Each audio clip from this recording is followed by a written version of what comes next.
as you mark 60 years of Asian-African cooperation, and let me express my sincere appreciation for the invitation and for the opportunity to be part of a meeting that gathers representatives of half of the countries of this world.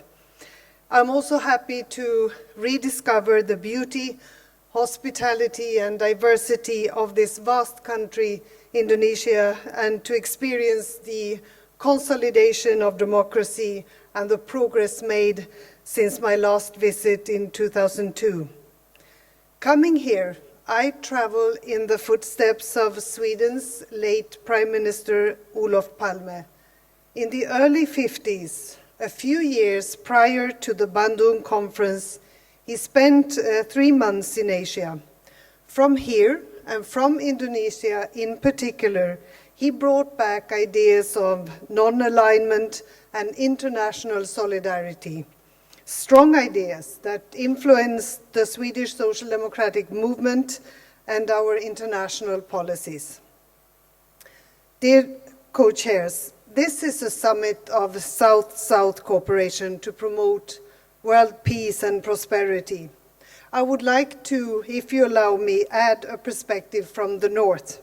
In many ways, this is, however, a perspective that I believe is rather similar to yours. Let me give 3 examples. First, our solidarity with Palestine. Among the first decisions taken by the new Swedish government was that of recognizing the state of Palestine. It was a decision taken with pride and joy. It aimed at making the parties to the conflict less unequal, to support moderation and to provide a positive injection into the Middle East peace process.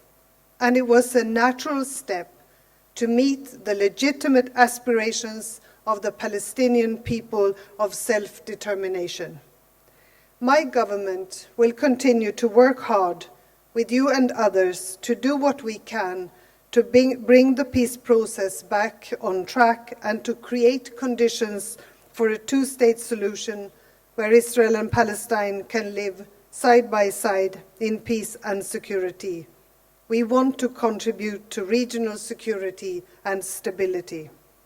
Sweden and Indonesia yesterday agreed to deepen our cooperation to contribute to the social and economic development of Palestine. We will exchange knowledge and best practices in areas such as democracy, good governance, human rights, and gender equality. Some have said that the Swedish recognition of Palestine was premature. I say it might be too late. Young women and men in the Middle East are about to lose hope. They need to see an alternative to violence, status quo, and continuously negative developments on the ground. This leads me to the second example of perspectives that I believe we have in common: addressing global challenges and meeting the aspirations of the youth. We live in a globalized world where the threats to our security, of course, are rather different than the ones we faced 60 years ago. The interconnectedness, the ability to travel and to trade, and the constant flow of information and ideas have made the globe smaller and more prosperous. But it has also brought more complex challenges: climate change, pandemics, foreign terrorist fighters, food insecurity, and organized crime. Non-state actors kidnap school children and behead journalists. Conflict and disasters force an incomprehensible number of people to leave their countries and homes. Democracy and freedom of speech are under pressure, and the multilateral system with its rules-based order is being challenged. Extremism and radicalization illustrate that the problems we face have no boundaries. While some countries are more severely affected than others, these are truly global issues. As political representatives of our countries, we need to show leadership and courage to address the issues, to increase our international cooperation, and to do so in a way that installs hope in the youth. We need inclusive socio-economic development that allows both young women and men to study, to find a job, and to shape their own future. This is true for Sweden and the rest of Europe, as it is for Africa and Asia. Educational and economic empowerment is also the best antidote against radicalization and terrorist recruitment. And as somebody said, if you think education is expensive, try ignorance. We need to be clear on our principles and obligations. Democracy and human rights are universal values and important tools in the creation of vibrant societies, and they are also indispensable in the fight against extremism and radicalization. And we need to involve both women and men. Gender equality is not only a goal in itself, but also a precondition for our wider foreign and security policy objectives. My third example of a shared perspective brings us back to the theme of this summit. It is the need for dialogue. South-South cooperation is an important part, and I see great value also in strengthening the relations between the European Union and the African Union, ASEAN, the League of Arab States, and other regional organizations. Strong support for the United Nations has always been and will always be key to Sweden's foreign policy, and our candidacy for a non-permanent seat at the Security Council 2017 is an expression of this. It has been 20 years since we last served at the Council, and we are ready to assume the responsibilities that the seat implies. As a member, we would continue our engagement for the issues I just mentioned: Palestine, the youth, and global dialogue. You, the African and Asian leaders of this room, represent countries with some 75% of the world population. This needs to be reflected in the composition of the Security Council. Sweden believes that the emerging powers of Africa, Asia, and Latin America must be provided with adequate representation in a reformed council. So, dear co-chairs, Excellencies, dear friends, it's an honor to be here today, and I'm looking forward to continued dialogue and exchange of views in a spirit of solidarity, and I wish you the best of luck with this meeting. Thank you very much. Thank you, Your Excellency. Thank you. Excellencies, ladies and gentlemen, thank you for your statements and views on issues pertinent to the South-South cooperation. I would now like to conclude this session. As mentioned before, we will have a short break for the exchange of co-chairs. We will continue discussion in 5 minutes in plenary session 6, to be co-chaired by His Excellency, the Prime Minister of Palestine and the Deputy Prime Minister of Namibia. This meeting is adjourned.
Your Majesties, Your Excellencies, ladies and gentlemen, you are kindly requested to return to the plenary hall and to return to your respective seats as we shall commence plenary session 5 soon.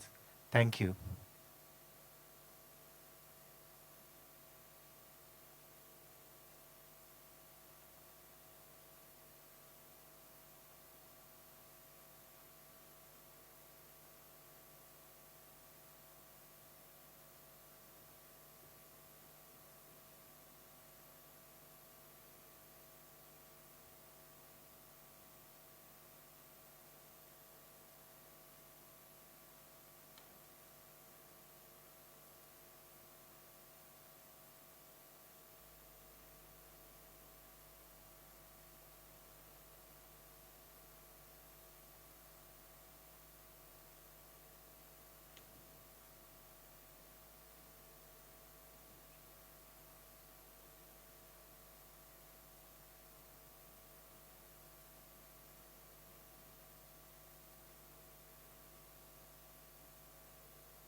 Your Majesties, Your Excellencies, distinguished delegates, ladies and gentlemen, welcome to plenary session 5, co-chaired by Prime Minister of the State of Palestine, His Excellency Dr. Rami Hamdallah, and Deputy Prime Minister of the Republic of Namibia, Honorable Netumbo Nandi Ndaitwah.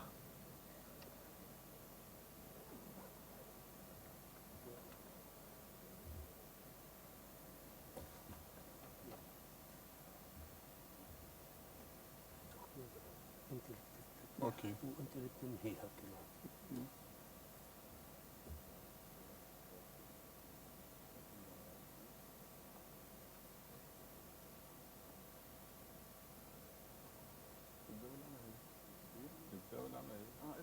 بس يجوا مش حضور عشان يبثوا الناس.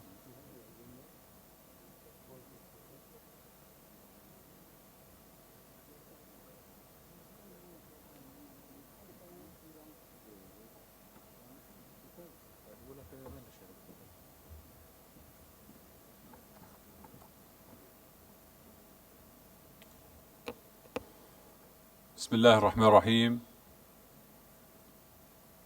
Excellencies, ladies and gentlemen, I call the meeting to order. It's an honor for me to co-chair this session with Her Excellency Netumbo Nandi Ndaitwah.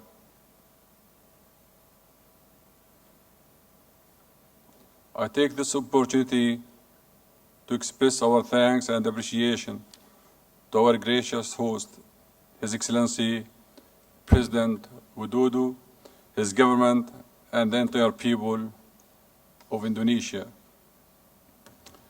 Let us resume our discussions on Agenda Item 5 on strengthening South-South cooperation to promote world peace and prosperity. As we still have many speakers on the list, I would propose that we focus providing the time for heads of delegation from the capitals to deliver their statements.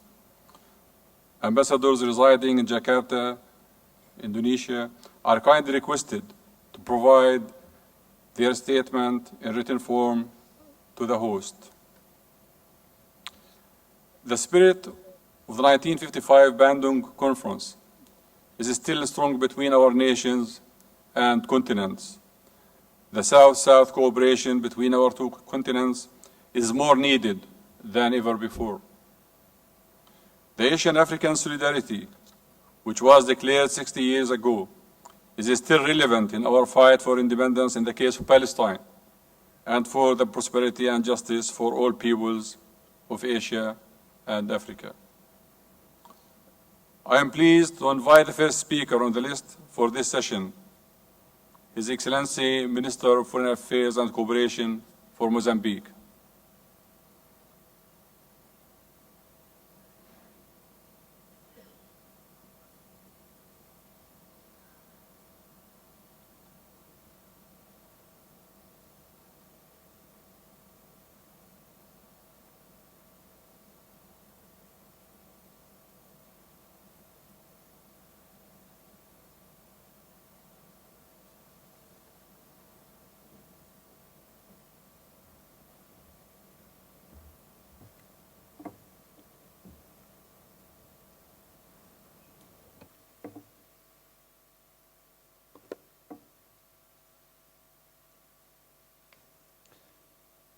Your Excellencies, co-chairs, Excellencies, ladies and gentlemen, I am honored to take the floor at this historic summit that celebrates the ties between Africa and Asia, solemnly established at the Asian African Conference held in Bandung in 1995, and to convey the best wishes for a successful meeting sent by His Excellency Filipe Jacinto Nyusi, President of the Republic of Mozambique, who regrettably cannot be here.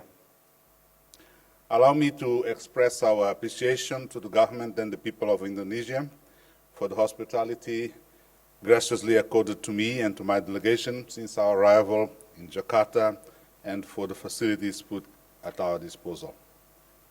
I also wish to commend the government and the people of Indonesia for hosting this summit and the various commemorative events that brought together not only government officials, but also members of parliament and the private sector, reviving the spirit of solidarity, friendship, mutual respect, and cooperation enshrined in the Bandung Conference. Excellencies, today, as we gather here to reaffirm our commitment to pursue the spirit of Bandung, we ought to pay tribute to the 29 leaders that attend the Bandung Conference for their visionary legacy. In fact, since their adoption, the principles of Bandung have withstood the test of time and continue to be the pillar for political, economic, and social dynamics, both at global and regional levels. Its vitality continues to strengthen the bridge established between our two continents 60 years ago, as attested by the creation of the new Asia-Africa Strategic Partnership agreed upon in 2005. Notwithstanding this legacy of success, we are now confronted with complex challenges posed to our endeavor to achieve economic growth, social development, as well as peace and stability, essential elements for the prosperity of our nations and peoples.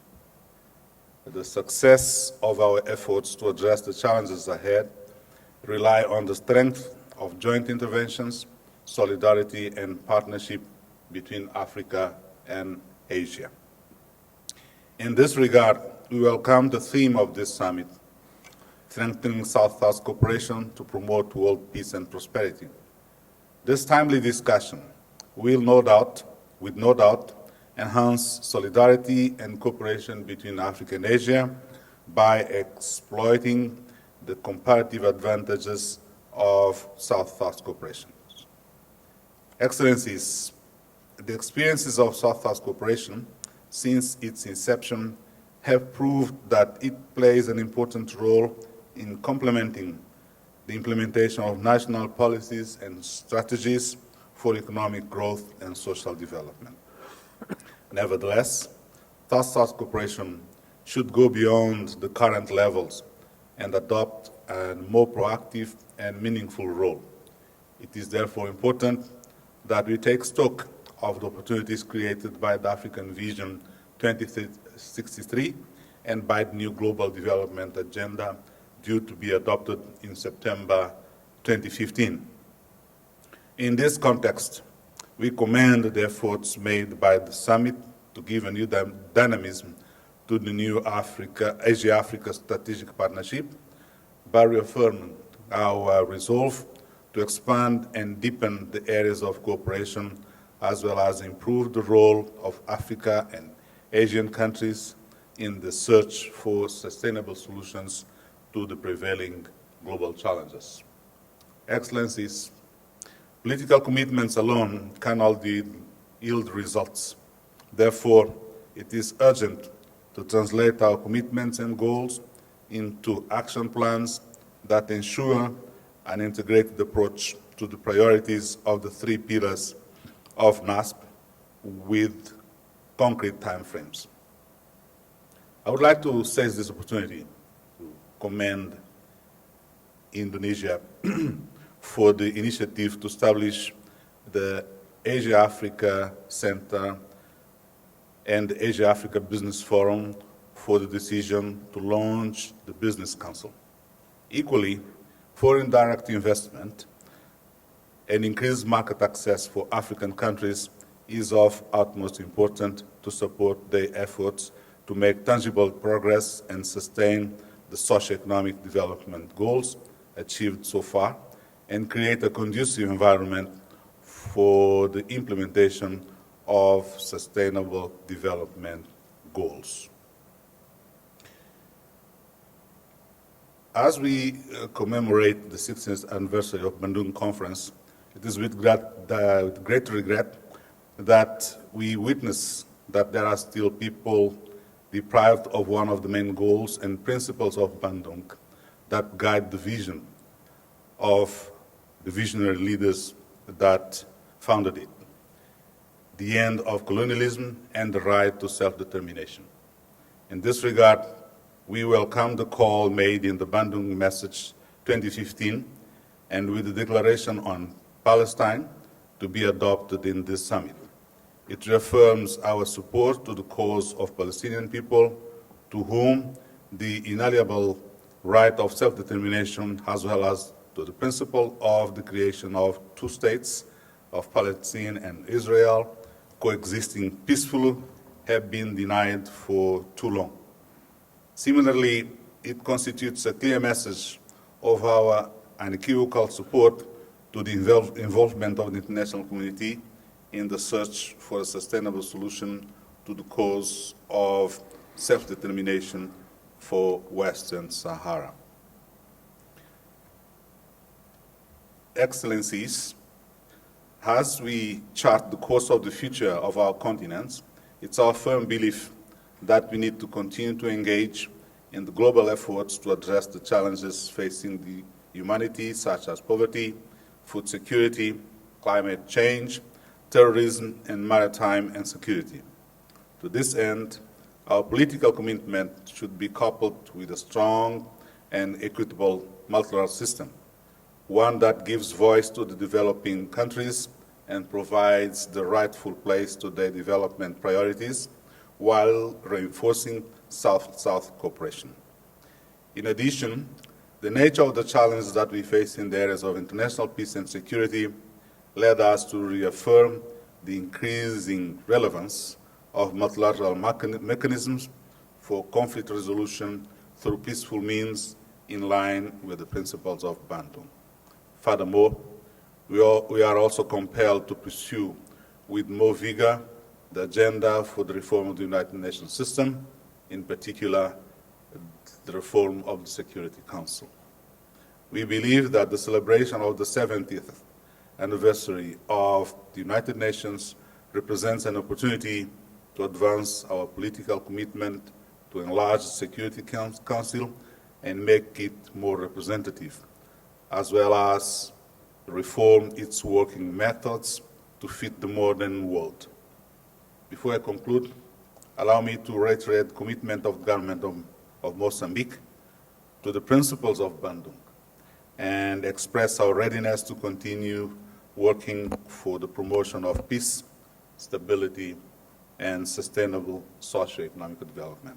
I thank you for your kind attention.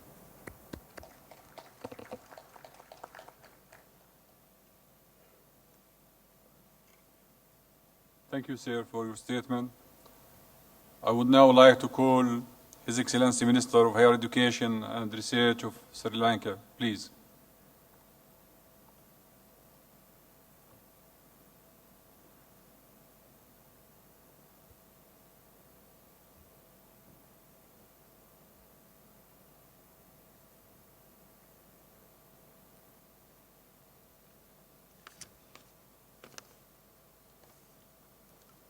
Distinguished co-chairs, majesties, excellencies, distinguished delegates.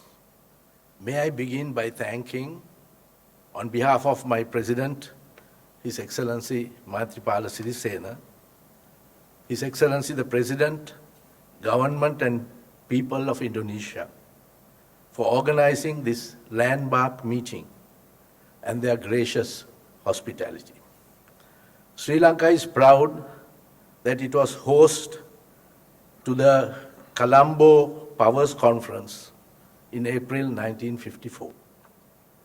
In Colombo, the Prime Ministers of Myanmar, Sri Lanka, India, Indonesia and Pakistan met and decided to convene the Asian African Conference in Bandung in 1955.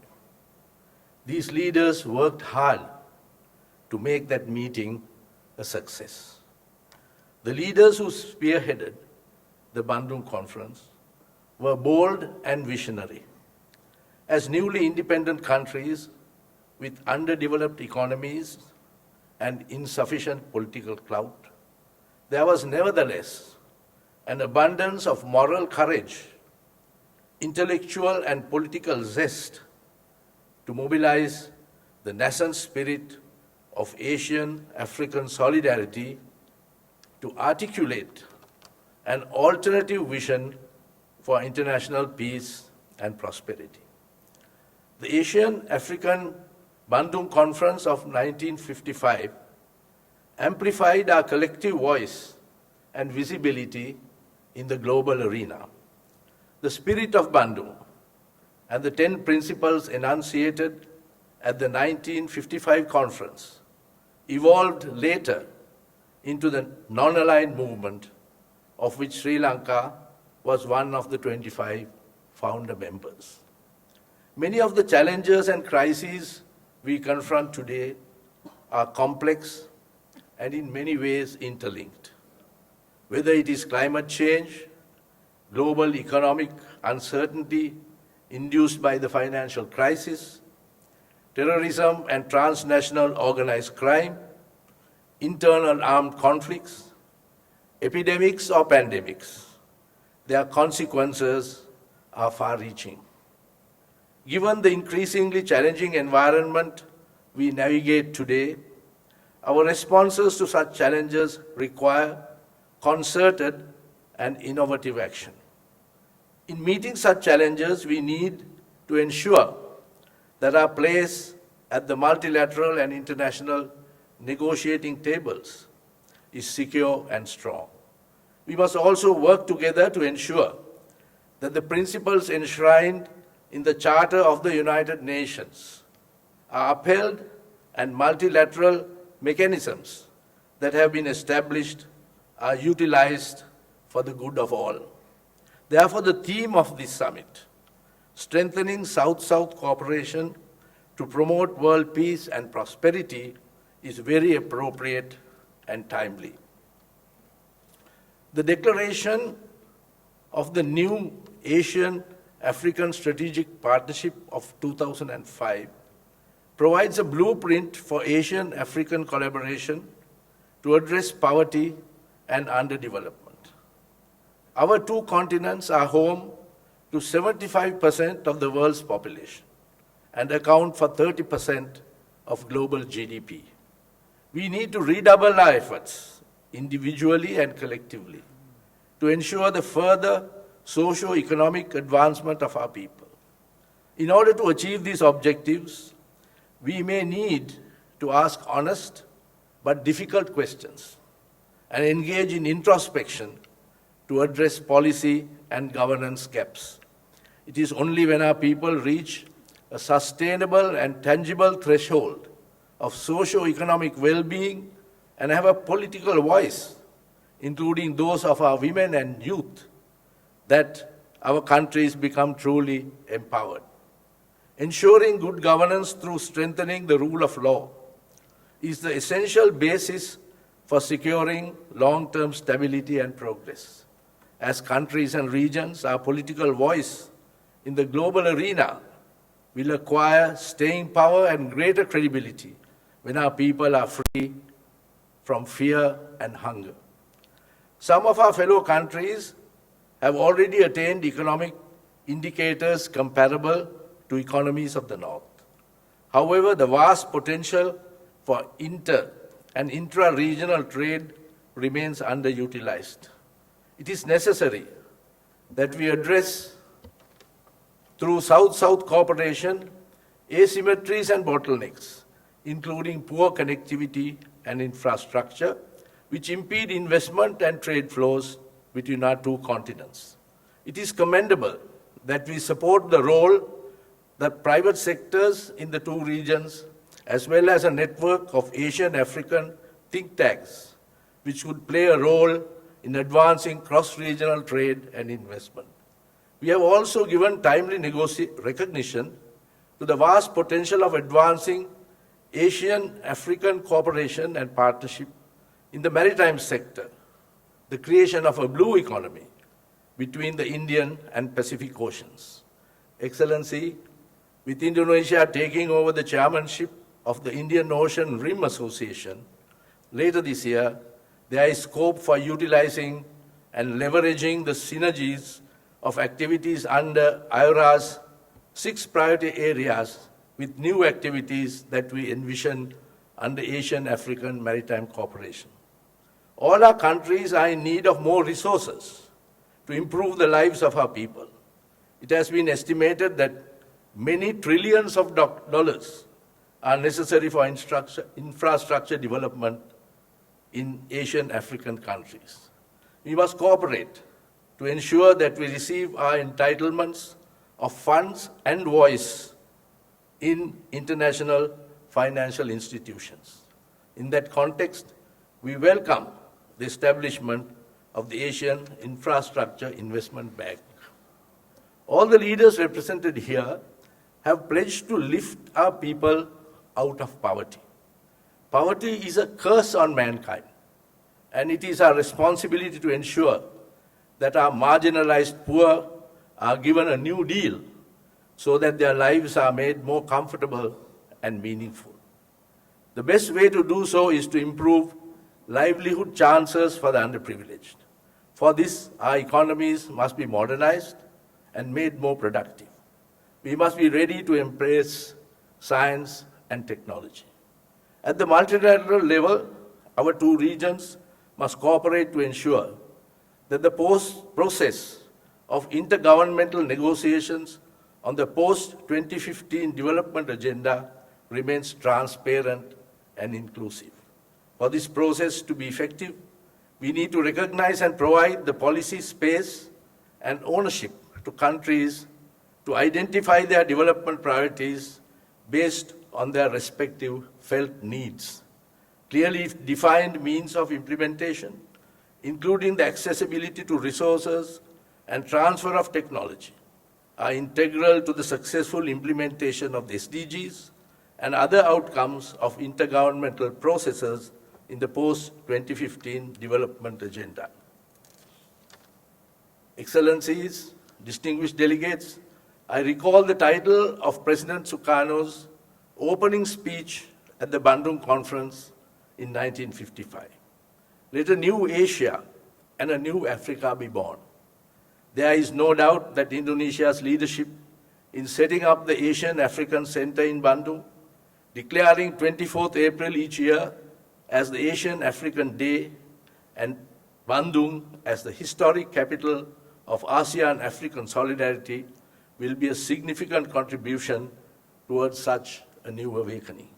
As our world becomes more interconnected and we collectively navigate through our shared challenges, the Bandung spirit will continue to strengthen and inspire us.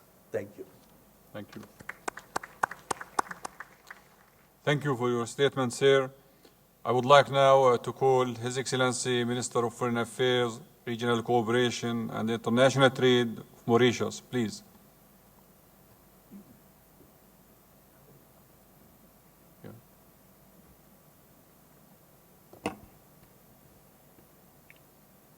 Co-chairs, Your Excellencies, ladies and gentlemen, it is an immense honor and privilege for me to address the summit on behalf of the Right Honourable Prime Minister of Mauritius, Sir Anewood Jagnat, who cannot unfortunately be with us today.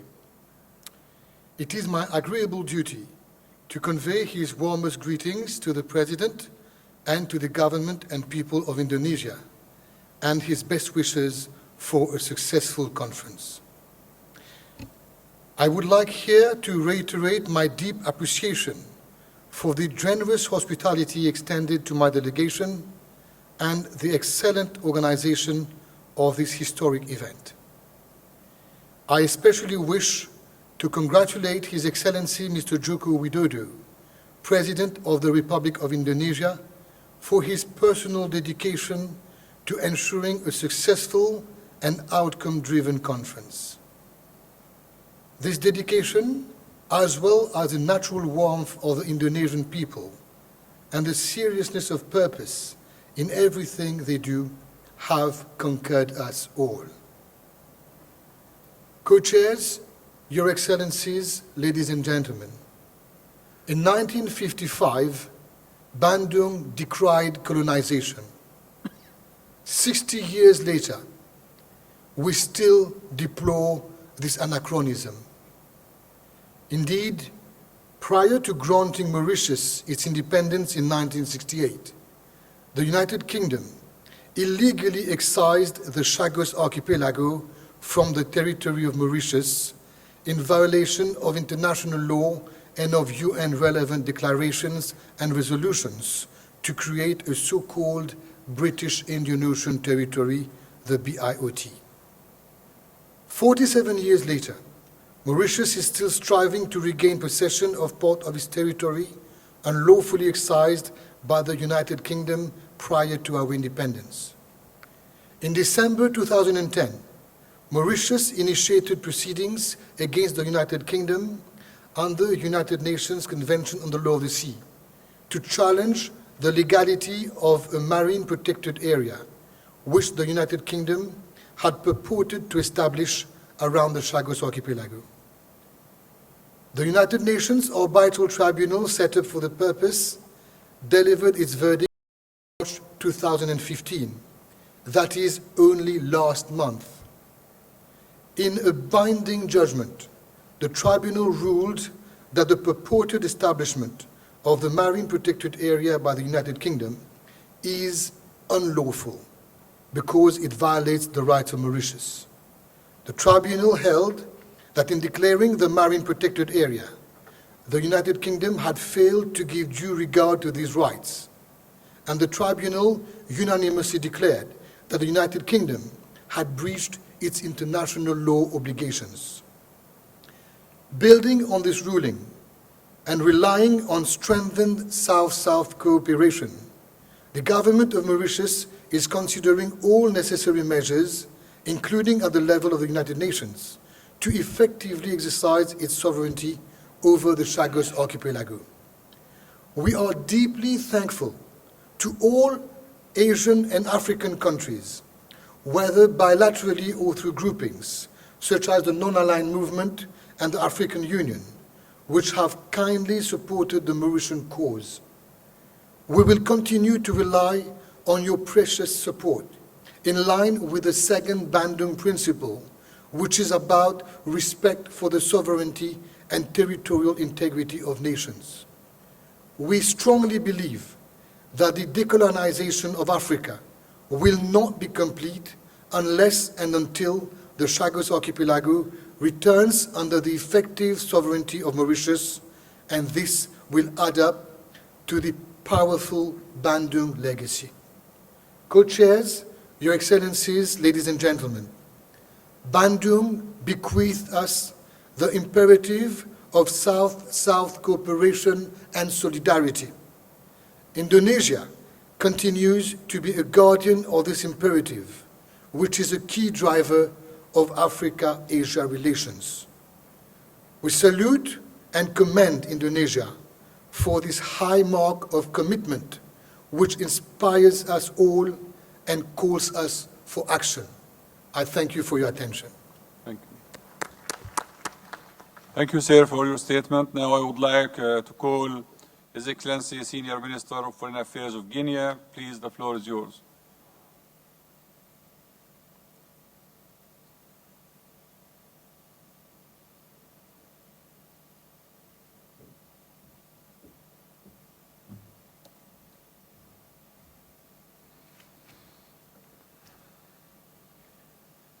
Madame et Messieurs les co-présidents, Excellences, Mesdames et Messieurs, Son Excellence, Monsieur le Président de la République de Guinée, professeur Alpha Condé, qui, pour des raisons indépendantes de sa volonté, n'a pas pu faire le déplacement pour prendre part à cette importante réunion, m'a chargé de vous transmettre ces chaleureuses salutations ainsi que ses vœux sincères de succès pour nos travaux. However, he is unable Mesdames to et do so, Messieurs les and he co-présidents, hopes that il y a this 60 event ans, will be conducted les leaders successfully. visionnaires se réunissaient dans la ville All the désormais leaders historique or de the heads of Bandung state and heads of pour government jeter les bases de la who have solidarité assembled in afro-asiatique. Bandung, who were 60 années people who après cette gave the rencontre basic historique, foundation for us nous voici with the 10 réunis sur cette principles terre of Bandung. hospitalière And d'Indonésie this is a historical qui, event, a very d'une historical event. pour d'une part On the one hand, commémorer l'idéal salvateur de la conférence yes, de Bandung qui a accéléré la this is a décolonisation confirmation complète de tous nos États of the commemoration et of the d'autre 60th part Asian African Conference, pour and explorer we les hope voies et that moyens we will pour la continue to increase our revitalisation de la cooperation coopération in our regions, afro-asiatique, and we will pour try la to promotion de la further paix engage et with de la all types prospérité of dans le other monde. cooperation that Il we est en can effet try to strive and to communément uphold admis aujourd'hui stability que l'Afrique as et well as l'Asie prosperity. sont des Because continents qui compteront Africa dans ce and siècle Asia nouveau are two pour continents l'avènement d'un nouvel that ordre international plus juste, are plus équitable et plus giving solidaire. a large contribution Nous to the devons pour ce world, faire tout and mettre it en has to œuvre be based pour on le renforcement de solidarity notre that is strong partenariat and should be stratégique. shown to the world, and La this can be coopération conducted sud-sud et la through coopération the triangulaire relationship or constituent through un the facteur de développement et de NAASP between the prospérité two pour nos pays. continents. And of course, there are Elles doivent factors également être of envisagées growth, like in my dans le cadre country, du programme de whereby we développement pour have l'après to 2015. Nous devons accroître les initiatives have a very avec une meilleure important duty. coordination There sur le are so terrain. many initiatives Les and opportunités cooperation that qu'offre was le conducted, partenariat stratégique entre a l'Afrique number et of l'Asie sont énormes. cooperation that is very Une volonté strategic between politique the résolue, Asian and African doublée d'un countries sens de that are solidarité et de extremely large in responsabilité terms of élevé potentials, permettra and the à nos entités solidarity d'être au rendez-vous de l'histoire après la will victoire become obtenue sur le something that is colonialisme of great et sur le front importance de l'émancipation des peuples to d'Asie fight et d'Afrique. colonialism D'autres recommandations méritent in de Asia retenir and notre Africa. attention, And of à course, savoir we give encourager les these investissements recommendations, and we hope productifs that asiatiques dans les économies africaines this will be pour rendre celles-ci plus ideas to compétitives. think about Exhorter les investment, partenaires for asiatiques example, à s'impliquer investment for the davantage two dans le processus de continents valorisation des riches potentialités by taking into africaines account par la transformation the sur place values des matières that the premières continents et have le and the transfert natural des technologies. resources. We have to make best Renforcer les use of the capacités des natural cadres resources, africains, and en we have particulier to les also femmes et les jeunes. strengthen Encourager la the coopération framework Afrique-Asie, and the role à investir dans le of domaine des women économies or régionales youth en in accordant la Africa priorité à or in all l'agriculture, parts of the à world. l'énergie et aux infrastructures. We feel that this Renforcer is la very coopération important, en matière de lutte and to contre les pandémies, develop le infrastructure terrorisme et la criminalité is also very transnationale. important.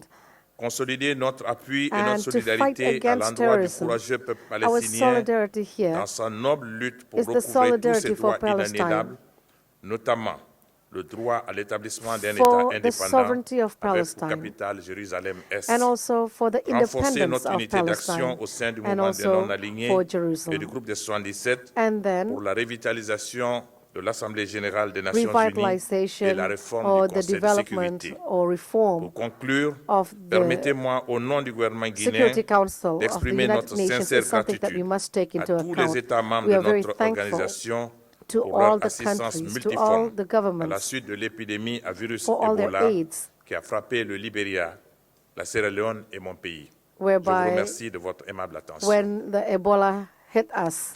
Thank you very much for your attention and Thank for you, this sir, for your opportunity. statement. Now I would like to call His Excellency Minister of Foreign Affairs of Morocco, please.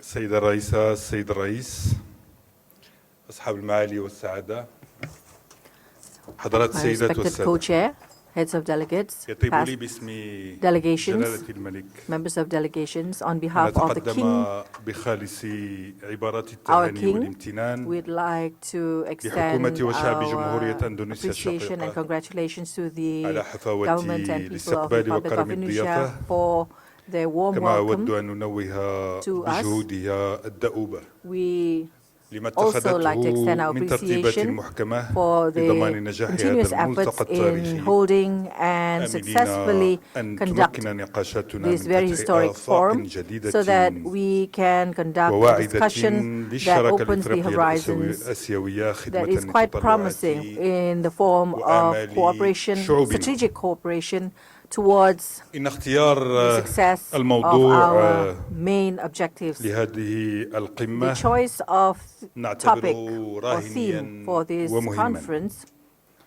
راهني لأن we regard it as very القناعات important تعززت اليوم and very حول الأهمية speculative. الاستراتيجية للتعاون Why جنوب جنوب speculative? Because at كرافعة present the condition لتقوية is التآزر very والتضامن demanding وبناء الذات وضرورة for us to حتمية build لإعادة our التوازنات capability العالمية and to return the balance والتأثير في القرارات in the الدولية global world وفرض إعادة that التوازن can have في an العلاقات impact in the international شمال decisions جنوب and also to return ومهم the لأن balance التعاون جنوب in the جنوب relationship of the North and South. أصبح اليوم نموذجا And of course, the اقتصاديا cooperation between North and كفيلا South is لتحقيق in a form of الاعتماد economic المتبادل cooperation.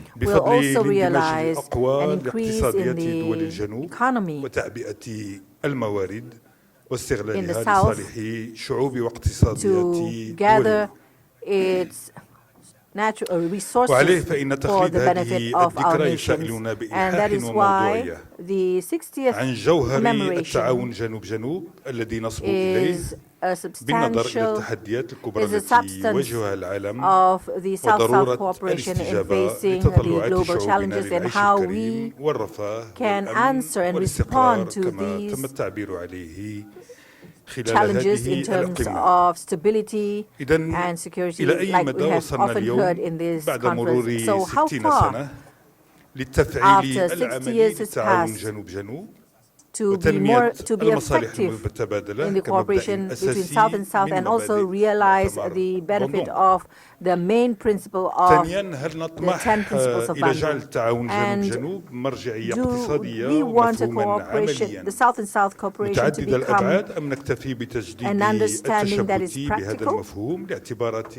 معنوية؟ that has ثالثا a ما هو إسهام diversity of المغرب في هذا العمل الجماعي لتفعيل مبادئ بندونغ بغية faces, تعزيز التعاون and جنوب what is the جنوب function of في Morocco إطار تضامن in الفاعل the بين cooperation, دولنا the South-South واحترام cooperation وحدتها in الترابية relation to the وحسن solidarity of the الجوار international والاندماج community, and الإقليمي. also in إن respect طرح to هذه each and every التساؤلات one ليس of مبنيا the على مقاربة delegations. مثالية ولا يعتبر تشكيكا في So نجاعة this عملنا is المشترك a بل يكرس is إيماننا one of the العميق important factors وطموحنا for the الراسخ success, بجدوى for our وقوة success, وفعالية because we روح are very ومنطوق convinced مبادئ and we مؤتمر have a بندونغ very كإطار strong funding لتعزيز التعاون based جنوب on جنوب. the إن Bandung spirit المملكة to المغربية improve the relationship, the South-South أن cooperation التعاون جنوب relationship. جنوب بل And أقول Morocco, الشراكة جنوب جنوب the مقاربة partnership of لتعزيز العمل South-South الجماعي على المستوى السياسي والاقتصادي والمؤسساتي by لتحقيق improving النقلة the النوعية economic and التي political نحن في أمس cooperation الحاجة will إليها cause a ووسيلة transformation بالطبع that we really need للتخلص من الإملاءات and can التي become a way أنهكت to free دول us الجنوب. from all the فسياسيا problems that يقتضي is مبدأ present in the التعاون South. تكثيف الجهود Politically, بين دول the الجنوب لتصدي cooperation لكل ما principle يهدد needs السيادة the الوطنية nations of والوحدة the South to الترابية face لكل عضو من many أعضائها threats من قبيل for الاعتداء the الخارجي security أو of the النزاع nations حول الموارد in الطبيعية facing والحدود the أو outside التحريض forces, من الخارج which relates لنزعات to forces انفصالية which تكرس relates to الانقسام cooperation and والتشرذم وعدم separatist الاستقرار acts and also disputes واقتصاديا and instability لأن التنمية in تتطلب political الثقة في way, قدراتنا economical way, and وتسهيل the development المبادلات also demands والاستثمار our فيما بيننا ability and also وتغليب منطق رابح في علاقتنا enables مع تعزيز the trade الشراكات exchange in المثمرة our ومتعددة relationship الأبعاد مع دول to الشمال strengthen في the سياق partnership from the تعثرت فيه different بعض تجارب dimensions الاندماج والتكامل الإقليمي in إما the بسبب context النزاعات that السياسية is والإقليمية united. أو بفعل The disputes المنافسة غير that الشريفة is happening in أو the بفعل قصر regions نظر and التوجهات the unhealthy والخيارات competition الاقتصادية. and also the direction أما of مؤسساتيا the development and فقد economy. شكل مؤتمر باندونغ نواة لروح حركة Bandung عدم Conference الانحياج ومجموعة 77 that والصين وما that يربطهما من inspires قواسم the مشتركة فضلا Dawn عن Block انسجام movement. مكوناتهما There وتكامل is جهودهما it has وتقاطع one main مواقفهما platform خاصة or starting point في القضايا that leads المتعددة الأطراف. us to face سيدان الرئيسين a وقد variety جعل of المغرب challenges. بحكم Co-chair انتمائه الإفريقي Maghribi or من Morocco التعاون جنوب جنوب has أحد its أسس loyalty سياسته in الخارجية ودأب as على part الدفاع of عن an القضايا African الإفريقية nation, خاصة منها and it تلك always المرتبطة tries بالتنمية to uphold ومحاربة and الفقر try to من defend خلال تطوير the شراكات interests of مثمرة African nations فعالة and eradicate ومفتوحة poverty مع and try مجموعة من to الدول find a الإفريقية cooperation that is مسخرا fruitful لذلك to all وسائل its بشرية partners ومادية with the ومعرفية other nations وتقنية in Africa and هامة using the قصد many مصاحبة natural جهود هذه resources that we البلدان have لبناء اقتصادات متينة with the وتحقيق aim of تنمية assisting مستدامة. other nations in وقد كانت conducting الزيارات sustainable المتعددة growth لجلالة or الملك development. إلى بعض And الدول the الإفريقية visit أصدق that تعبير the عن King of الإرادة Morocco القوية has للمملكة conducted to many African لتعزيز nations علاقات is an الصداقة expression of العريقة Morocco التي to تجمعها مع strengthen هذه its الدول brotherhood والتي with كانت other دائما مبنية African على أساس nations, التضامن which is always والاحترام built based المتبادل on والتعاون solidarity المثمر and respect, في خدمة التطلعات mutual respect, والمصالح and also المشتركة in لتحقيق cooperation that اندماج is إقليمي fruitful إفريقي with the will وقد to تجسد build ذلك في a تدشين united العديد من and المشاريع الملموسة regional تهم مجالات solidarity. We أساسية have conducted كالتعليم many projects, والتكوين for والماء example, والفلاحة in والأمن the الغذائي educational field, والتنمية البشرية والبنيات maritime, التحتية food والطاقة والسكن security, والقطاع البنكي the development والمواصلات of human وكثير من القطاعات resources, المتعددة. banking, وفي هذا transportation, الإطار وكما and أكد etc. جلالة In الملك this context, as فإن has been إفريقيا قارة stated by the King كبيرة of Morocco, بقواها الحية وبمواردها Africa is a وإمكاناتها very big فعليها أن تعتمد على continent إمكاناتها الذاتية with so many ذلك أنها لم resources, تعد and that is قارة why مستعمرة it should be able لذا to build فإفريقيا an مطالبة independence, اليوم and it should not بأن be تضع a ثقتها continent في that إفريقيا is فقارتنا ليست في حاجة للمساعدة colonialized. And بقدر ما that is why تحتاج Africa لشراكات is assured that it does رابح not need رابح assistance, but what ذات it نفع needs is متبادل partnership, كما strategic أنها partnership تحتاج لمشاريع التنمية that is البشرية beneficial والاجتماعية through أكثر من حاجتها humanitarian للمساعدات programs. الإنسانية.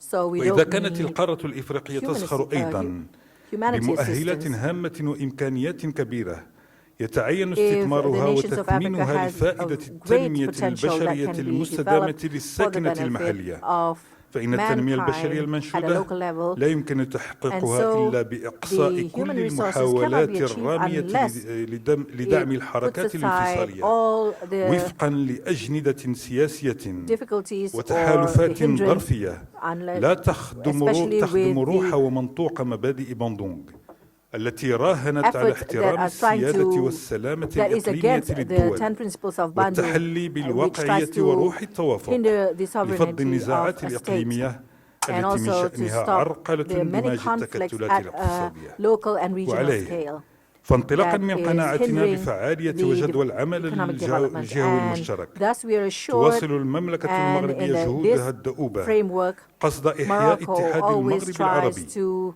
وإعطاء توجه enliven جديد the لمجموعة دول الساحل unity والصحراء علاوة at a على regional تطوير level التعاون داخل with فضاءات the جديدة problems in the West كمبادرة Sahara الدول الأفريقية in a new المطلة على المحيط framework by الأطلسي conducting new وتجمع initiatives دول in الساحل that area والصحراء سعيا وراء and تعزيز التعاون to البيني rally the الإقليمي nations around كخطوة it أساسية at لتعزيز a التعاون regional الجنوب level جنوب. because this has إن always been our المملكة priority to المغربية develop a إذ South-South تجدد cooperation. قناعتها بوجاهة مبادئ بندون Morocco, when it tries وقيمتها المضافة to للإسهام في renew السلم its العالمي to تعيد renew its الجزم conviction with على the أن تحقيق 10 طموحاتنا principles of المشتركة Bandung يبقى رهينا بتعبئة and طاقاتنا to للإسهام في إيجاد الحلول realize السلمية our للخلافات wishes. It الدولية all depends on والإقليمية how we في إطار can الالتزام solve بروح the بندون. problems at the regional وفي هذا level السياق by being نثمن committed to the 10 اعتمادنا principles of لبيان Bandung. حول So فلسطين that is why we really يستحضر appreciate القضية العادلة this للشعب clarity الفلسطيني that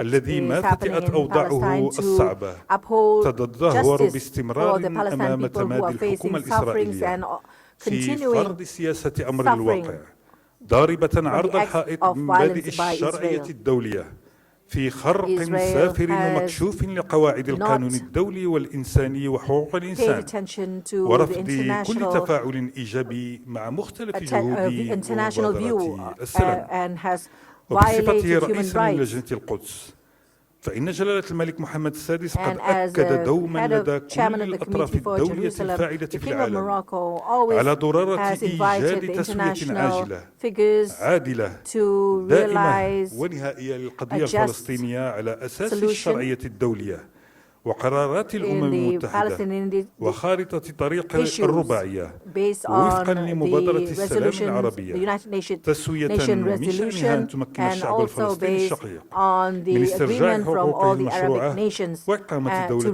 return المستقلة the داخل legal حدود عام rights so that they 1967 can وعاصمتها القدس make a الشريف. country based on the borders وإذ that was تجدد agreed upon in المملكة المغربية 1967 التأكيد and على with the capital أهمية Jerusalem. وضع And when إطار قانوني Morocco مناسب للتعاون بين underlined the القارتين importance of a الإفريقية framework in the والآسيوية strategic partnership ينبني of على Asia اتفاقيات Africa, ثنائية New Asia and لتطوير Africa, المبادلات التجارية the وتشجيع agreement must be الاستثمارات built بين الدول based on القارتين trade واعتبارا and investment للإمكانيات between the two الاقتصادية continents والمالية التي and تزخر بها based on منطقتي the آسيا وإفريقيا وإن financial المملكة situation المغربية and التي economic شاركت situation بفاعلية في of the مسلسل وضع African Asian هذه nation. الشراكة الاستراتيجية The Kingdom of الإفريقية Morocco الآسيوية would لا like to تعبر عن take a active إرادتها role الصادقة in للعمل the على تقوية NASB آلياتها ووسائل to اشتغالها continue بشكل يرسخ strengthening its مكانتها mechanism كقاعدة أساسية by للتعاون جنوب increasing جنوب.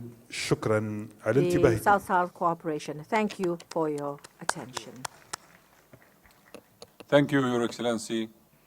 Excellencies, ladies and gentlemen, at this juncture, I would like to invite my co-chair, the Deputy Prime Minister of Namibia, to lead the discussion for the next few speakers, please. Thank you, Your Excellency. Another President of Namibia, the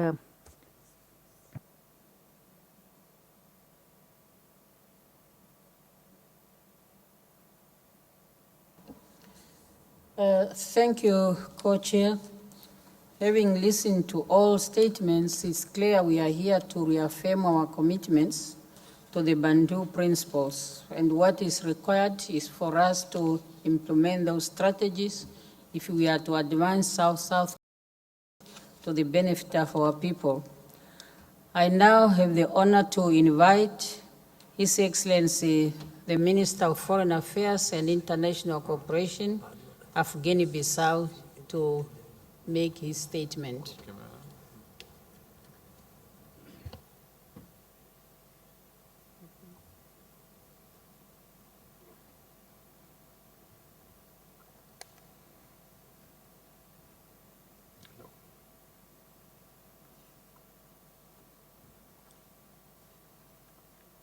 Madame la coprésidente, permettez-moi au nom de la délégation de la Guinée-Bissau vous féliciter pour la tenue de cette On importante behalf of réunion the delegation visant of à la Guinea-Bissau, commémoration du 10e I'd like to anniversaire du say thank sommet you for Afrique-Asie sur le renforcement de la the coopération sud-sud opportunity et la and for promotion the de la paix commemoration of mondiale. the Cette célébration coïncide 60 aussi avec years la of célébration du 60e Bandung anniversaire Conference de and notre mouvement créé en the 1955 commemoration à Bandung. L'histoire contemporaine nous enseigne of que the 60 années auparavant, Bandung Conference très in peu des États 1955 membres has ici taught us présents that ont 60 eu years le after the privilège conference, et l'opportunité we de participer dans have ce the grand opportunity événement to qui a bouleversé d'une manière participate radicale les relations entre in les this pays du forum. Nord et du Sud et de And this l'humanité is all tout because of the entière. conference 60 years ago. Madame la coprésidente, les pères fondateurs de ce mouvement ont eu une vision It is fondée true sur la that our liberté, movement is based prospérité on et solidarité entre le peuple et les prosperity nations du and monde. solidarity Depuis between lors, the many nations. certains progrès ont été And enregistrés since then, dans ce continent et plusieurs peuples colonisés in ont eu leur the nations in indépendance, our surtout en continent, Afrique, et en devenant ainsi and maîtres de Guinea-Bissau leur has propre destin.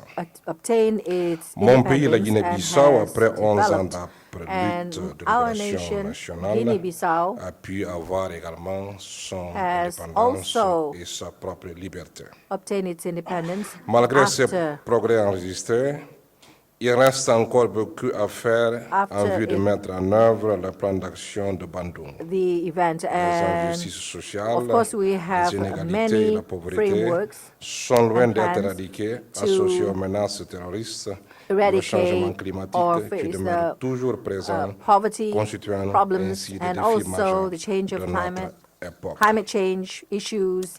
Madame la And Présidente, this is also comme il a été an dit issue ici all par over la the world. plupart des Co-chair, intervenants qui m'ont it précédé, is true 60 ans that se sont écoulés in depuis la création the de notre mouvement. declaration or De statements ce that has fait, been il est grand temps que les given autres organisations earlier, internationales puissent it is tenir compte time de cette for the réalité, international en particulier organizations des to Nations see the Unies, en vue reality de procéder à une so réforme that the United équitable Nations au sein du Conseil de will sécurité et will de make modifier a la reform composition de or a ses change membres. and also Madame consider la a Coprésidente, framework les or déclarations que nous allons change adopter that à l'issue de cette is conférence just pourront être and des equal documents for all. très importants And hopefully en this matière de conference, coopération pour le développement in durable de this nos conference we peuples have et three de nos continents, important aussi bien documents. que l'humanité toute entière. And of Pour course, conclure, the au nom de la documents délégation de are not Guinée-Bissau, only for us, je voudrais remercier but le président de la will République have an impact d'Indonésie et to son the world. gouvernement pour Thank you l'accueil once combien again to amical the qui a government été of réservé à la Indonesia délégation for de their la welcome Guinée-Bissau. Je vous remercie. and also for their hospitality for our delegation. Thank you, Minister, for your statement. I now invite the Cabinet Secretary, Minister of Environment, Water and Natural Resources of Kenya to take the floor.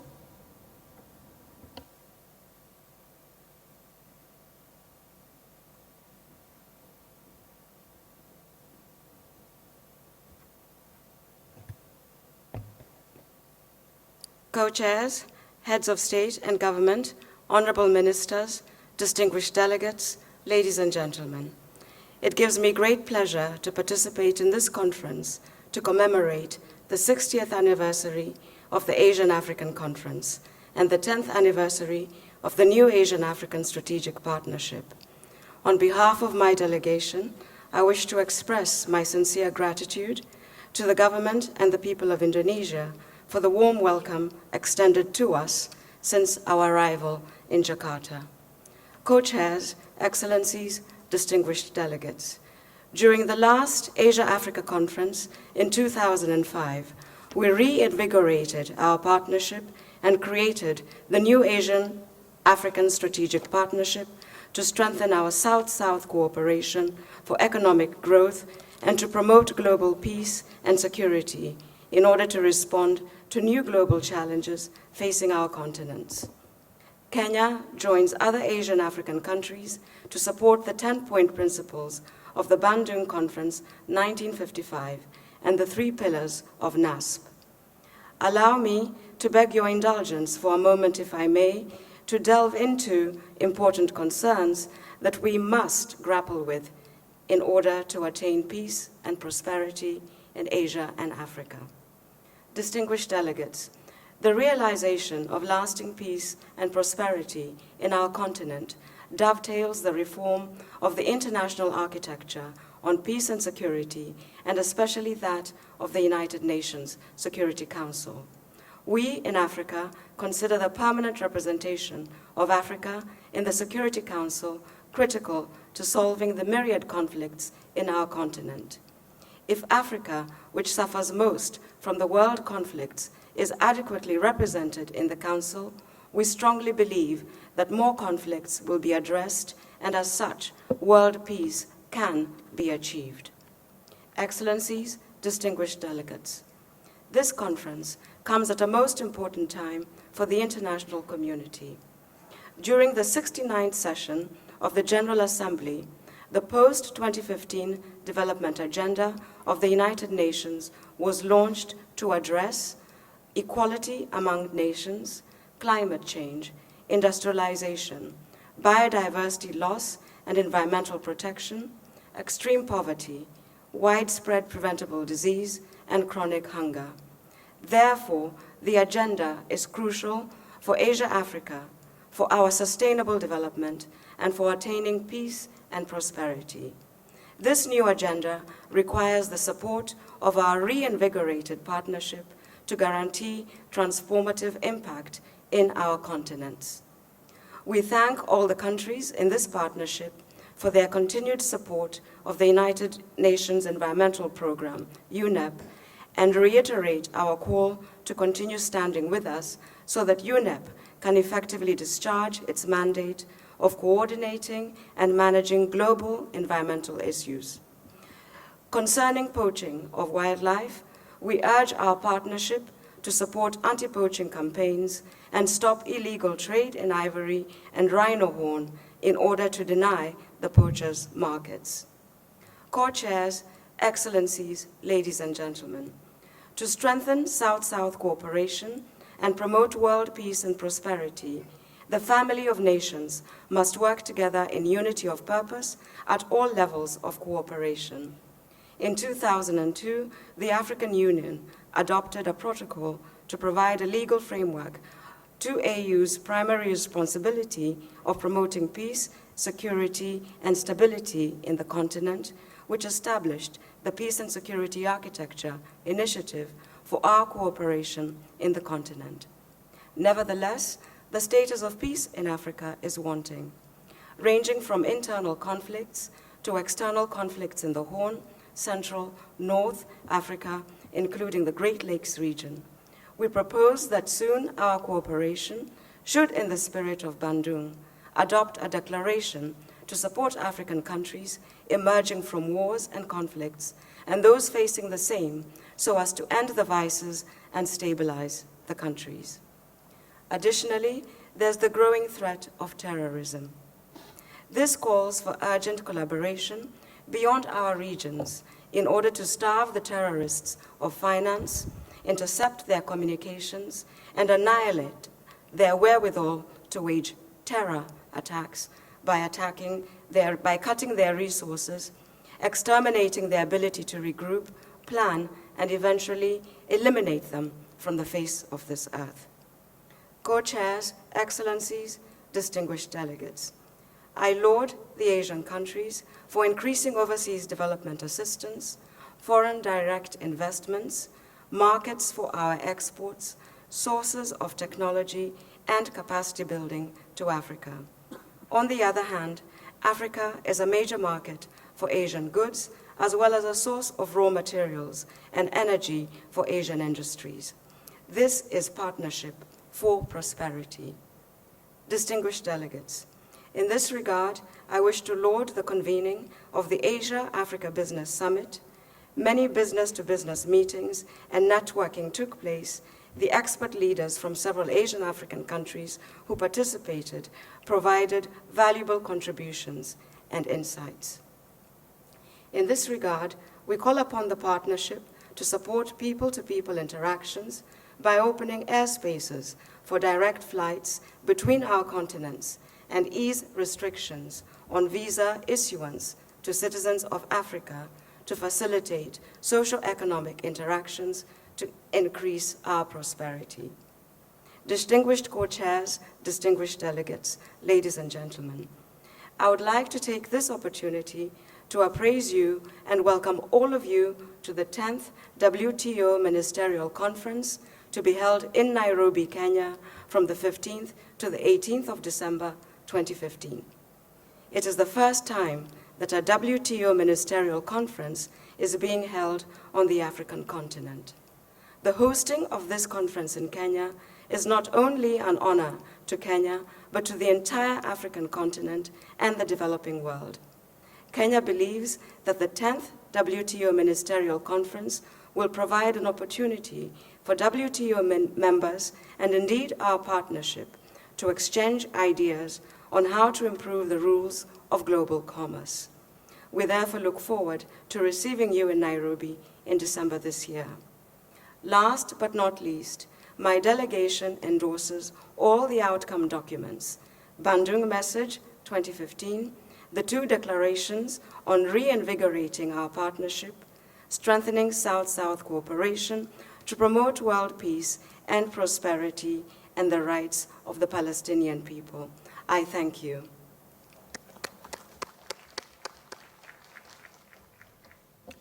Thank you, Your Excellency, for the statement, your statement. I now invite the Minister of Foreign Affairs of the Gambia to take the floor.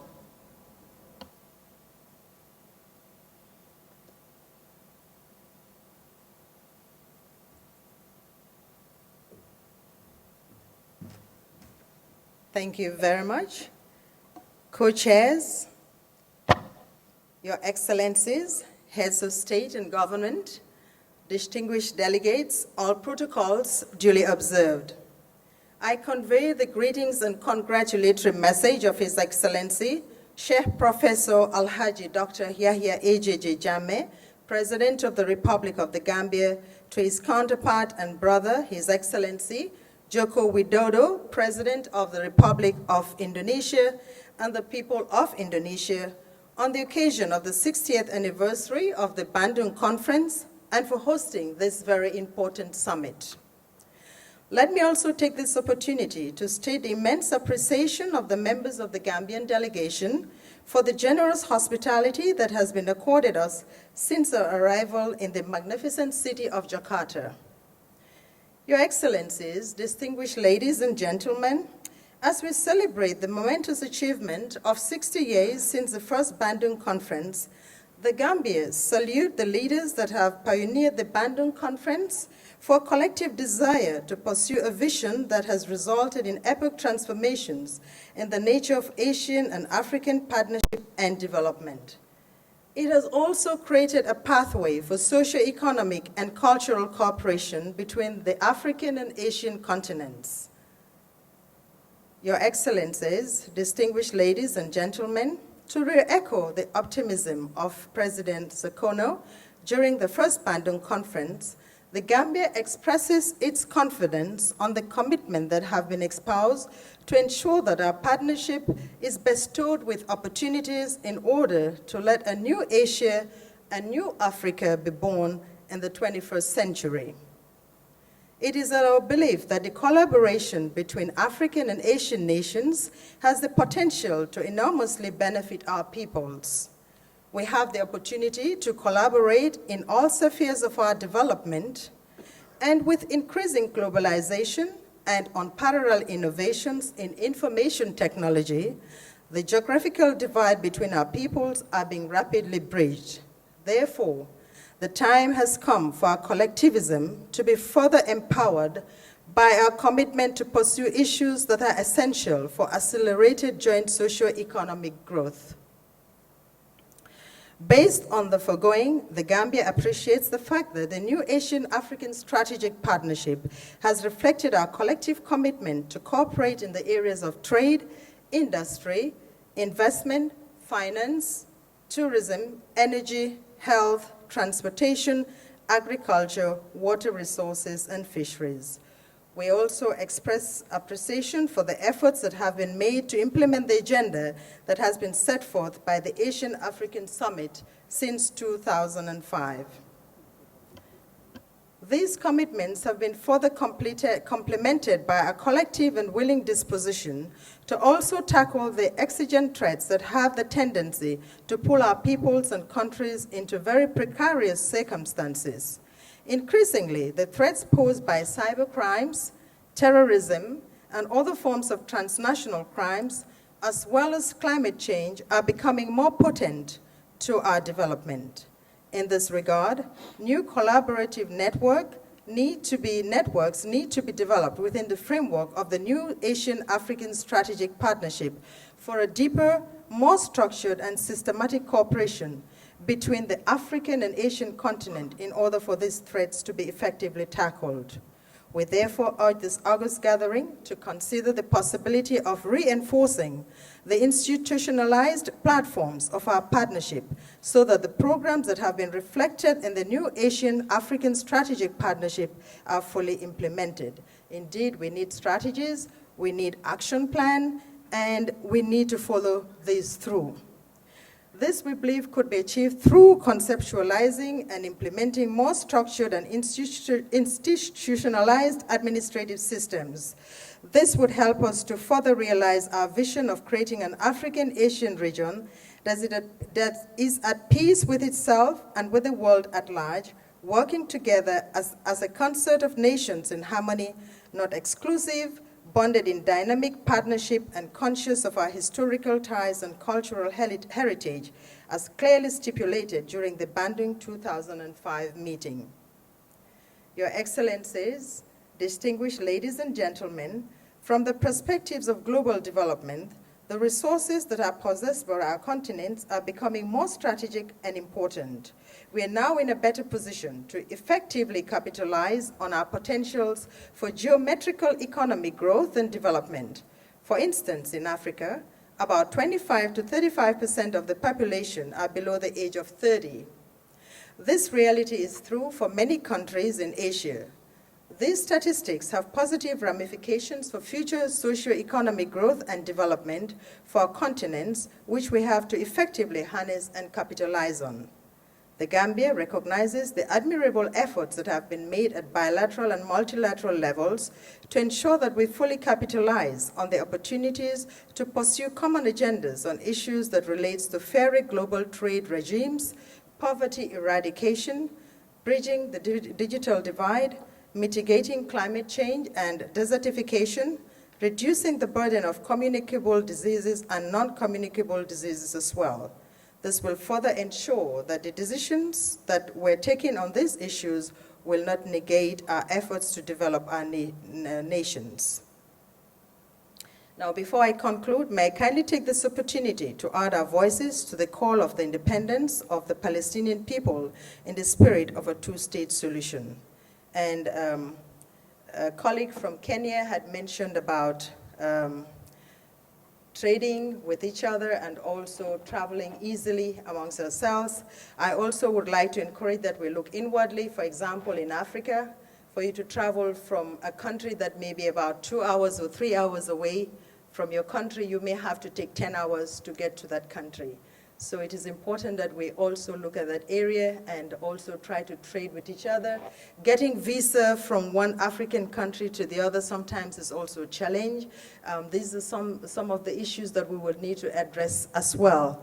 So I would want to take this opportunity to encourage ourselves to look inwardly, set homeworks for ourselves so that in the next meeting, we can report on some of the developments that have taken place in facilitating cooperation and collaboration. It is my fervent hope that when next we meet under the auspices of the Asia-Africa Summit, it will be a conference full of formidable testimonies of the outcome of numerous collaboration, partnerships and cooperation as envisaged by the founding fathers of the 1955 Bandung Conference. I thank you for your attention. Thank you, Minister, for your statement. I now invite the State Minister of Ethiopia to take the floor.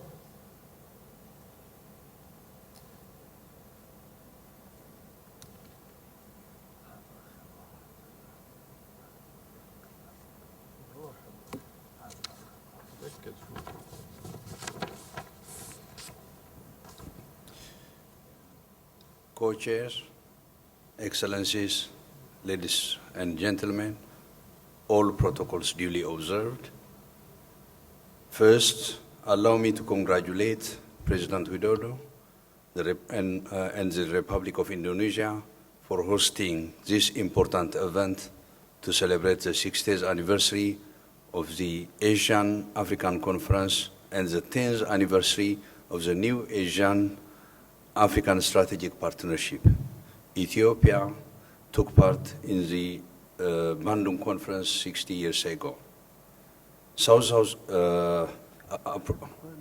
Appropriately, our team is strengthening South-South cooperation to promote world peace and prosperity.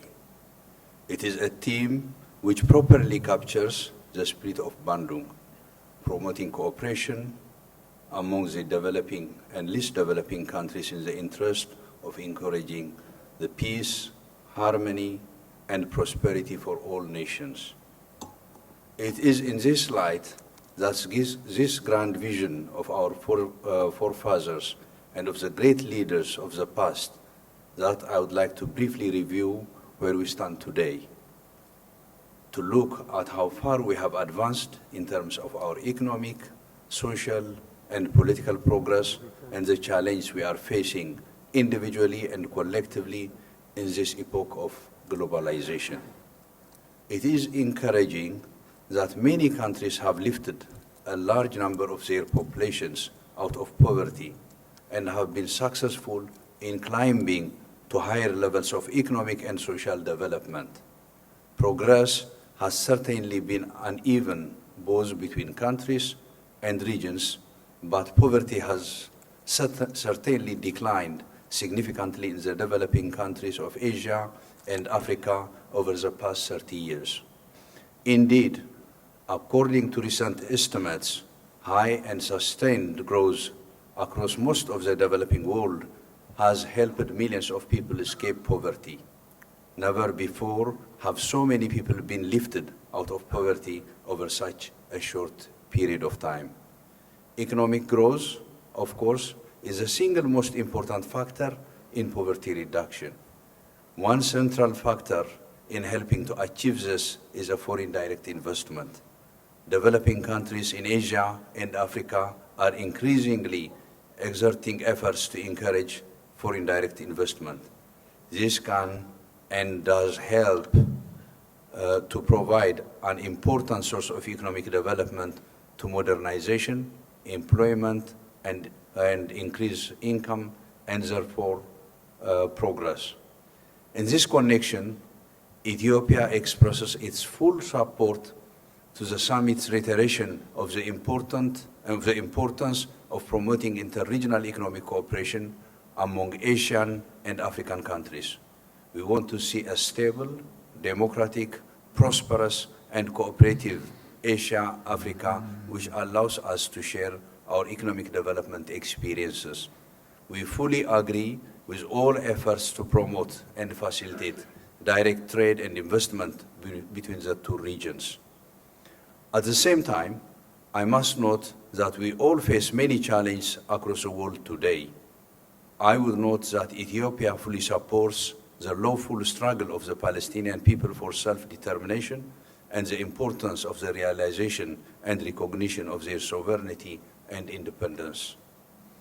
But there are many other deeply distressing situations in the Middle East, Horn of Africa, and in some parts of North and West Africa, not least the security threats posed by Al-Qaeda, ISIS, Boko Haram, Al-Shabaab, and other terrorist groups.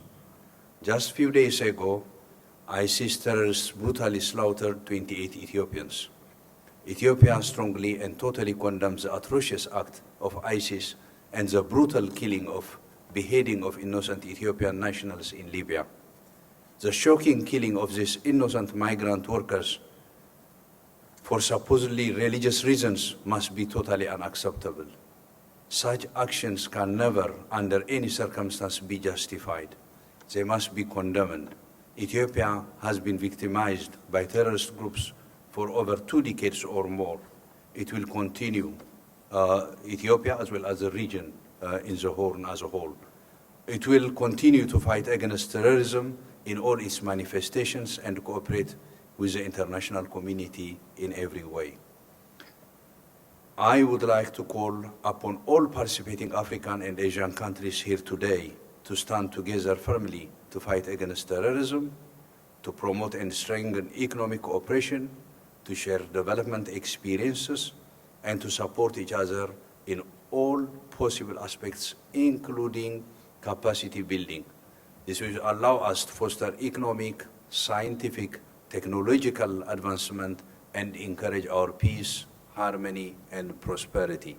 Collectively, we can create a better world that we all hope future generations will enjoy. Thank you for your attention. Thank you, Minister, for your statement. I now invite the Minister of Foreign Affairs and Cooperation, Mauritania, to take the floor.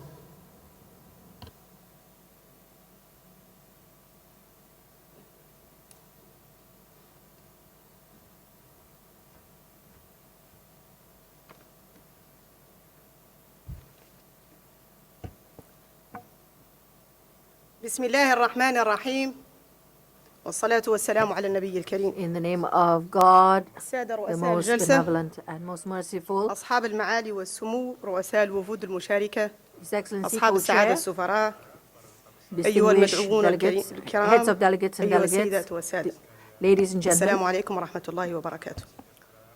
peace be unto أود us في all. البداية أن أعبر عن سعادتي First of لحضور all, أعمال هذه القمة، I am very happy وأن to أشكر be جمهورية إندونيسيا present at this رئيساً conference. وحكومة I وشعباً thank you very much to على Indonesia, حسن the الاستقبال وكرم President, the الضيافة. people, and those who منذ are involved, وصولنا who إلى مدينة has جاكرتا welcomed us الجميلة. warmly since our كما arrival أحيي in القائمين على the beautiful التنظيم المحكم لهذه city of القمة، Jakarta, and والتي would نخلد also فيها like اليوم to ذكرى مرور 60 congratulate on the عاما successful على انعقاد مؤتمر celebration باندونغ of the conference الذي in يعد commemoration of اللبنة the 60 الأولى years of لحركة عدم the الامتياز Bandung وأحد conference, جذور which is التعاون the الأفرو milestone آسيوي ومرور of 10 سنوات the efforts على انطلاق towards the مبادرة cooperation between الشراكة Asia and Africa, الاستراتيجية الجديدة الإفريقية and الآسيوية also تحت for عنوان the NAASP. تعزيز تعاون الجنوب لتعزيز The السلام theme والازدهار to العالمي. strengthen South-South cooperation to السادة الرؤساء، promote world peace and أيها السيدات prosperity والسادة، between the two continents. أنقل إليكم تحيات فخامة رئيس الجمهورية Ladies and السيد gentlemen, محمد العبد العزيز congratulations from the الذي كان بوده President Ahmad مشاركتكم Abdul Aziz, لتخليد هذه الذكرى really المجيدة، wanted to be present ولكن at الظروف this auspicious والالتزامات occasion,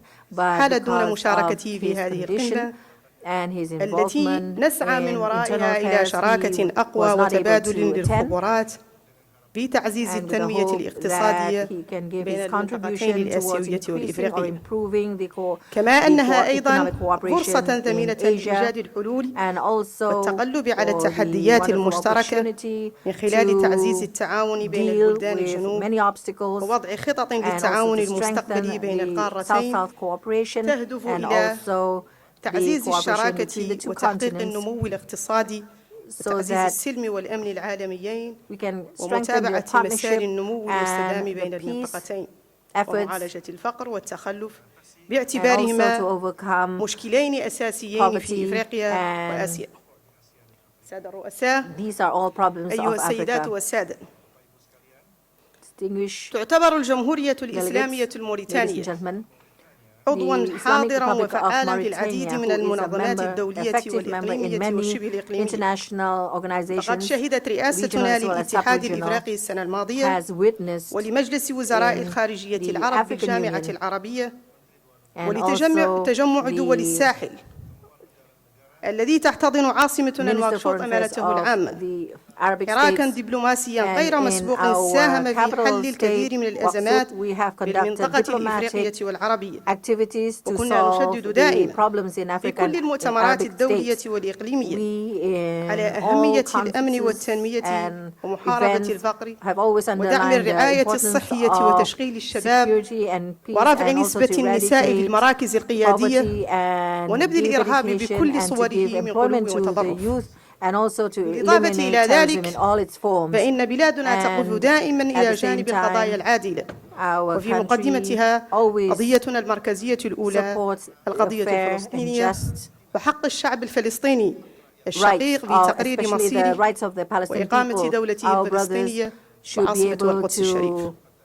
السادة الرؤساء أيها السيدات والسادة إن الجمهورية الإسلامية الموريتانية جعلت من ثنائية الأمن والتنمية مبدأين مترابطين لا يمكن لبلد النهوض بدونهما وهذا ما تجسد من خلال تبني مقاربات متكاملة لمواجهة الإرهاب ورسم سياسة محكمة وصارمة بمجال الأمن تمثلت في وضع خطة أمنية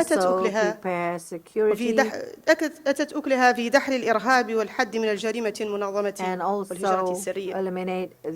السادة والسيدات، السادة والسيدات، إننا بموقعنا الاستراتيجي في شمال وغرب إفريقيا نتمتع بحمد الله بمقدرات اقتصادية هامة، الشيء الذي حدا بحكومتنا إلى وضع استراتيجية تنموية تقوم على الانفتاح وعلى الاستثمارات الوطنية والأجنبية بتسهيل الإجراءات وتوسيع دائرة الإعفاءات الجمركية نتاجا لاستحداث مدونة الاستثمارات محفزة وإنشاء منطقة اقتصادية حرة في عاصمتنا الاقتصادية نواديبو. الرؤساء أيها السيدات والسادة، إننا إذ ندعو إلى العمل من أجل إحياء روح باندونغ لنعلن ترحيبنا بالوثائق الثلاثة التي ستصدر عن هذه القمة وندعو لتفعيل الشراكة الاستراتيجية الآسيوية الإفريقية خدمة لتطلعات شعوبنا وإيمانا منا بأهمية العمل المشترك وتكاتف الجهود لبناء اقتصادات متينة وخلق فرص استثمارية بين قاراتنا. وفي الختام أشكركم والسلام عليكم ورحمة الله. Once again, thank you. Walaikum salam. Thank you, Minister, for your statement. I believe we all agree that South-South cooperation is the way to go if we are to address the social and economic challenge we are facing and to bring about sustainable development and peace and stability in our region. At this point, I would like to hand over the chairmanship to the co-chair, His Excellency, the Prime Minister of the State of Palestine. Thank you. Thank you. Excellencies, I would like to invite His Excellency, Minister of State for Cabinet Affairs of Kuwait, please.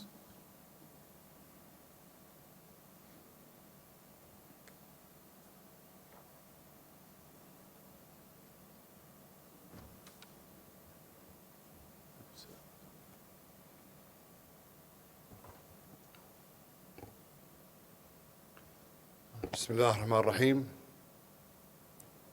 السادة رؤساء الجلسة، بسم الله أصحاب الرحمن الفخامة الرحيم. والسمو، Co-chair, أصحاب المعالي والسعادة، السيدات والسادة، heads of السلام states, عليكم heads of ورحمة الله delegations. وبركاته. السلام عليكم أولاني ورحمة سيدي الله حضرة صاحب وبركاته. السمو أمير البلاد الشيخ صباح الأحمد I have الجابر been given the الصباح حفظه mandate الله شرف by the تمثيله Emir في of هذه Kuwait الاحتفالية والمؤتمر to الهام represent him in this والذي يوليه سموه كل in this اهتمام most important ورعاية، summit. مثمنا الدور He الحيوي pays great الذي interest تقوم towards به this الحركة conference من دفع because لمزيد من التواصل of the والتفاعل tremendous role بين مختلف دول العالم، that has been played by وقد this حال دون movement مشاركة that سموه has generated ارتباطاته السابقة، optimism in the world. متمنين he is متمنيا unable to لهذا المؤتمر attend كل because التوفيق في of تحقيق ما other نصبو إليه matters, جميعا and من he hopes تقدم that this وازدهار. conference can سيد الرئيس، establish the aspirations ها that نحن we all نجتمع strive اليوم for. للاحتفال Co-chair, بمرور today we 60 عام gather من here الإنجازات to حققتها commemorate the أو 60th, حققها التعاون بين the شطري achievements that آسيا has been attained وأفريقيا. by the two فمنذ أن continents, اجتمعت Asia and 29 Africa. دولة عام 1955 في مدينة Since باندونغ the التاريخية 29 ووضعوا اللبنة countries meeting in الأولى Bandung, لدعم which was truly التعاون والحوار historic, بينهم، and that laid down the وانطلقت الإرادة foundation for a السياسية لتلك dialogue الدول between بخلق these countries. توازن The مهم ومميز يضمن political will سيادتهم of وحريتهم these ويدفع لتحقيق الأمن countries والاستقرار والتنمية والازدهار were to ويدعم حقوق achieve الإنسان، stability in the وذلك countries بإيجاد and حركة also عدم الانحياز prosperity عام and 61 human rights, والتي أصبحت اليوم and تضم في to عضويتها establish ما the يزيد على non-aligned 118 movements. دولة. حققت Today, توازن أو حققت هذا التوازن there are حيث باتت الحركة اليوم 108 ركن أساسي member للمحافل countries, الدولية and تصبو إلى stability has المزيد من been التعاون بين مختلف achieved, دول and العالم this has become وتهدف a إلى خلق عالم pillar واعد خالي that من كل ما establish يهدد cooperation أمن among وسلامة every شعوبها. nation, and the سيد world الرئيس، are إن دولة able الكويت to وانطلاقا من إيمانها المطلق defend itself from the threats. بأهمية الحوار والتعاون، فقد Based استضافت في on شهر our أكتوبر belief in the 2012 importance of dialogue on القمة cooperation, الأولى in للحوار October الآسيوي، كما 2012, استضافت we القمة العربية were الأفريقية host في شهر to the نوفمبر Asian African 2013، Conference, وذلك and تأكيدا على الدور the الحيوي التي تلعبه Conference القارتين of Arab في شتى States, المحافل الدولية، and وتدعيما لكافة الجهود and الرامية have played an لمزيد من active الروابط role والتكاتف between the لمواجهة two التحديات continents, and العالمية. supported the efforts of فقد انتهجت cooperation دولة in order الكويت to face سياسة its global التعاون challenges. وتدعيم الحوار Kuwait ودفع التنمية، has ولن تألو جهدا taken on the policy لدعم to كافة الجهود establish dialogue لتحقيق ما نصبو إليه in order to جميعا من encourage استقرار development ورخاء.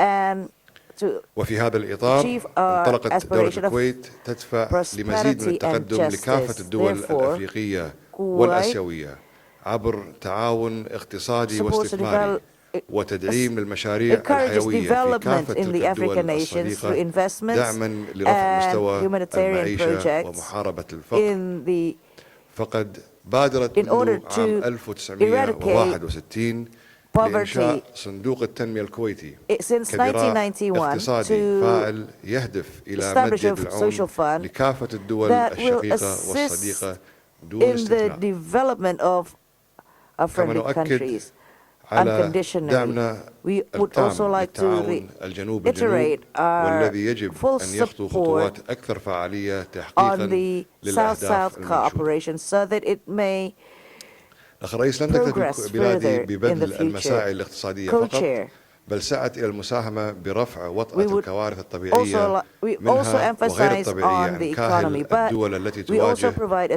تلك الكوارث humanitarian عبر المساهمة assistance في الجهود to countries المختلفة that has been مع affected المنظمات by الدولية disasters والهلال الأحمر الكويتي through وغيرها various المؤسسات الإنسانية contributions تحقيقا لهذا alongside الهدف الإنساني. international organizations through the Kuwait Red سيد Cross الرئيس، for humanitarian purposes. تظل Co-chair. القضية الفلسطينية وما تحمله في On the issue of طياتها من Palestine, مآسي وآلام محورا issue أو still محور brings about القضايا في الشرق الأوسط إن لم sufferings, تكن and محور this has become a القضايا في major العالم issue أجمع. in the Middle East. فمنذ بداية has كارثة become الاحتلال الإسرائيلي The سعت دولة core issue الكويت مع الدول internationally. In العربية fact, الشقيقة since والصديقة Israel first إلى إيجاد occupied حل it, عادل Kuwait وشامل and يعيد other الحق إلى أصحابه nations tried to أي الشعب الفلسطيني الشقيق. establish ومن هذا المنبر الهام independence, full independence دولة to the الكويت Palestinians. And الالتزام from this الكامل platform, واللامحدود from this conference, لدعم Kuwait would like to extend its لتحقيق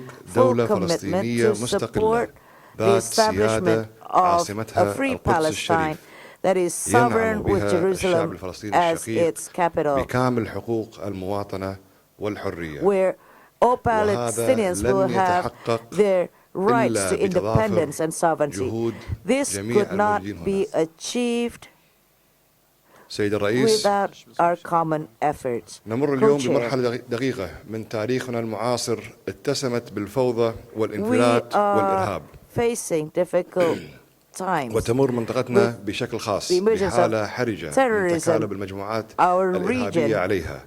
ومن هذا المنطلق سارعت دولة الكويت إلى دعم كافة الجهود الدولية الرامية إلى محاربته والقضاء على تلك المجموعات التي باتت تهدد العالم بأسره وليس منطقتنا فقط.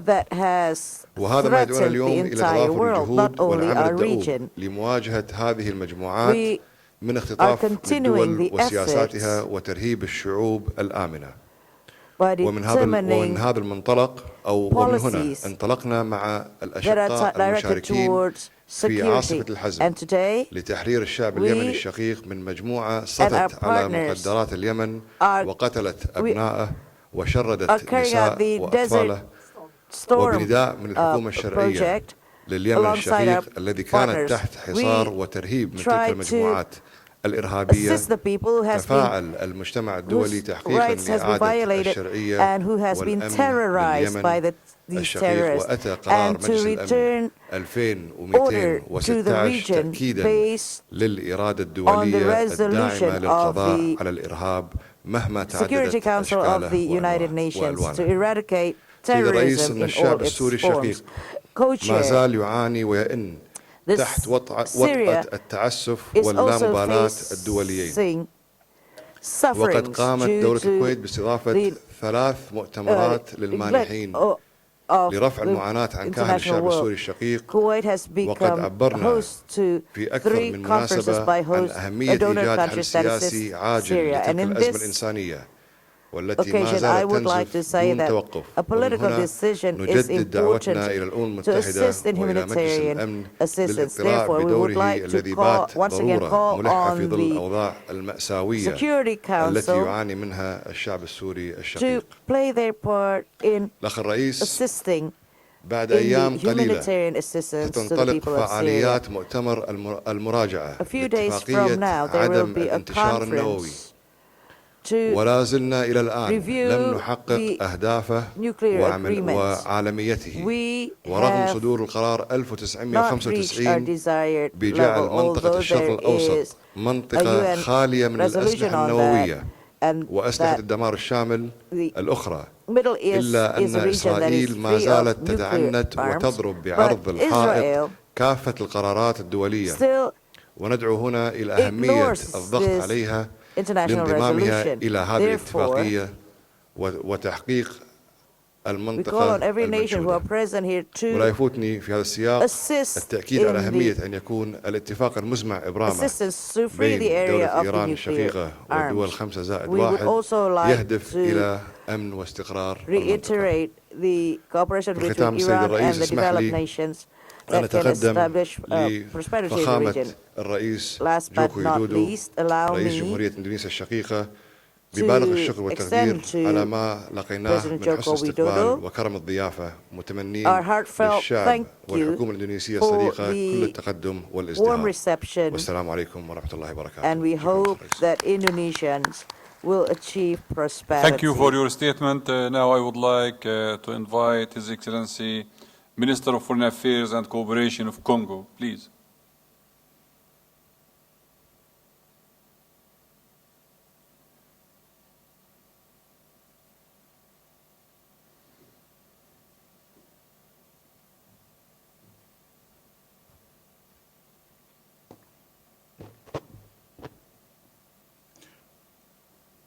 Madame et Monsieur le Co-président, Excellences, Mesdames, Messieurs, en prenant la parole au nom du chef de l'État congolais empêché, je voudrais d'abord remercier vivement le pays hôte et ses dirigeants pour les excellentes conditions d'accueil, de séjour et de travail mises à notre disposition à l'occasion de ce sommet qui constitue un temps fort pour le symbole de l'unité et de la solidarité entre le monde africain This is a et le monde reflection asiatique. of the solidarity En nous between accueillant the ici Asian and pour cette African double countries commémoration, by welcoming us here l'Indonésie reste fidèle à son in leadership dans la préservation this de commemoration. l'esprit de Bandung, Indonesia had qui demeure continues to une stay true source to its leadership immense with d'inspiration the pour les actions que 10 nous menons, principles of Bandung, and this is particulièrement a en great ces heures inspiration for all the de actions that we will résurgence des take, most menaces et specifically de persistance des défis in majeurs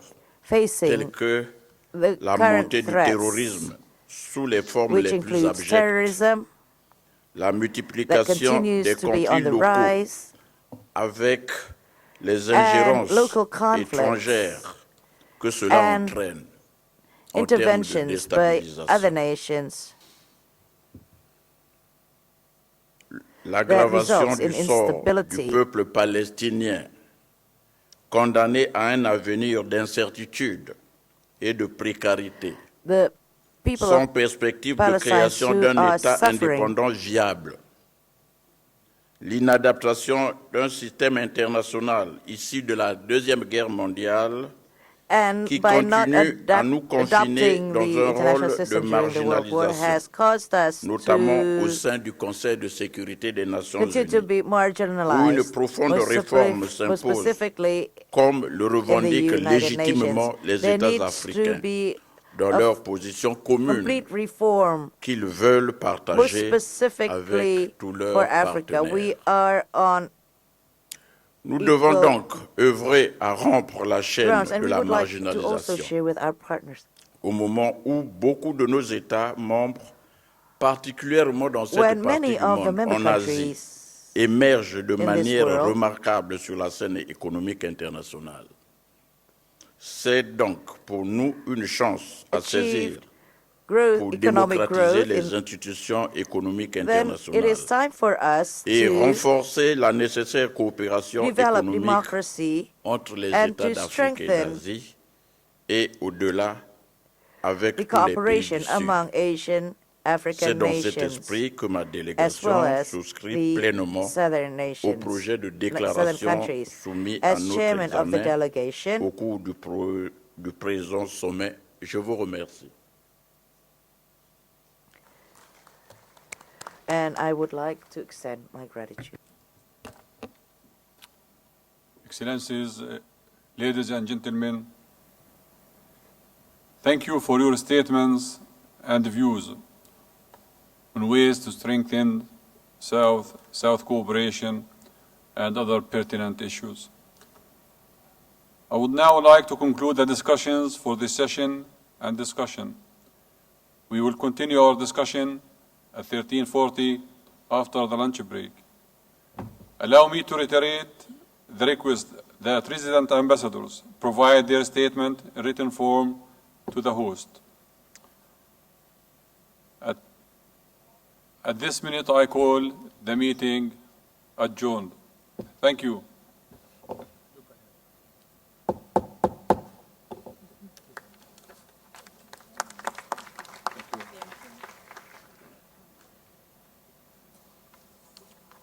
Your Majesties, Your Excellencies, and distinguished delegates, ladies and gentlemen, may we kindly inform you that lunch is served in Assembly Hall 1 for head of states and head of governments, Assembly Hall 3 for head of delegations, while for other delegates is in Summit and Kasuari Lounge. Thank you.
Your Majesties, Your Excellencies, and distinguished delegates, ladies and gentlemen, you are kindly requested to take your seats. We shall commence plenary session 6 in a due course. Thank you.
Your Majesties, Your Excellencies, and distinguished delegates, ladies and gentlemen, welcome to plenary session 6, co-chaired by Vice President of the Republic of Indonesia, His Excellency Mr. Muhammad Yusuf Kala, and Vice President of the Republic of South Africa, His Excellency Mr. Cyril Ramaphosa.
Ya. Assalamualaikum warahmatullahi wabarakatuh. Selamat sore.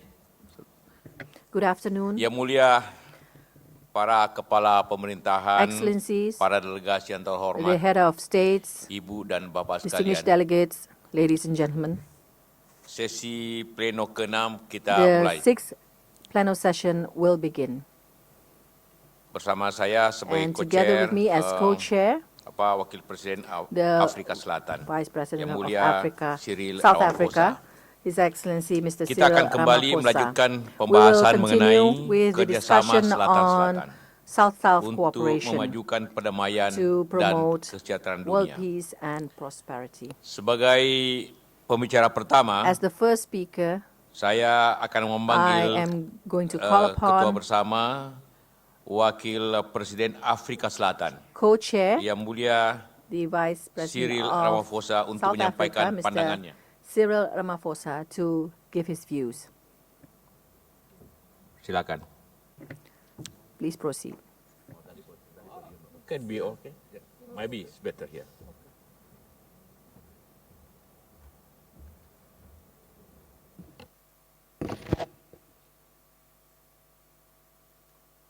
Your Excellency, Vice President of the Republic of Indonesia, Your Excellencies, Heads of State and Government, Your Excellencies, Heads of Delegation, ladies and gentlemen, as I accept this honor to co-chair I would like to start off by stating South Africa's position. I do wish to express my own and on behalf of the delegation of the Republic of South Africa, appreciation and gratitude for the unbelievable hospitality and courtesies accorded by the President, the government, and the people of Indonesia since our arrival in this beautiful city of Jakarta. His Excellency President Widodo and the government of Indonesia deserve to be loudly applauded for convening this conference at this crucial juncture in the history of the world. The year 2015 marks the confluence of both the 60th anniversary of the Spirit of Bandung and the adoption of my own country's premier document, the Freedom Charter, as well as the 70th anniversary of the United Nations. Your Excellencies, 60 years ago, in 1955, as the shackles of colonialism were being cast off, the founding fathers of our liberation movements in both Africa and Asia convened in this country in Bandung. They gathered here in Indonesia to reflect on the role of emerging nations in securing peace in the global arena, achieving economic development, and assigning colonialism and racism to the dustbin of history. The core principles of the Spirit of Bandung Conference were political self-determination, mutual respect for sovereignty, non-aggression, non-interference in internal affairs, and equality. While we celebrate that much of the noble ideals of Bandung have been accomplished, we must guard against complacency. The spirit of Bandung remains unrealized until we universally eradicate poverty, underdevelopment, inequality, extremism, and racial and gender discrimination. Your Excellencies, South Africa's international relations philosophy is based and premised on the principles of the document I told you about, which we adopted, the Freedom Charter. This document was adopted on the 26th of June 1955 by the African National Congress, the ANC, just a few months after the return of our two delegates from the Bandung Conference. You could also say that we derived a lot of inspiration and motivation from the Bandung Conference, amongst others, to finally adopt this historic document. Our Freedom Charter sets out that there shall be peace and friendship.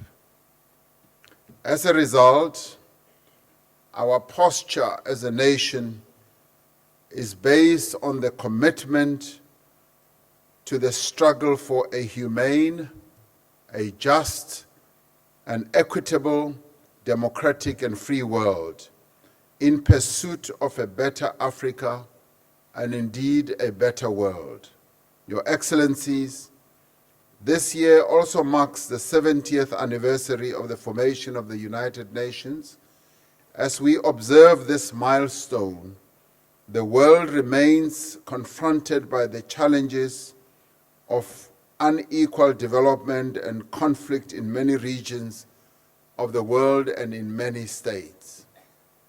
A further challenge is that the multilateral financial and political institutions remain untransformed.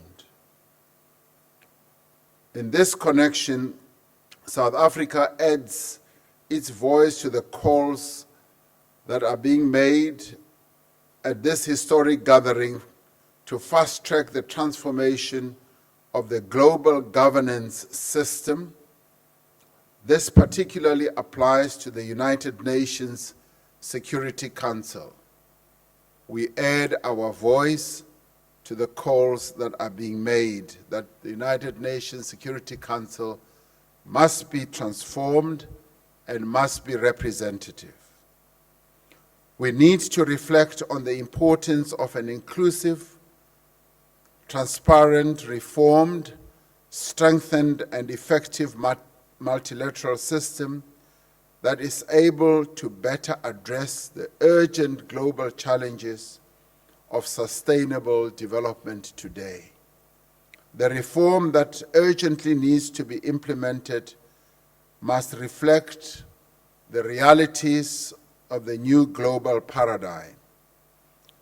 It surely is incongruous that the majority of the world's population is only periodically represented at the apex of the global institution.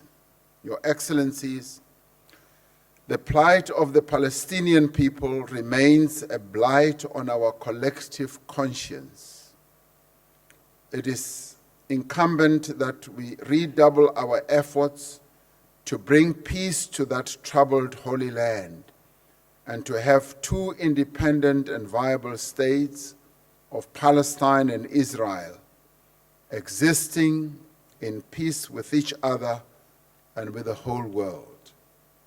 We are convinced that only sincere negotiations between Palestine and Israel can secure the peace and security that all peace-loving people around the world yearn for.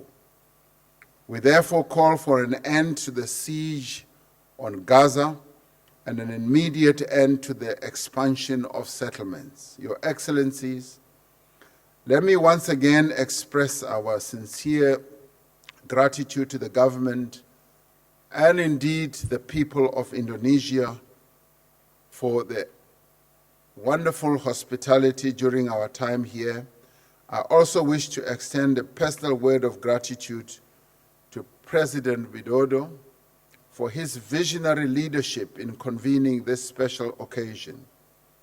I commend the President on this great initiative, which is a testament once more of the strong solidarity that exists between the governments of the peoples of Africa and the people of Asia. What we can say is that we hope that the spirit of Bandung lives on, and it lives on for many more decades to come. And we say, long live the spirit of Bandung, long live the Africa-Asia solidarity, and long live all the peoples of Asia and Africa. Thank you very much.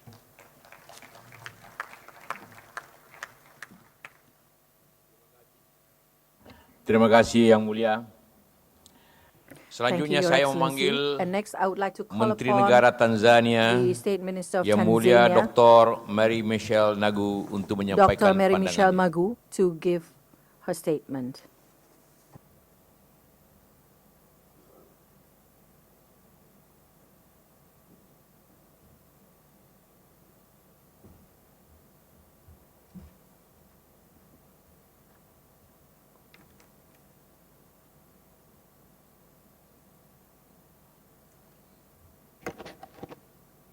Your Excellencies, co-chairs, Your Excellencies, heads of state and government, honorable ministers, distinguished guests, ladies and gentlemen.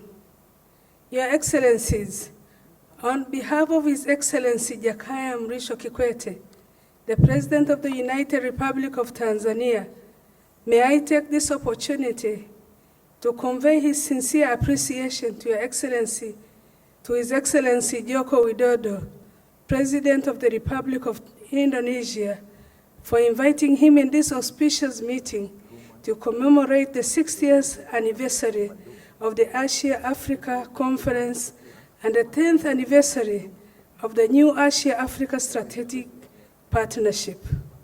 But due to other national pressing issues, he has sent me on his behalf.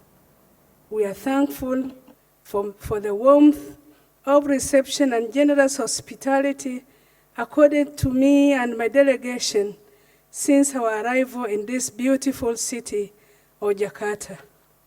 Your Excellencies, I wish to echo the previous speakers by declaring Tanzania's position in supporting the three documents, namely strengthening South-South cooperation to promote world peace and prosperity, reinvigorating the new Asia-Africa Strategic Partnership, and Declaration on Palestine commemoration of the 60th anniversary of the Asia-Africa Conference and the 10th anniversary of the new Asian-African Strategic Partnership. 60 years after the establishment of Bandung spirit that lays down our common goals, we are still fighting against global injustice, inequality, violence, food insecurity, youth unemployment, diseases, political instability, trade imbalance, terrorism, and many others. Global peace and security is in a state of flux. The events occurring in our both regions are matters of concern for us all. Equally important, the menace of illicit exploitation of natural resources, poaching, illegal trade in narcotic drugs, piracy, and weapons are making the world less secure. No country is insulated and nobody is safe. This situation calls for all of us to play an active role to overcome against all challenges across our borders. Your Excellencies, Asia and Africa must work together to ensure the adoption of post-2015 development agenda, sustainable development goals that will really reflect the title of United Nations Secretary General report, The Road to Dignity by 2030, ending poverty, transforming all lives, and protecting the planet. Together, we must ensure that United Nations adopts the agenda that will make development at the center of its discussion in the next 15 years. Learning from experience of challenges that we faced in implementing MDGs, we must devise a mechanism to ensure stable, predictable, and reliable sources of finance for the implementation of SDGs. All challenges cannot be resolved by one country. We need to work together as Asia and Africa to address them. Your Excellencies, United Nations reforms are long overdue, and the pace of the progressing process is very frustrating indeed. We should remain steadfast and vigilant, not to allow the momentum to be lost. I humbly request our member states to use our solidarity, good relations, and long-standing diplomatic skills to revitalize the process. We must keep the flame glowing. Your Excellencies, unfortunately, the conflict in Palestine has been going on for far too long while the lasting solution is known, that's these two states living side by side harmoniously. The solution has been elusive for far too long. Time has come for the international community to come together in concerted efforts to make it happen. The Declaration on Palestine that was adopted by ministerial meeting on the 20th April should not wait any longer. What are those undefeatable challenges impeding the United Nations and we members of Asia-Africa Conference to end the deadlock? We must do the needful as much as we are doing to Palestine or what we did to East Timor and put the Sahrawi question to rest. Together, I know we can. Your Excellencies and distinguished delegates, Many African countries, including Tanzania, have registered good economic performance over the last 2-3 decades.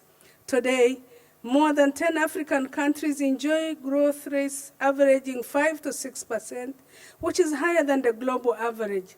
Africa's collective GDP is estimated to hit $2.6 trillion in the next 5 years, making our continent one of, if not the world's fastest growing economic regions. Africa is endowed with abundant natural resources, skilled and semi-skilled manpower, attractive investment climate, lucrative investment returns, and huge market. I believe that if Africa and Asia work together as strategic partners to harness these opportunities, our two regions can benefit more.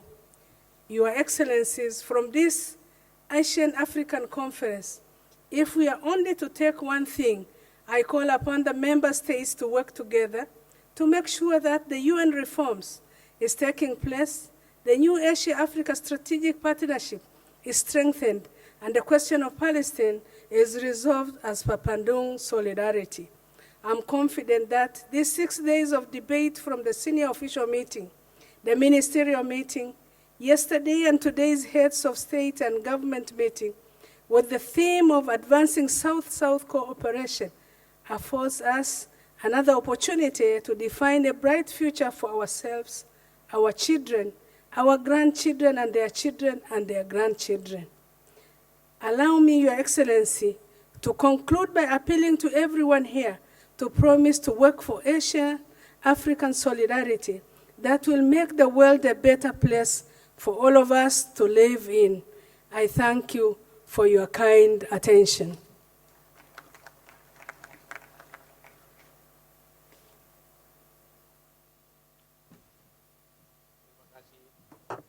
Terima kasih Yang Mulia. Kini saya memanggil Wakil Ketua Senat Federasi Rusia, Yang Mulia Ilyas Umhanov, sebagai observer untuk menyampaikan pandangannya. To deliver his views.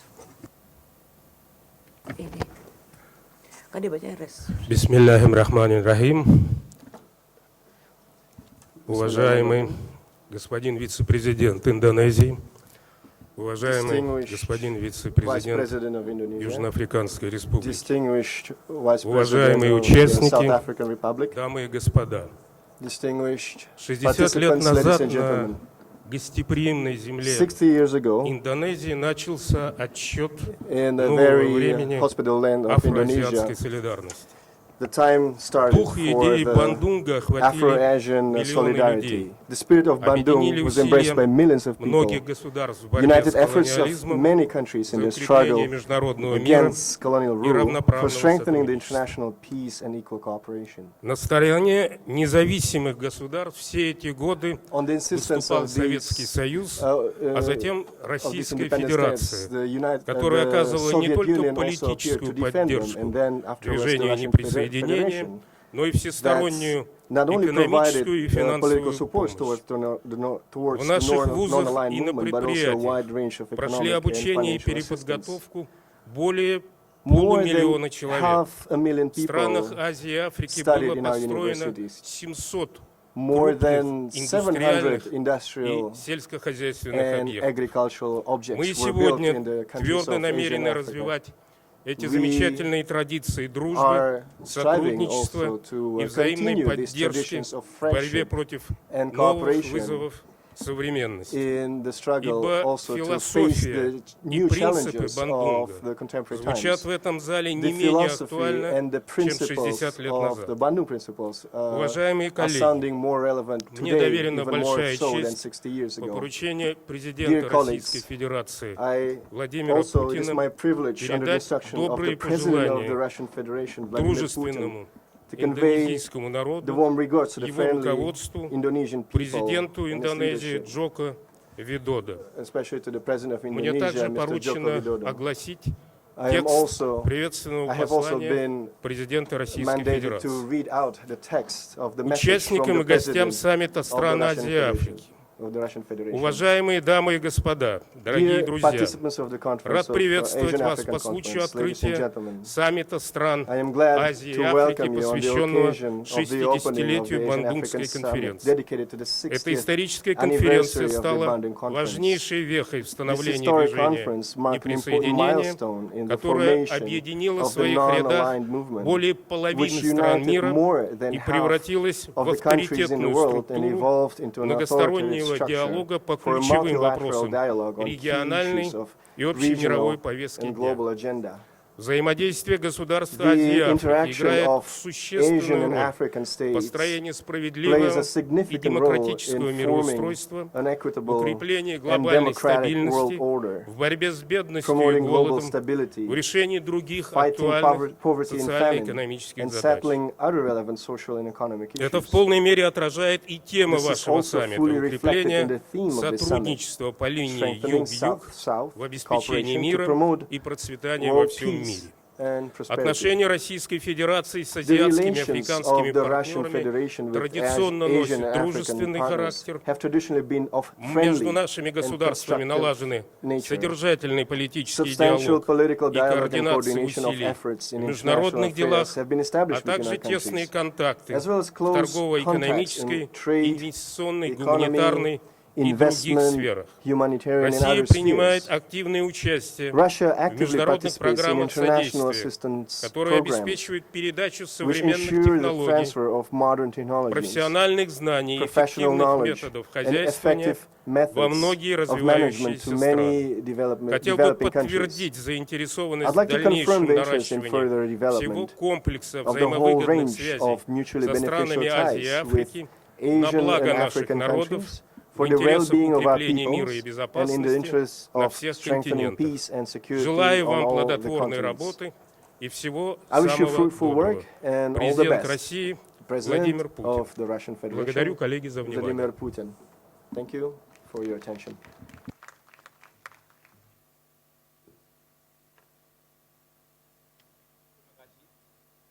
Terima kasih Yang Mulia.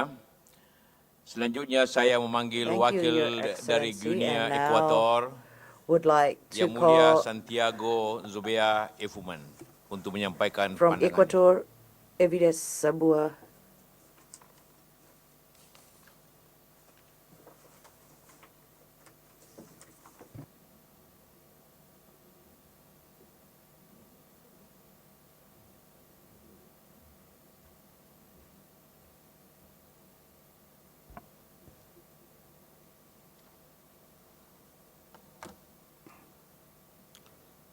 Excellences, Monsieur le Co-président, Excellences, Mesdames et Messieurs, permettez-moi de vous livrer ci-après le message de Son Excellence Obiang Bajoro, Président de la République, chef de l'État et du gouvernement de Guinée équatoriale. Queridos hermanos y amigos jefes de Estado y de Gobierno de África y Asia, distinguidos participantes, señoras y señores. My fellow brothers from Asia and Desde Africa, la delegates, República de ladies Guinea and gentlemen, Ecuatorial, from reciban los the Republic of cordiales Guinea saludos Equatorial, que os please dirigimos accept our con greetings ocasión de los eventos históricos to all que of marcan respectivamente in this auspicious los event, aniversarios and that is the 60 de la commemoration of the Conferencia de 60th Bandung anniversary of the y 10º Asian African Conference in de la Bandung Alianza and the Estratégica 10th anniversary of Asia-África, NASP, auspiciados por el gobierno y el pueblo de Indonesia, which was held a quienes by the expresamos government and people of nuestro Indonesia. profundo reconocimiento It is por la cordial truly an invitación honor for nos han us to cursado be invited para asociar with al pueblo y gobierno de mi país the en las people and reflexiones my people and del camino government recorrido desde dicho evento remembers intercontinental que that this durante varias décadas ha inspirado los meeting ideales which was held for several decades, has become an ideal inspiration sobre el destino del and mundo. movement in our collective mind de to Bandung de determine the fate of the world. In 1955, commemorating the 60th anniversary of the Asia-Africa Conference in Bandung in 1955, that has served as an inspiration to the establishment of the non-aligned movement, contra las prácticas an del aspiration to colonialismo, achieve el justice neocolonialismo, in Asia la and discriminación Africa, racial the y la fight against explotación del hombre colonialism, por el hombre. racism, Quisiera ratificar en and esta human ocasión exploitation by la other solidaridad humans, y adhesión where del at this pueblo y time we gobierno would de la like República to de Guinea carry out Ecuatorial ratification a los and ideales our del movimiento de los países no alineados connectedness por su with visión aguda sobre las government and injustas people relaciones of Guinea internacionales que existieron existieron to the y que todavía aspiration of prevalecen the non-aligned hasta movement. nuestros días Up to now, there are entre still las injustices in potencias this world económicas y militares del between mundo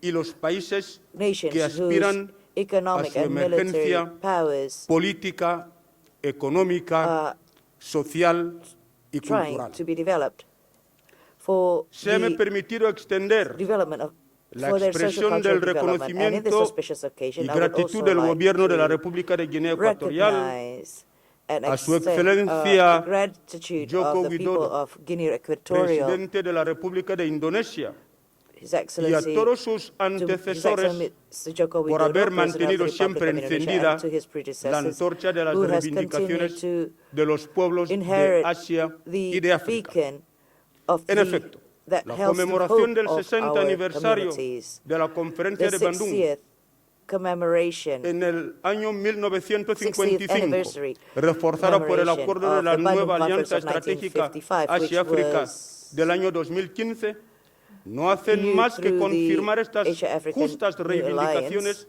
de los pueblos de África y Asia ante la persistencia de las prácticas del monopolio político de las grandes potencias que se resisten en abandonar aquellas prácticas inhumanas condenadas por la comunidad internacional. Al respecto, unjust practices Guinea that are Ecuatorial condemned by the aboga por international la communities. consolidación de la paz, la estabilidad y la Guinea seguridad Equatorial regional y then global. always Somos hopes partidarios that de la there will promoción be continua de los valores consolidation democráticos, for peace, la cultura de la paz, el stability, respeto de los and derechos humanos global fundamentales, security. We would incluido like el derecho to al desarrollo, uphold the la values of igualdad soberana de los democracy, estados y culture, la adhesión a los and principios de peace, la Carta de las and Naciones respect Unidas, towards the por lo fundamental que rights of condenamos human con rights, firmeza el including terrorismo, the la rights to violencia development, bajo todas sus formas equality, y el sovereignty, crimen transnacional organizado. Desde su creación en el año 1961, el and to movimiento de los combat países no organized crime. alineados ha Since its contribuido establishment in positivamente al 1955, equilibrio the non-aligned de la comunidad movement has mundial, provided dando positive paso a la contribution relajación to de las develop tensiones internacionales. world Si bien balance. debemos although lamentar el advenimiento del llamado unilateralismo de hoy, contrario al espíritu de la Lately, there has coexistencia been pacífica the entre rise las of naciones, unilateralism sean grandes, among medianas, nations, but pequeñas, ricas o pobres.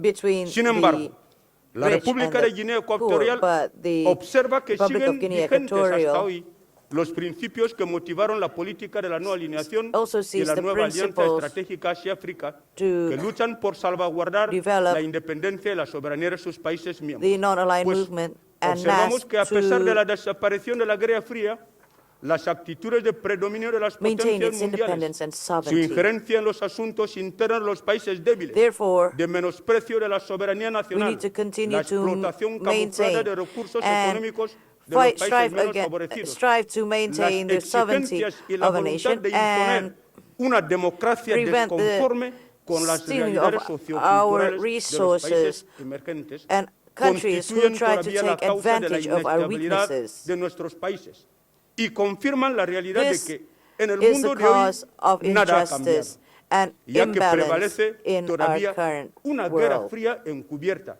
en el dominio económico y que nuestros Today, the países Cold War permanecen is cada over, vez más but there is a new al Cold acecho War, y and that is sufren el the acoso de las economic Cold potencias War, económicas y militares del mundo que where aspiran a la our hegemonía del planeta. development has En been consideración impeded, a estas and we have realidades, been la attacked República de Guinea economically Ecuatorial through military piensa que el means. movimiento de And los in this países no case, alineados the debe Equatorial Guinea reforzar más su lucha hopes solidaria the non-aligned movement continues to y la implantación de una cooperación de mutuo beneficio, fight for objetivos que se deben alcanzar y consolidar a través de la cooperación sur-sur. Con todo ello, el espíritu de Bandung permanece vigente hasta the tanto South que and nuestras South cooperation. And we see that the Bandung spirit continues to live on, and it will continue to live on until our hopes for the international community of peace, free, Guinea Ecuatorial expresa su total adhesión y apoyo a los tres documentos finales que recogen las deliberaciones y conclusiones de esta conferencia, encaminados al fortalecimiento continuo de la cooperación sur-sur y la promoción de un mundo de paz, de justicia, de igualdad y de prosperidad. Que Dios les guarde y proteja. Obiang Geman Bazogo, presidente de la República de Guinea Ecuatorial, muchas gracias por su amable atención. Gregorio, from the President of Equatorial Guinea. Terima kasih, Yang Mulia. Selanjutnya saya memanggil Wakil Perdana Menteri Republik Kyrgyzstan, Yang Mulia Ernest Otorbayev, untuk menyampaikan pandangannya.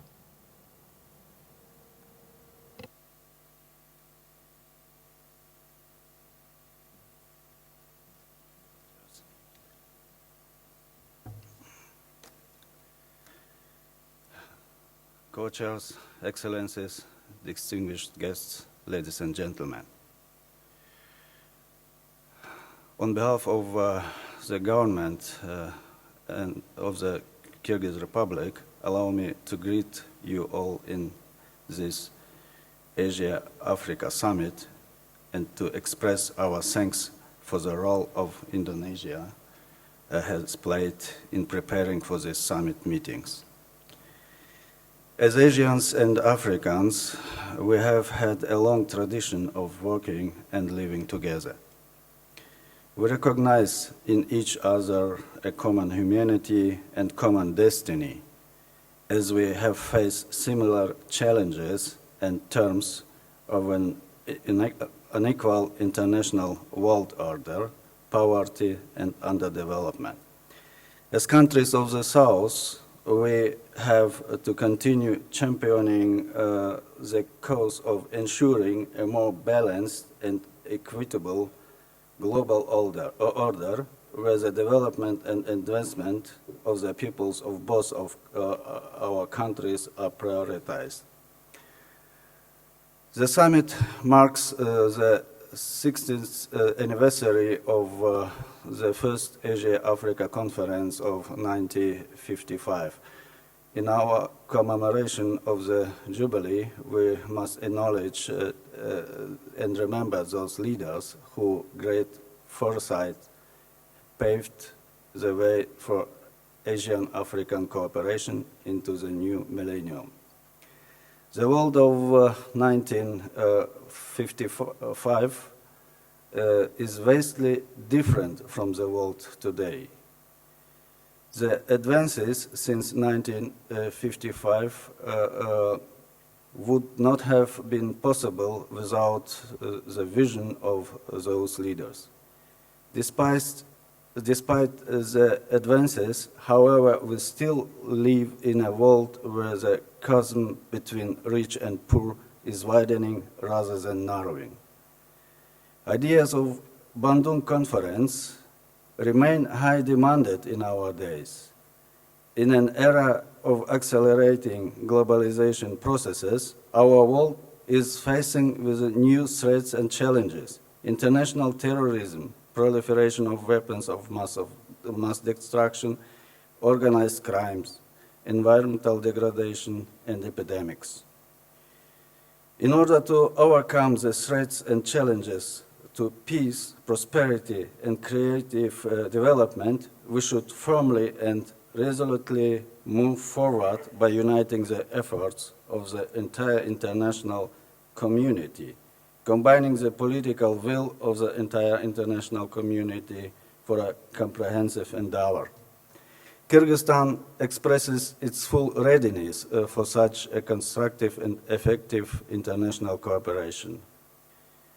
In our view, Asia-Africa strategic partnership has a great perspective in potential not only to improving the welfare of both Asians and Africans, but also playing a defining role in a reshaping of the international world political and economical order. I'm certain that in this partnership we will find enduring ways of jointly addressing the challenges that face our continents. Ladies and gentlemen, development of comprehensive relations with Asian and African countries is a priority of Kyrgyzstan's foreign policy.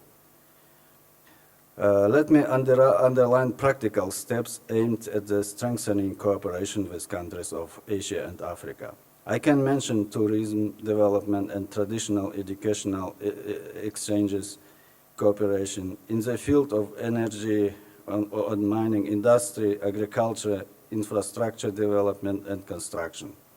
Among our priorities are creation of a favorable environment for business, development of competition, implementation of energy, mining, agricultural, transportation, and other infrastructural projects. Kyrgyzstan, being on the Silk Road, could become one of the transport, financial, and intellectual hubs between Asian and African continents, gates from Asia to Europe. We have to do a huge potential and every opportunity for these targets. Amid negative global political development, further strengthening the role and law-based on constructive approaches and cooperation are becoming all the most relevant. For Kyrgyzstan, these principles are an integral part of political development. In conclusion, I would like once again congratulate participants with this anniversary and express sincere hope that with common approach and concerted efforts, we can change our world for the better, for the benefit of our future generation. Thank you.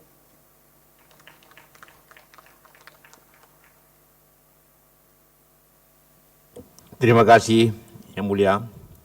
Thank you very much, Your Excellency. Selanjutnya saya memanggil Wakil Menteri Luar Negeri Urusan Kerjasama Regional Burkina Faso, Yang Mulia Musa Nebi, untuk menyampaikan pandangannya. To deliver his statement.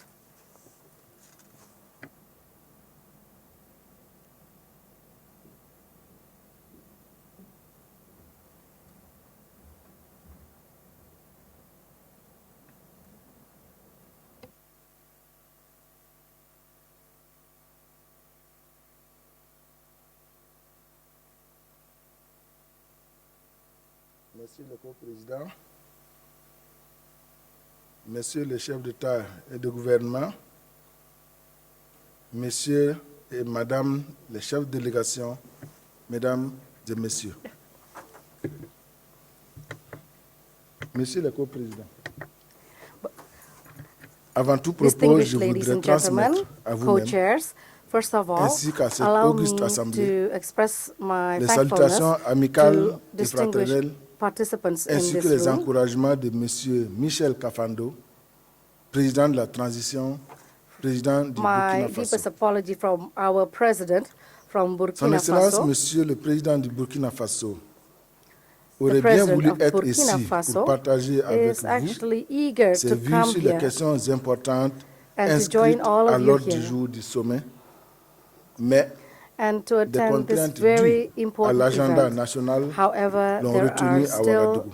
so many C'est donc en son nom que events j'exprime au gouvernement et au that His peuple de la Excellency République has to d'Indonésie handle ma domestically. profonde Therefore, I would gratitude like pour la qualité to de l'accueil qui convey nous to a the été government réservé of the Republic of depuis Indonesia notre my deepest arrivée dans cette apology, belle ville and we are thankful de to the government Jakarta. of Indonesia, to the president as Accueil well, qui témoigne de l'hospitalité for his légendaire speech du as peuple well as indonésien. for receiving us in such Monsieur a le hospitable Co-président, way from the Monsieur whole of the Indonesian et people. Mr. Madame Co-Chair, les chefs de délégation, distinguished ladies and Pour gentlemen, ce sommet, nous avons ensemble décidé de heads porter of notre delegation.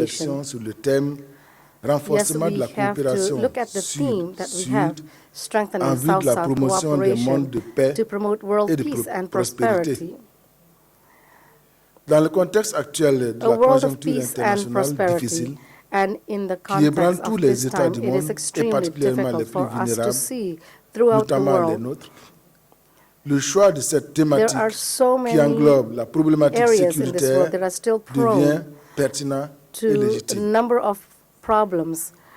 Ce choix There are atteste always stabilities aussi here de and there, l'engagement et de la and these are détermination proof des peuples du that Sud we à renforcer have leur to have solidarité pour gagner le pari du a développement strength. durable. We need to En foster effet, solidarity, and face à all la of this persistance et à aims l'ampleur des to crises économiques et financières, aux effets find néfastes a du réchauffement continuous climatique solution, because et à la the montée du effects, terrorisme, say for example, les chances from d'instaurer the un climate climat de change paix and et from de sécurité dans le monde all of s'érodent this chaque jour un will peu plus. give an impact Nous sommes donc towards the world. interpellés We quant à la have to be nécessité de able to conjuguer nos see efforts avec ceux de la communauté all the internationale efforts pour that relever has to ce be défi. conducted to answer N'ayant pas all these souvent voix au challenges chapitre that are sur des directly questions in our face. internationales, pourtant de We grandes have to look as préoccupations well pour that l'humanité there tout are entière, so many problems l'Asie et l'Afrique devraient continuer à in faire de ce terms of cadre humanity. un And of outil de course, we coopération need à la to fois continue participatif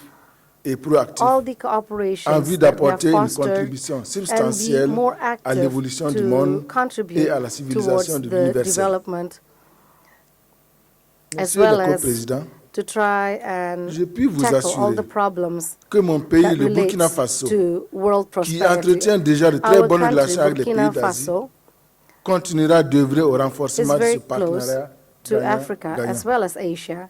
We also have partnerships Monsieur and le support and cooperation Les with 30 other et 31 countries. octobre Dear co-chairs, 2014, I would also like to convey mon here pays that a in connu year une insurrection populaire 2014 qui a conduit à la mise we en place d'un gouvernement de transition have qui a pour mission essentielle a government d'organiser that des is élections in libres, transition, justes et and we transparentes. have conducted the general election that is À more l'issue de ces transparent. élections, le pays And the devrait être result doté de of the nouvelles general election institutions itself démocratiques, is crédibles, that there are en new vue de institutions renforcer la that are démocratie more et la bonne trusted, gouvernance and et de they redonner are confiance pro-democracy. et espoir au peuple. And of course, the À people cet effet, now des élections trust couplées, more towards the présidentielles et government. législatives sont prévues le 11 octobre 2015. In year Et depuis sa prise de 2015, fonction, we le are also gouvernement going to travaille conduct a sans general relâche election.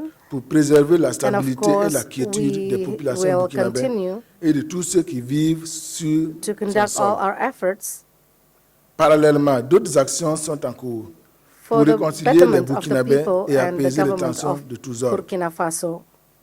Le groupe international de suivi et then d'accompagnement de la the transition government, a déjà tenu à the Ouagadougou deux transitional sessions government, qui lui ont permis de constater les progrès accomplis. C'est le lieu de remercier l'ensemble de we la see a lot of communauté internationale developments in pour this son soutien area, au peuple burkinabé and we et see au that the gouvernement de la international transition. community, Burkinabe, Monsieur le coprésident, and also the je transition voudrais government, réitérer l'adhésion du I Burkina would like Faso à l'esprit de to say Bandung here et that souscrire à l'ensemble des Burkina documents Faso adoptés is still par la conférence des conducting ministres. the spirit Pour of terminer, Bandung, je formule le the vœu spirit ardent of this conference que nos as well. échanges puissent I would renforcer also like davantage to la say solidarité, that we would l'amitié like to et le have partenariat entre les peuples du solidarity Sud and engagés cooperation il y a déjà 60 between ans par les pères Africa fondateurs de la and coopération Asia, Sud-Sud. Je vous remercie. and also through the South-South cooperation.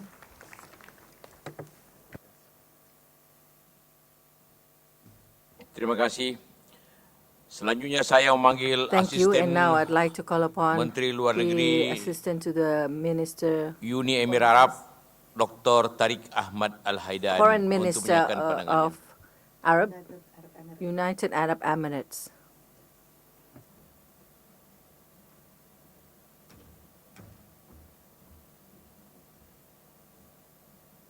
بسم الله الرحمن الرحيم. بسم الله الرحمن الرحيم.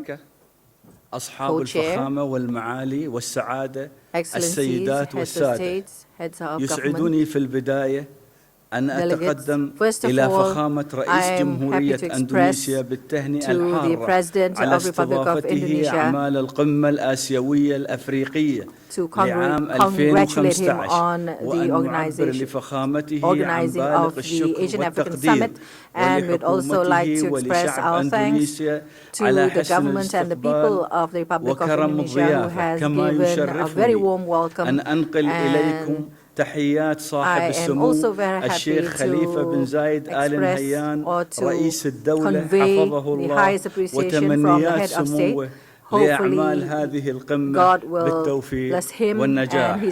سيد الرئيس، إن هذه القمة التي تأتي في الذكرى 60 لمؤتمر باندونغ والذكرى السنوية العاشرة للشراكة الاستراتيجية بين آسيا وأفريقيا لهي مناسبة لإعادة التأكيد على التضامن الآسيوي الأفريقي والتصميم على المضي قدما في تحقيق أهداف الشراكة الاستراتيجية بين القارتين واستكشاف آفاق جديدة للتضامن والتنمية من أجل تمكين شعوب بلداننا من الإسهام الفعال في تعزيز فرص السلام والرفاه في العالم.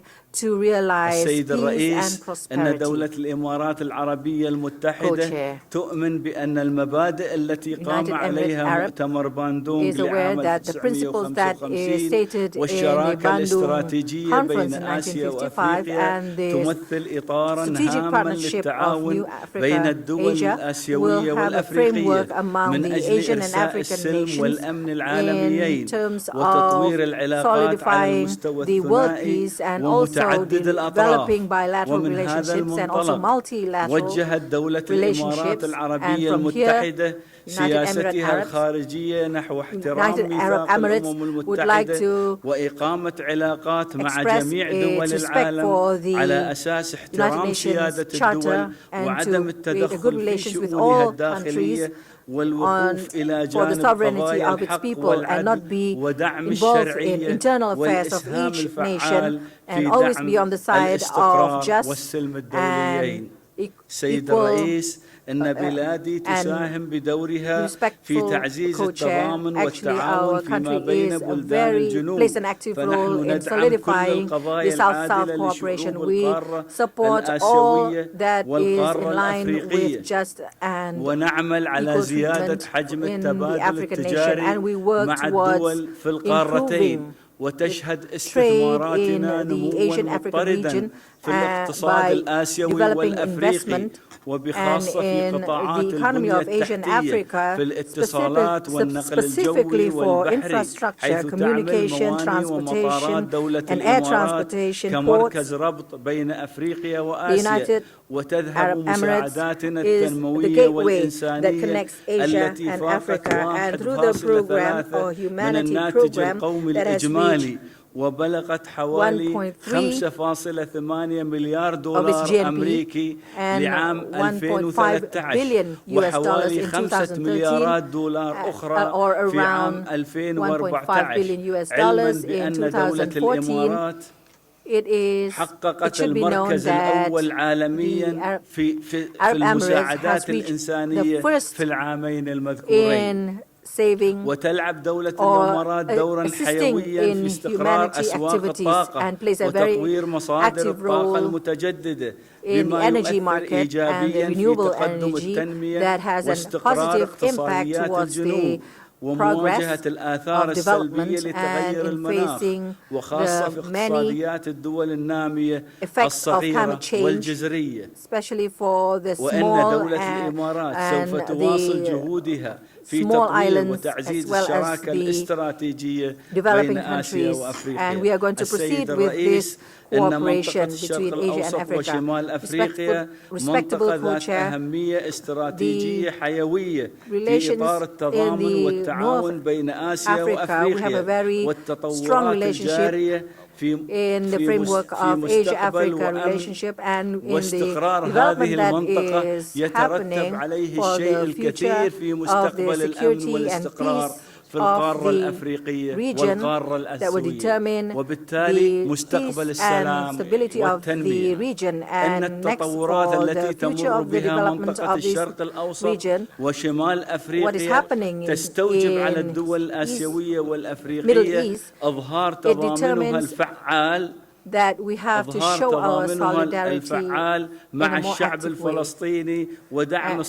together with the Palestinians, and also support the governments of the Palestine to achieve its membership at the United Nations, and at the same time to realize the vision or the dreams of the Palestinians to establish an independent state based on the borders of 1997 with the capital Jerusalem. And the declaration that is going to be finalized in this conference on Palestine reflects the solidarity of Asia and Africa in giving its support to the Palestinians. Respectable co-chair, in facing terrorism and extremism, it demands that the international society takes strict والتصدي للجماعات الإرهابية على كافة المستويات الأمنية والسياسية والاجتماعية والثقافية والأيديولوجية والإعلام الاجتماعي وإشراك كافة القطاعات المجتمع في هذه المواجهة. Social elements that in facing this problem, the United Arab Emirates would like to show would like to refer to the strategy of the United Nations in battling against terrorism or fighting against terrorism and become a host in fighting against terrorism. We see the importance of efforts in trying to eradicate terrorism and extremism in facing violence in the form of strategic relationship with the African states, and we hope that this conference will be successful because of the support from Allah Subhanahu wa Ta'ala. That is all. Thank you. Terima kasih. Selanjutnya saya minta kesediaan Ketua Bersama Yang Mulia Cyril Ramaphosa untuk melanjutkan memimpin pertemuan dengan memanggil pembicara berikutnya sesuai daftar pembicara yang ada. Silakan. In accordance with the list that we have, we're going to call upon the next speaker. Thank you, Your Excellency, Vice President of Indonesia. It is now my privilege to continue by inviting the next speaker on the list, and I would like to call His Excellency Dior Molang, Secretary General of the Ministry of Foreign Affairs of the Democratic Republic of Congo, to come forward and address the plenary.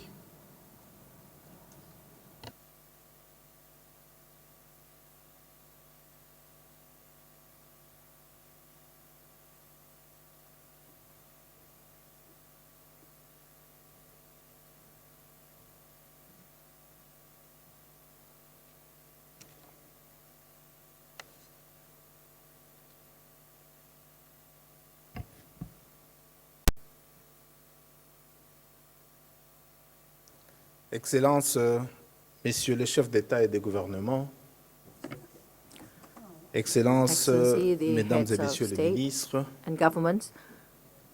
Excellencies, Excellences, Messieurs les co-présidents, distingués invités, Mesdames et Messieurs, c'est avec un plaisir, un réel plaisir que je prends la parole au nom du gouvernement de la République démocratique du Congo devant cette auguste assemblée réunie 60 ans après la tenue de la conférence de Bandung pour célébrer cette occasion donnée aux États, le 60e anniversaire de la conférence Asie-Afrique ainsi que le 10e anniversaire du partenariat stratégique Asie-Afrique. De prime abord, je voudrais vous transmettre les salutations du président de la République, son Excellence M. Joseph Kabila Kabange, qui n'a pas pu faire le déplacement de Jakarta à cause de nombreuses charges d'État, afin de commémorer avec ses pairs cet anniversaire mémorable. Puis-je vous rappeler Monsieur le Président, really wanted to que be here with us. l'Indonésie fut déjà en 1960 Indonesia, aux côtés de la in République démocratique du Congo 1960s, comme pays pourvoyeur des for troupes de la the mission de maintien de la paix de l'ONU. Republic Democratic Congo, La cité was de the head of Maluku à mission, Kinshasa, was en with République démocratique du Congo, the qui a Kinshasa emprunté ce and nom the aux troupes Democratic Republic of indonésiennes Congo stationnées to be dans part cette of contrée, the en est peace l'illustration. force. And at that Monsieur le time, Président, Indonesia l'initiative the prise par president l'Indonésie de took the réunir à initiative. cette date historique les peuples de What même has destin been initiated est à by féliciter, Indonesia, and historically, car elle nous incite à plus d'engagement we pris dans la must be vision d'une proud, nouvelle stratégie adaptée au développement. because it reflects the Nous solidarity nous devons de l'encourager. and also the C'est ici le lieu steadfastness d'affirmer of cette adhésion Indonesia au principe de to Bandung, qui prône la liberté et la souveraineté des hold peuples du the monde, ce à quoi la principles of République Bandung démocratique du for Congo world peace souscrit and entièrement. also the prosperity of the people. Permettez-moi une fois de plus d'affirmer que le nom And de allow Bandung me résonne to encore à l'unisson 60 ans après la say naissance du mouvement des non-alignés that dans nos 60 têtes comme un years événement ayant after influé de manière the décisive sur la non-aligned movement décolonisation du continent africain. and also the Il est à croire decolonization que le of thème choisi Africa, par les présentes assises, à savoir the theme le renforcement de la that- coopération sud-sud pour la promotion de la paix dans le monde that our et la theme prospérité at present is rencontre for parfaitement the les South-South préoccupations de mon cooperation pays.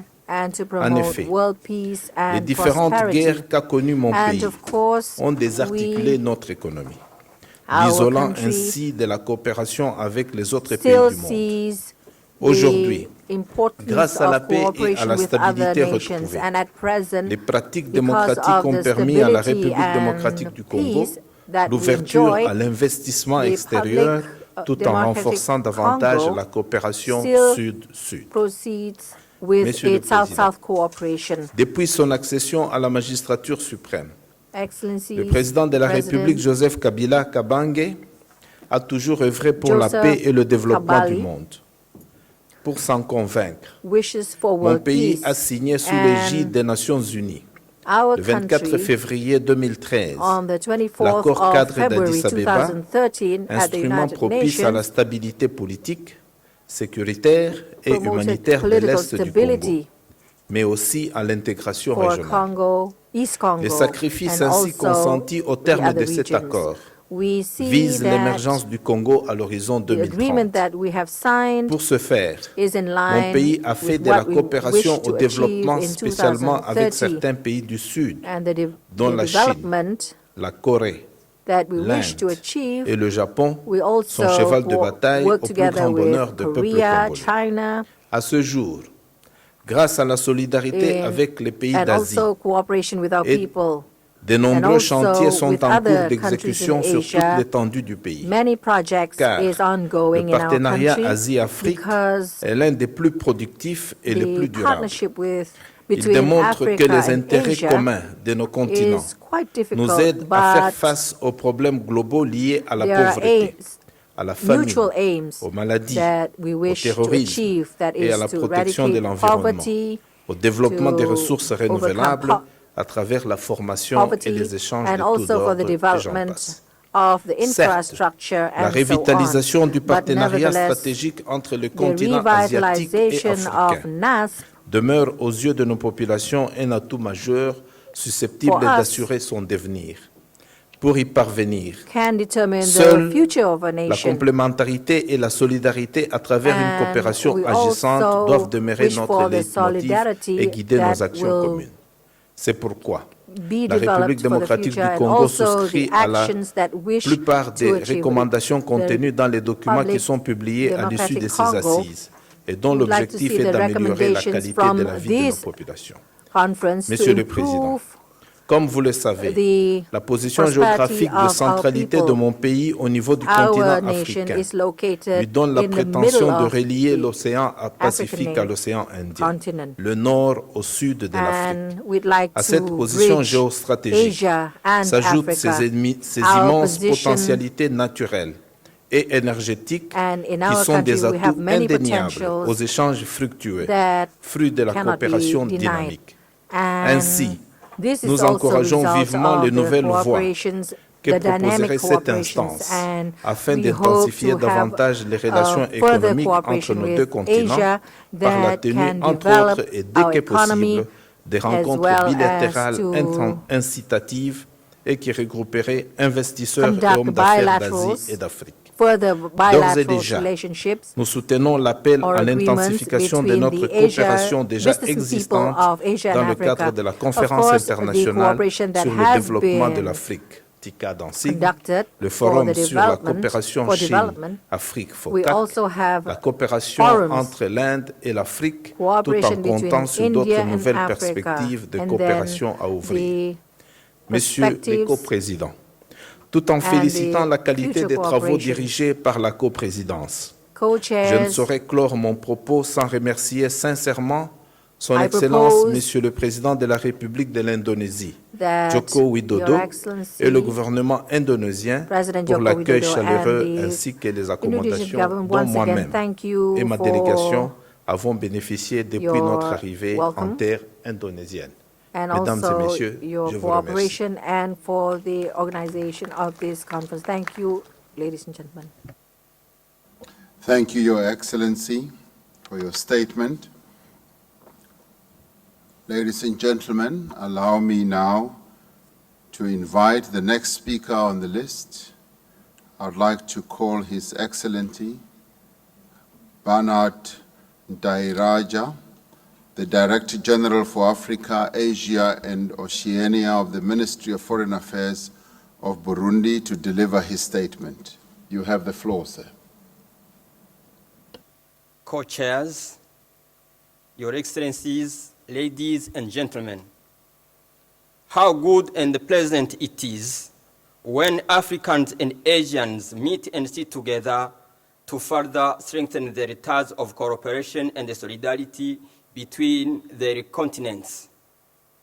At the outset, please allow me to convey to Your Excellencies the greetings and the best wishes of His Excellency Pierre Nkurunziza, President of the Republic of Burundi, the government and the people of Burundi. Burundi welcomes this historical summit, which will further strengthen the relations of friendship, cooperation, and solidarity among countries of Africa and Asia.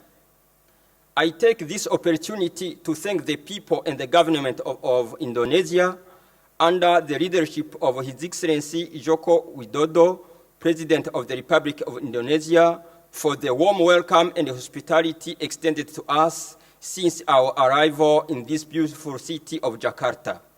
Congratulations for the quality and the good organization of our work. Your Excellencies, ladies and gentlemen, 60 years ago, leaders of Africa and Asia met in Bandung for reasons of solidarity to address the challenges of the time, particularly colonialism and poverty. 60 years later, our continent are still facing issues of poverty, peace, security, with a particular emphasis on the terrorism. Therefore, African and ASEAN solidarity and South-South cooperation remain relevant. Your Excellencies, ladies and gentlemen, Burundi joins and will always join hands with African and ASEAN countries and the international community in general in the fight against terrorism and to promote peaceful conflict resolution, the respect for principle of equal sovereignty of state, and the non-interference in the internal affairs of other states as mentioned in the UN Charter. In this regard, please allow me to inform that Burundi shared its experience of peace with several countries in distress in the world. Our troops operate in peacekeeping operations in Somalia, Central African Republic, Sudan, Cote d'Ivoire, Haiti, and so on, with the support of our partners, including those from the Asian continent. We pay tribute to the international community in general. We rejoice in the African and Asian solidarity, which promotes regional solutions to regional problems. We also pay a special tribute to the role played by their excellencies, the late Mwalimu Julius Nyerere and Nelson Mandela, true champion of Pan-Africanism and South-South cooperation, for their contribution in the peace process in Burundi. Your Excellencies, ladies and gentlemen, as peace and development are linked, so are peace and justice. After several decades of civil war, our country, Burundi, has successfully just made an extraordinary step with the establishment of the Truth and Reconciliation Commission. Today, we have recovered the peace thanks to the international solidarity and to South-South cooperation. Burundi is now well integrated in the East African community, which is composed of Burundi, Kenya, Rwanda, Tanzania, and Uganda. Burundi is addressing development and poverty challenges, especially through the strategic framework for growth and poverty reduction, as well as to its Vision 2025. We request for your support in this regard. Excellencies, ladies and gentlemen, Burundi will soon hold its general elections at district, parliamentary, and presidential level, and the people of Burundi will choose their own leaders. The government of Burundi will do its utmost to ensure that these elections take place in very good conditions, in transparency, in inclusivity, in strict respect of the law of the Republic of Burundi. Burundi welcomes the moral, material, and financial support that it has already benefited from our partners in the South. It reiterates its request for even more support from its partners and the request for foreign electoral observers in solidarity.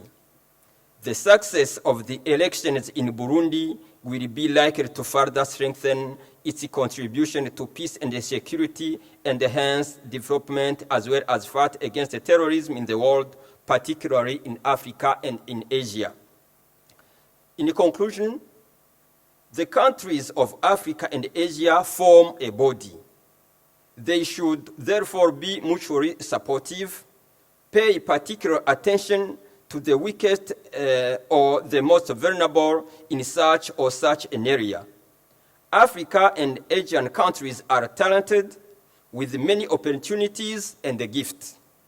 Burundi wishes that solidarity and South-South cooperation will be a reality well-oriented, and so we shall achieve peace and development we long for. I cannot conclude my statement without reiterating my best wishes of success for our work. Long live to South-South cooperation and solidarity. Je vous remercie. Que Dieu vous bénisse.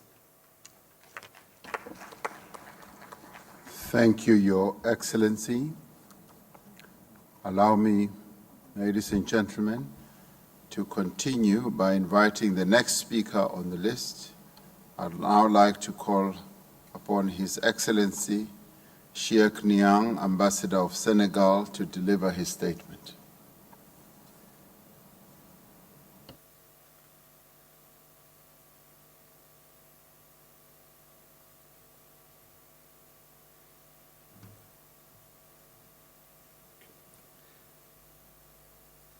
Excellences, Messieurs les co-présidents, Excellences, Mesdames et Messieurs, en transmettant à son Excellence Monsieur Joko Widodo, Président de la République d'Indonésie, les salutations et les félicitations de son Excellence Monsieur Macky Sall, Président de la République du Sénégal, qui n'a pas pu faire le déplacement à raison de contraintes de calendrier, je voudrais exprimer notre sincère gratitude au peuple et au gouvernement indonésien pour les excellentes dispositions prises pour l'organisation de nos assises.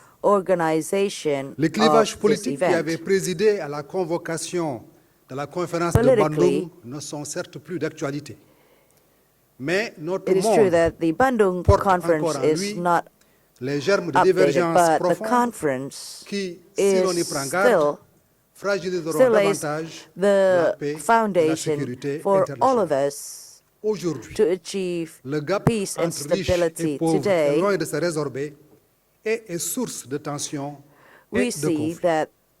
Aussi, mon pays se réjouit there are many de la conflicts décision de mettre sur and pied, tensions in the et world, ceci and conformément the à l'esprit de decision Bandung, d'un cadre novateur, to continue à savoir le to nouveau maintain partenariat stratégique the Bandung Afrique-Asie, spirit, most NAASP. specifically through NASP. Le NAASP, dans une posture pragmatique, portée vers les résultats, va nous aider à mieux mener le combat contre les défis actuels qui menacent notre in humanité. facing the challenges and as well as the conflicts that occur in the de world. l'impact négatif And this des changements relates climatiques, to, des problèmes for inhérents à la gouvernance among others, économique et financière climate internationale, change, economic, de tous les financial extrémismes, issues, de l'exclusion des classes sociales les plus pauvres, extremism, de la mondialisation de and l'indifférence poverty, face à la souffrance des victimes des conflits, modernization, ainsi que de la and délicate question victims migratoire. of conflict, Messieurs les and also coprésidents, immigration. Excellences, Mesdames et Messieurs,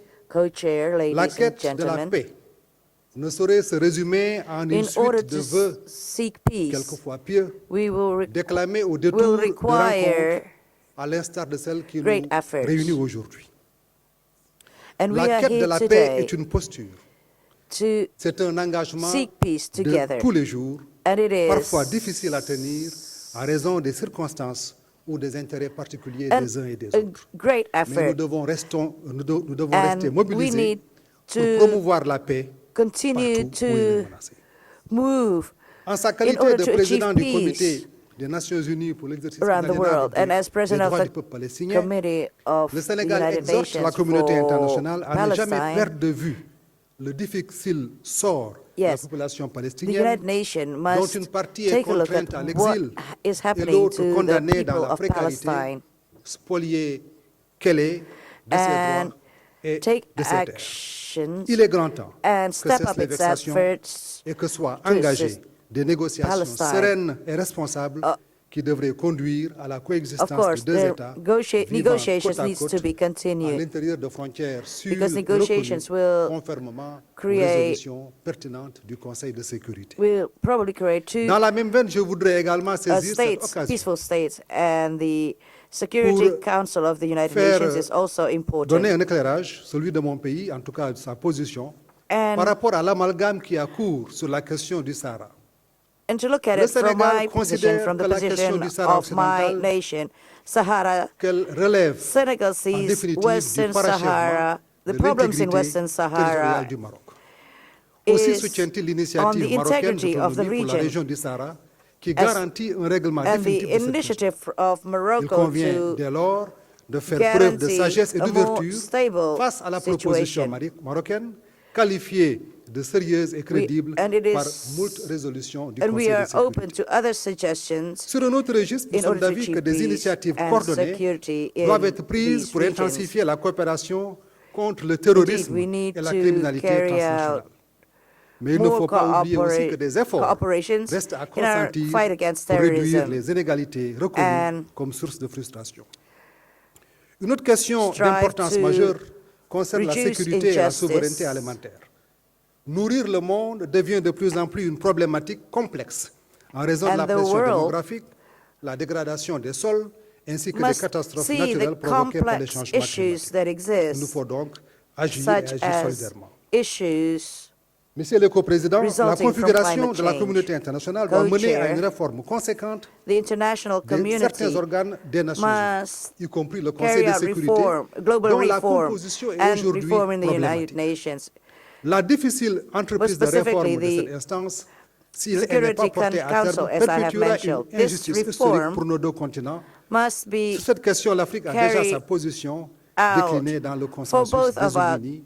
Travaillons donc continents. ensemble If pour Africa is represented procéder à in une the reconfiguration de Security ce Council, Conseil de we will be able to work Finalement, together mon pays to remercie improve l'Indonésie the pour son Security louable Council engagement à itself. soutenir le processus And we would d'institutionnalisation like du to NASP par la extend our création du gratitude to Centre the government Afrique-Asie. of the De même, Republic of et toujours Indonesia pour terminer for cette NAS fois-ci, and je the voudrais porter à votre Center attention for que le Asia Sénégal est en and train de Africa. mettre en And œuvre le once plan again, Sénégal thank you émergent, very qui much, est un ladies plan and gentlemen. ambitieux et réaliste, Senegal appelé à is traduire ses ambitions vers l'émergence économique. working Aussi, mon on pays the appelle-t-il de tous ses Senegal vœux plan la mise for en place economic immédiate du Conseil development, and conjoint my des affaires country fort opportunément proposées à l'issue du sommet afro-asiatique sur les affaires pour mieux promouvoir les échanges recommendations that have been put, recommendations from the Afro-Asian Summit. Thank you.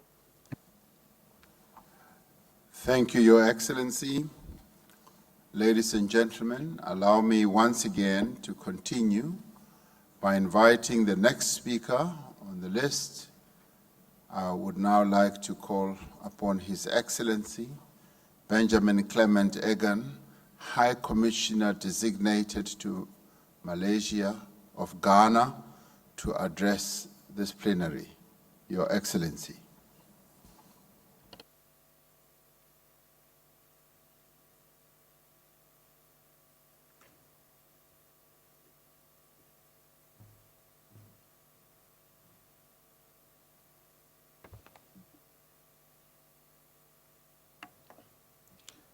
Your Excellencies, co-chairs, Your Majesties, Your Excellencies, heads of state and government, honorable ministers, distinguished delegates, ladies and gentlemen.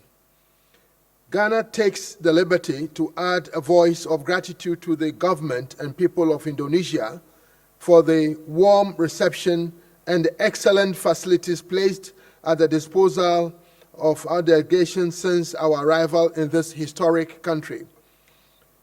I bring you fraternal greetings from His Excellency John Dramani Mahama, President of the Republic of Ghana, and the good people of Ghana, the first nation south of the Sahara to attain political independence soon after the historical Bandung Conference.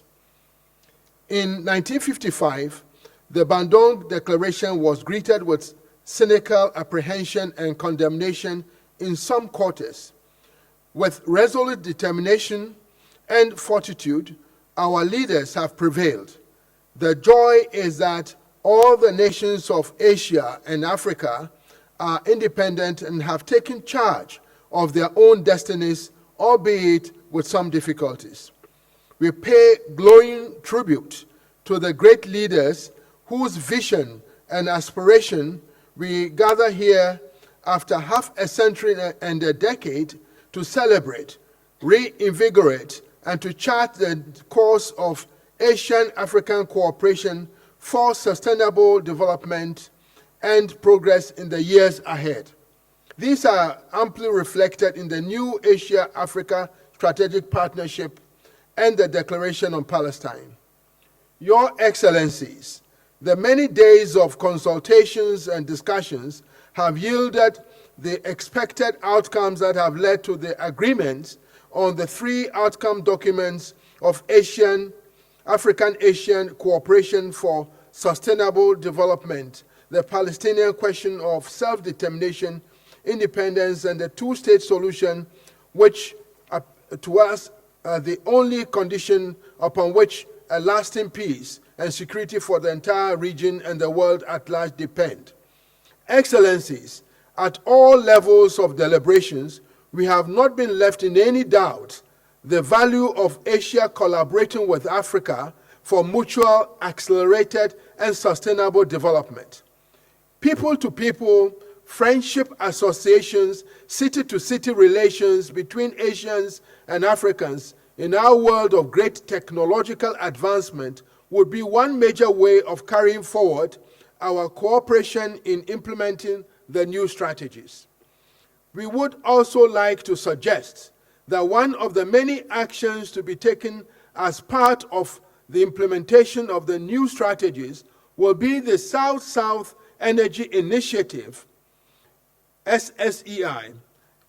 Excellencies, it may be recalled that a successful presidential roundtable was held in the margins of the 69th United Nations General Assembly in New York regarding the establishment of the SSEI to improve institutional capacity of southern oil and gas producing countries to effectively manage the sector through South-South cooperation, ensuring that resulting revenues are used to achieve sustainable development for their citizens. His Excellency President Mahama is keenly looking forward to organizing the Founders Conference to start benefiting from the objectives of the SSEI in a world where energy issues continue to be a bane of development for many developing countries. Furthermore, Ghana wishes to urge that global peace and security could be better served if the growing use of force to resolve national crises is removed to pave way for dialogue and diplomacy in all international affairs. Continuing the practice of supporting armed groups by supplying arms and ammunition to remove any government only serve and feed the growth and advancement of terrorism because it fuels hatred and deepens divisions. It is time for the world to develop a new approach to arrest this menace. Finally, Your Excellencies, Ghana strongly supports calls for a true reform of the United Nations system and especially the Security Council in a manner that is truly democratic to pave way for Africa and Asia to have deserving representation as permanent members. Your Excellencies, Co-Chairs, Your Majesties, Your Excellencies, Heads of State and Government, Honorable Ministers, distinguished delegates, ladies and gentlemen, I thank you for your kind attention. May God continue to bless us all. Thank you. Thank you, Your Excellency. Ladies and gentlemen, we continue by inviting our next speaker, who will be His Excellency Charles Namandwe, the Ambassador of Malawi. Your Excellency.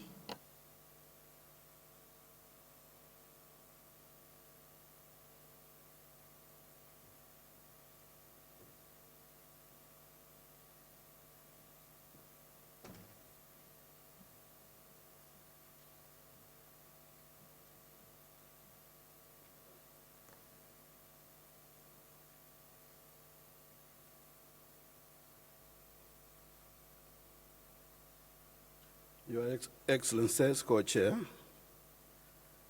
Your Excellencies, Head of State and Government, distinguished delegates, ladies and gentlemen. It is a great honor for me to stand here representing His Excellency, the President of Malawi, Professor Arthur Peter Mutharika, who has been unable to come to attend this forum owing to pressing domestic issues. First and foremost, let me congratulate His Excellency, the President, Joko Widodo, and the people and the government of Indonesia for successfully hosting the 60th commemoration of the Asia-Africa Commemoration Summit, and also the 10th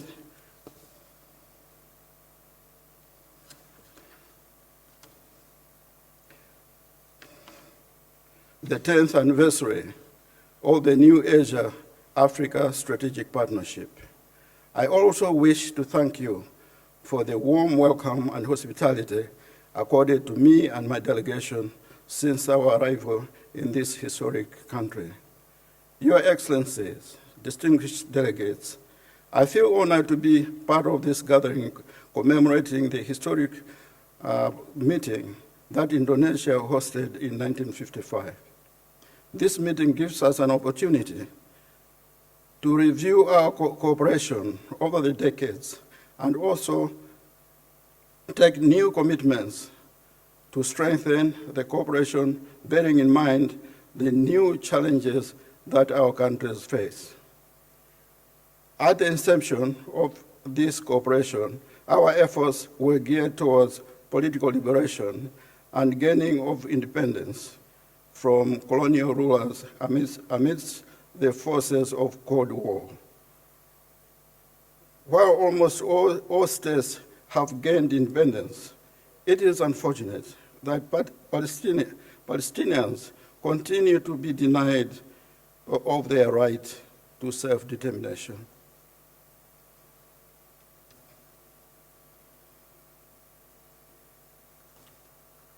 Your Excellencies, distinguished delegates, today our countries now face new challenges, including political instability and violence, extreme poverty, and the growing gap between the rich and the poor, social exclusion, terrorism, and human trafficking, amongst others. It is important to note that while the political landscape has since changed, the 10 principles espoused in the Bandung Declaration remain valid in resolving the emerging problems. Just to remind ourselves, these principles include promotion of mutual interest and cooperation, respect for fundamental human rights, and the settlement of all international disputes by peaceful means, such as negotiation, conciliation, arbitration, or judicial settlement, as well as other peaceful means of the parties' own choice, in conformity with the Charter of the United Nations. Your Excellencies, distinguished delegates, Asia and Africa already has a number of existing partnerships and initiatives through which the two regions have fostered socio-economic cooperation over time. The new Asia-Africa Strategic Partnership validates the existing initiatives which amongst other things, focus on human resource development and also infrastructure development, foreign direct investment and transfer of technology and support in strengthening fragile states in order to attain stability and security. Your Excellencies, distinguished delegates, this meeting is very important as it gives us an opportunity to renew and strengthen our political solidarity, which is the backbone of our cooperation. This solidarity created the foundation for the formation of the non-aligned movement. Regarding economic and development issues, Malawi would like to see increased partnership and sharing of information and technology between socio-economic sectors of the Asian and African countries.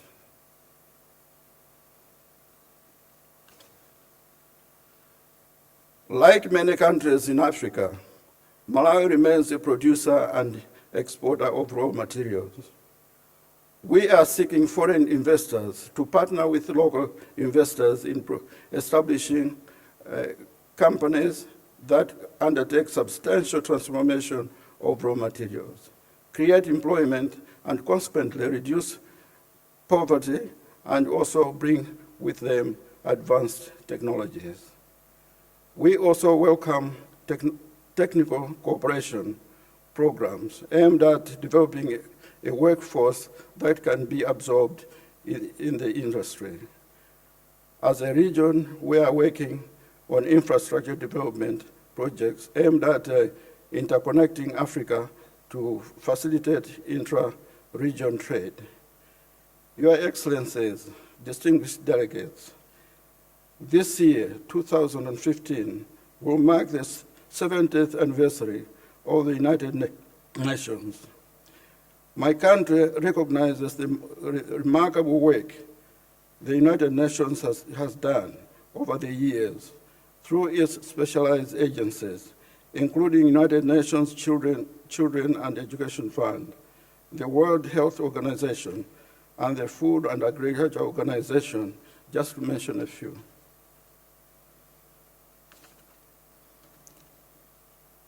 The institutions have been able to reach out to the disadvantaged. However, at political level, in view of the changes in socio-economic landscape, Malawi joins the voices seeking more inclusive reforms in the United Nations system. This meeting should therefore re-energize our political solidarity in voicing the need to undertake important reforms that we have been calling for ever since. For instance, the limited representation in the Security Council is a source of great concern. By expanding the number of permanent and non-permanent members of the Council, and by including developing countries in both categories, shall we solve some of the deficits the Council currently suffers. Looking forward, I hope that this meeting reinvigorates the new Asia-Africa Strategic Partnership, and that the commitments undertaken here will be developed into programs that will foster inclusive economic growth for our regions and foster political stability in the two regions. Your Excellencies, distinguished delegates, I wish to conclude by commending all those who have been involved in the preparation of this historic summit. I thank you. Thank you, Your Excellency, for your statement. Allow me, ladies and gentlemen, as we continue to call the next speaker, who will be His Excellency Ali Ilyasau, pardon me, who will be His Excellency Seko Kase, Permanent Representative to the United Nations of Mali. Thank you.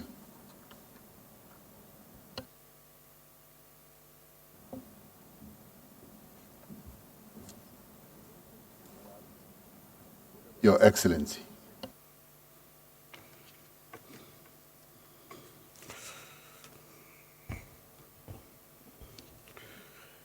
Excellences, Monsieur le Co-Président, Excellences, honorables invités, permettez-moi d'emblée, au nom de son Excellence Monsieur Abdoulaye Diop, ministre des Affaires étrangères, de l'intégration africaine et de la coopération internationale, for the de vous integration of présenter les Africa regrets and de international son Excellence relationship, Monsieur Ibrahim Boubacar Keïta, to président de la express République du my Mali, apologies qui, pour from des the raisons President de of Mali, calendrier, n'a pas pu se joindre à Ibrahim vous Abubakar pour Keïta, commémorer le 60e anniversaire de la because conférence de of some Bandung reason, is et le unable 10e nouveau to join us partenariat stratégique to Asie-Afrique. celebrate the 60 years of Son Excellence Ibrahim Bandung Boubacar Conference. Keïta est de cœur et But d'esprit he avec will vous still pour be commémorer with us cet in événement historique.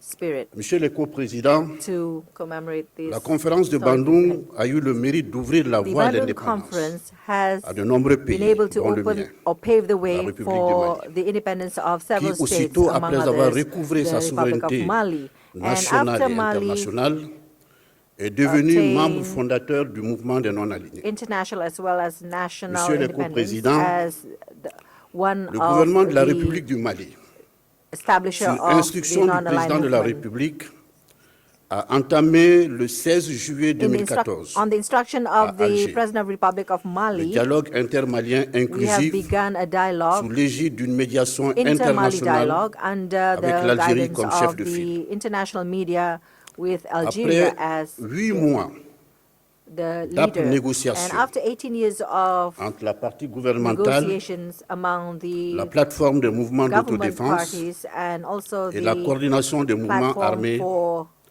the l'équipe movement, de la médiation internationale a armed proposé un movements, texte de the compromis mediation dénommé Accord has pour la paix obtained, et achieved, la that is réconciliation au Mali. agreement for Cet the accord a été paraphé le 1er mars 2015 par la partie movement gouvernementale, of Mali. And la this plateforme was des mouvements signed by the d'autodéfense government et party par tous les membres and de also the l'équipe de platform la médiation for the internationale. defense of Mali and also the members L'accord of pour la the paix et la réconciliation au Mali, or mediators. paraphé le The 1er mars agreement 2015, for the a été reconciliation of endossé Mali par le was signed Conseil de on the paix 1st et of de March sécurité de l'Union and was africaine validated le by 27 the mars 2015 à Addis Abeba. Security Council accueilli of avec the satisfaction African Union in par le Addis Conseil de Ababa sécurité des on Nations Unies 17th of March le 9 avril and was 2015 à New celebrated York. by the Security Council Ces of the deux United principaux Nations organes de on l'Union April africaine et des Nations Unies 2015 in New York. ont engagé The la two coordination des institutions, mouvements armés d'adhérer à African l'accord Union pour and la paix et la the United réconciliation au Nations, Mali, has dont la succeeded in signature est prévue le causing 15 a mai ceasefire 2015 à Bamako, so that they République du can Mali. invite Monsieur them le to coprésident, sign this je agreement, voudrais saisir cette occasion which was solennelle conducted in the 15th of pour May. remercier au nom du président de la I would République also du like to Mali use this tous les opportunity partenaires de mon pays on behalf of the qui ont President of the œuvré Republic pour le of Mali. maintien du Would like to caractère thank all unitaire, laïque et partners of républicain de our l'État state malien. who have worked Je voudrais together, également and thus inviter tous we nos can partenaires d'user de leur maintain influence the secular pour amener la state, coordination des mouvements secular armés state of Mali. à signer cet And I would accord. also like to all Monsieur le invite all coprésident, my partners je voudrais lancer un appel à l'ensemble de la use this communauté opportunity internationale so that they can afin de continuer à nous have apporter son précieux coordination accompagnement with the armed forces dans la to mise en sign œuvre de cet agreement. accord au bénéfice de la paix et de la I would sécurité also like en vue to de l'éradication du invite terrorisme all the et du international community narcotrafic, to non seulement au please nord du assist Mali, us mais so aussi that dans le Sahel, this dans la agreement région, can still voire be au-delà. Monsieur le conducted. coprésident, And je also voudrais à so présent that we réitérer can notre totale solidarité have peace. au peuple I et would à also l'autorité like to palestinienne. reaffirm Et c'est dans that cet esprit que nous our annonçons total d'ores et déjà solidarity for la Palestine déclaration qui sera adoptée à cet and effet. Dans la même veine, in that ma délégation declaration, endorse les deux autres we documents have already qui seront adopted it. adoptés par nos And assises. finally, I Enfin, would like to je ne saurais terminer sans encore une fois transmettre les salutations fraternelles I would de like to son end Excellence by Ibrahim saying Boubacar Keïta, à greetings, son Excellence M. Joko Widodo, warm greetings président de la République from d'Indonésie, the President pour avoir Bapak abrité Ibrahim cet important Bouba sommet qui revitalise to l'esprit Mr. de Joko Bandung. Widodo, the President of the Republic of Et Indonesia, par la même as occasion, exprimer the toute notre coordinator gratitude au peuple of d'Indonésie this et à son important gouvernement pour l'hospitalité Hopefully, dont nous bénéficions the depuis notre consolidate- arrivée dans cette charmante et so- agréable the- ville de Jakarta. so that the Que cooperation vive et prospère la between the solidarité afro-asiatique two regions et la coopération sud-sud. and the Je vous spirit of remercie de this votre aimable conference attention. will still go on. Thank you for the attention. Thank you, Your Excellency, for your statement. Ladies and gentlemen, I'd like to thank you for the opportunity to chair this session. This brings to the end the number of speakers that were on my list that I had to call. And as I hand over the chair to the Vice President of Indonesia, I would like to give my President's apology for not being here in person to address you and to be in your presence, but also to give his greetings to the plenary and also to the people of Indonesia. President Zuma could not make it to this summit. He couldn't make it because he had to stay behind to deal with the challenges that many of you are aware of in South Africa, of the outbreak of attacks on foreign nationals in our country. His staying behind has helped a great deal in getting South Africa to deal with the challenge that we currently face. Many of you have expressed your kind wishes and your support in getting us to deal with this current challenge, and we would like to thank you. Many of you I had an occasion to speak to have wished us well and have wished President Zuma well, and we truly want to thank you from the bottom of our hearts. We're dealing with a problem that in part is given rise to by when economic disparities come about or surface, which results in the issue of national identity rearing its ugly head, when those who are South Africans felt that those who are not nationals, they were not happy with them. But President Zuma staying in South Africa has helped a great deal to infuse confidence in our ability to address this problem. As it is now, the problem is under control, it has quietened down, and we are dealing with this challenge with humanity and the full recognition of the rights of foreign nationals.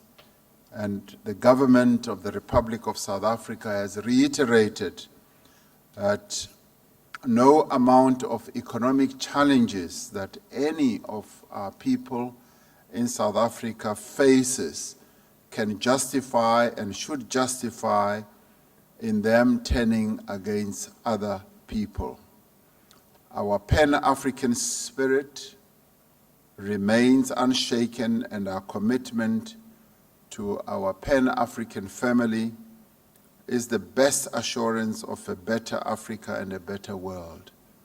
And in this regard, being here in Indonesia and remembering the spirit of Bandung, which was crafted in 1955, where two of our outstanding leaders also attended, brought back with them, infused with that spirit that helped us to craft our new constitution, a constitution that respects the rights of all others. Your Excellencies, it was important for us to give you the assurance that we are dealing with the problem, and President Zuma is effectively addressing this problem, and do not be surprised when you don't see him here. And we felt that we should give that explanation because we want everyone to see us living out the spirit of Bandung and being part of the family of nations. With that, I thank you for your attention, and I thank you for allowing me to chair this session. I now hand over to the Vice President of Indonesia. With great thanks, Your Excellency. Terima kasih Yang Mulia Wakil Presiden Afrika Selatan Yang Mulia Mr. Cyril Ramaphosa yang telah melanjutkan tadi sesi ini. Selanjutnya izinkan saya melanjutkan sesi ini dengan mengundang Yang Mulia Pierre Buyoya, Wakil Tinggi Uni Afrika untuk Mali dan Sahel, untuk menyampaikan pandangannya. Mali and Sahel to deliver his views.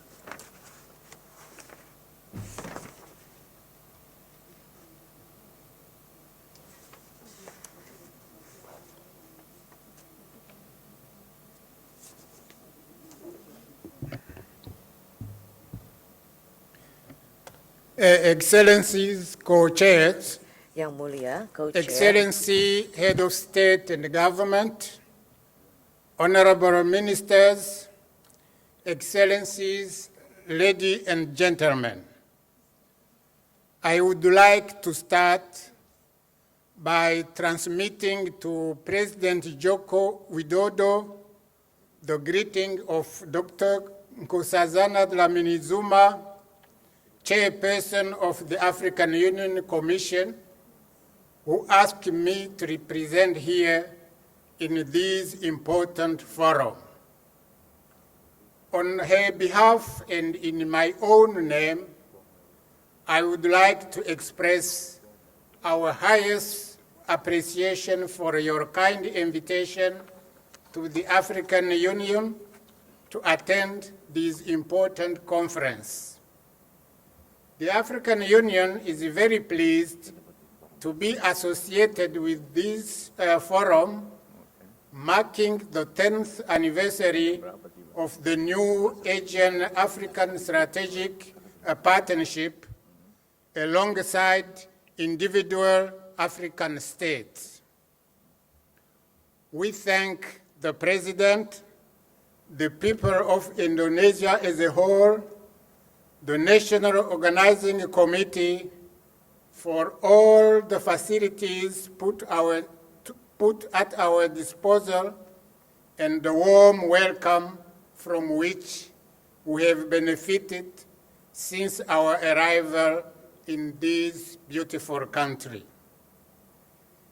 In 1955, Asian African Conference, whose 60th anniversary we will be commemorating tomorrow, laid out a number of principles to guide Afro-Asian relations.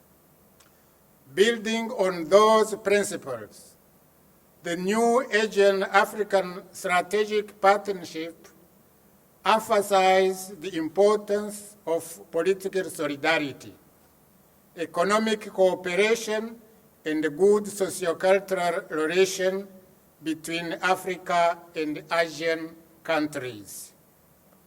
It calls for the promotion of practical cooperation between our two regions in such areas as trade, industry, investment, information and communication technology, and infrastructural development.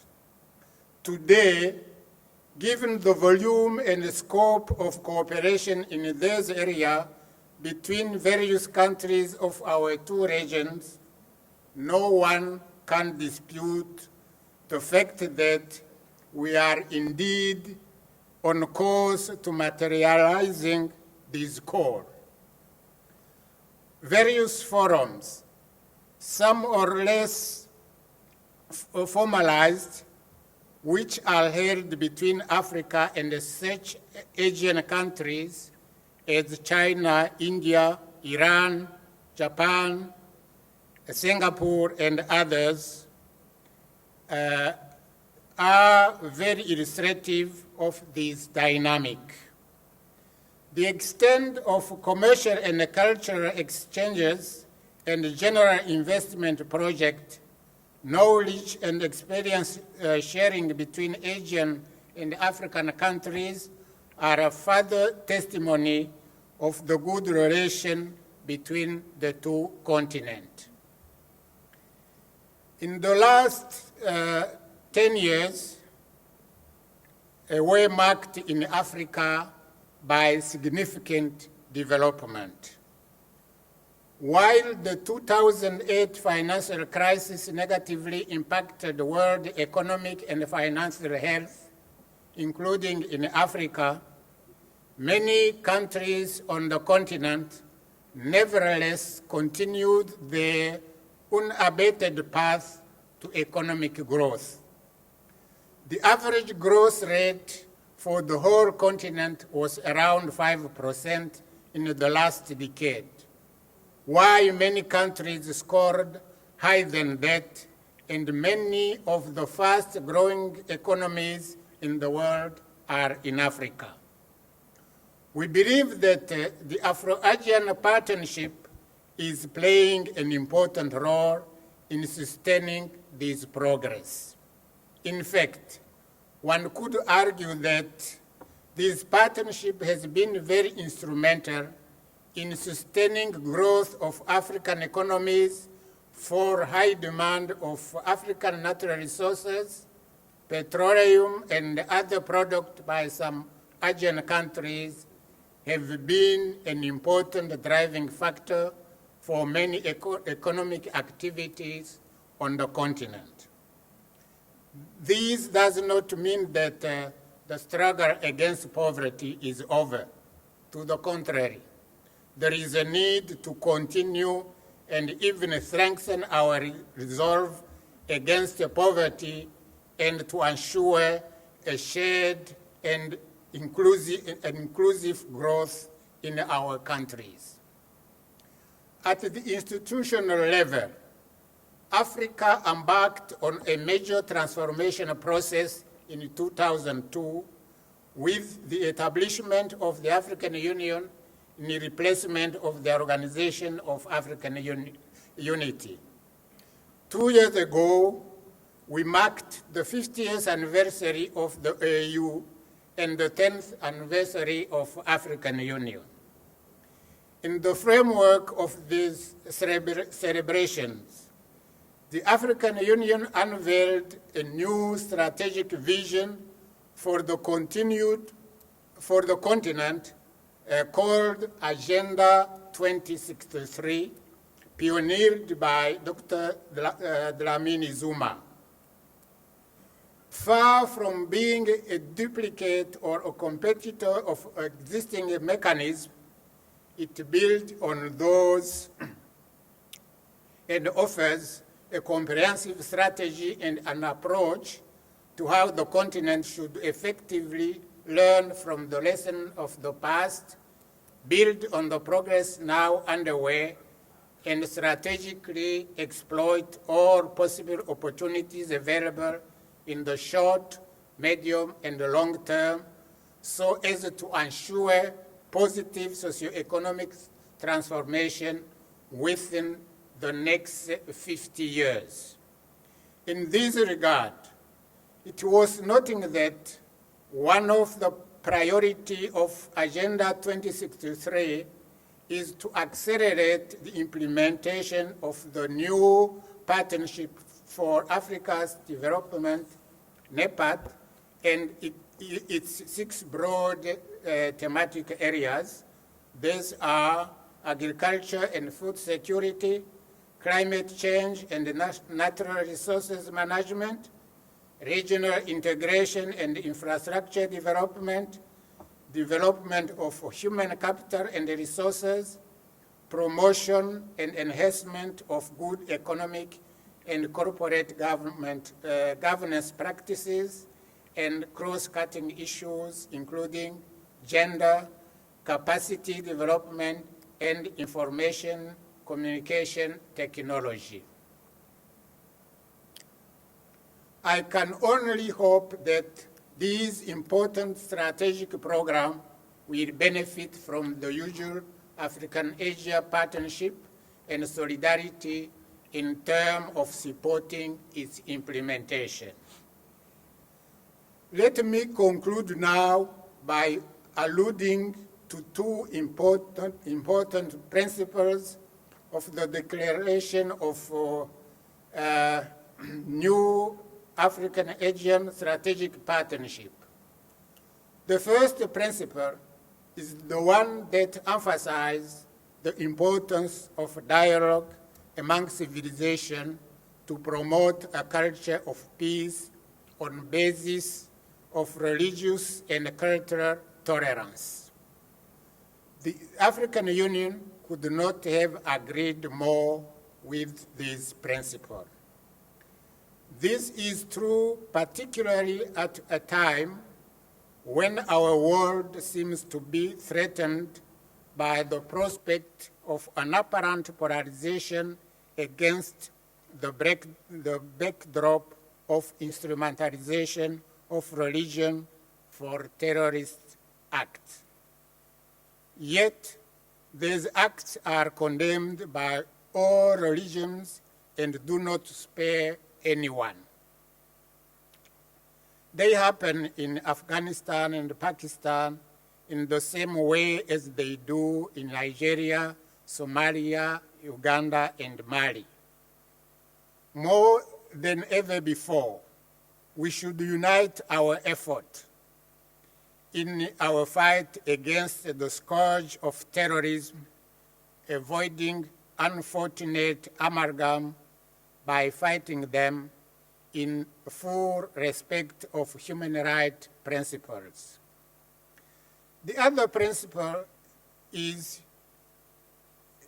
support of multilateralism in order to address global issues. Here again, the position of African Union fully converged with this approach. We believe that multilateralism and peaceful resolution should be the preferred channel and approach for building and promoting international peace and security.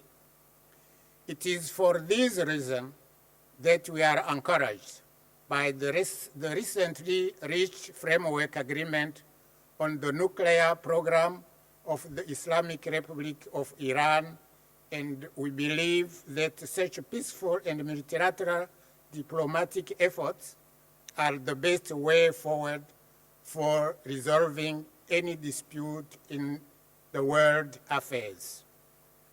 Africa and Asia, if we continue working together, can play an important role in promoting these principles for the benefit of our two regions and the world at large. In line with the Bandung spirit, African Union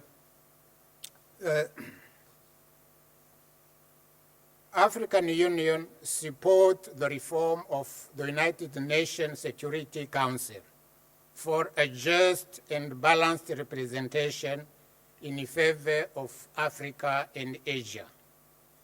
African Union support the 3 resolutions of this conference, especially the Declaration on Palestine. I thank you.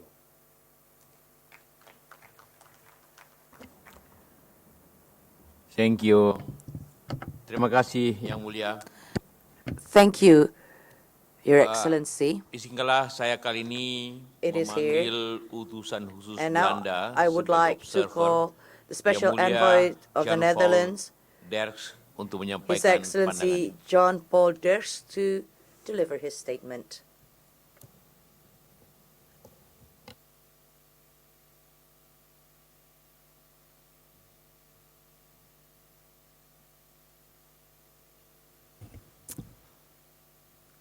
Yang Mulia Bapak Wakil Presiden Republik Indonesia, Excellency, the Vice President of the Your Excellency, Republic Mr. Vice of President Indonesia, of the Republic of South Africa, Honorable Co-Chairman, Your Excellencies, ladies and gentlemen.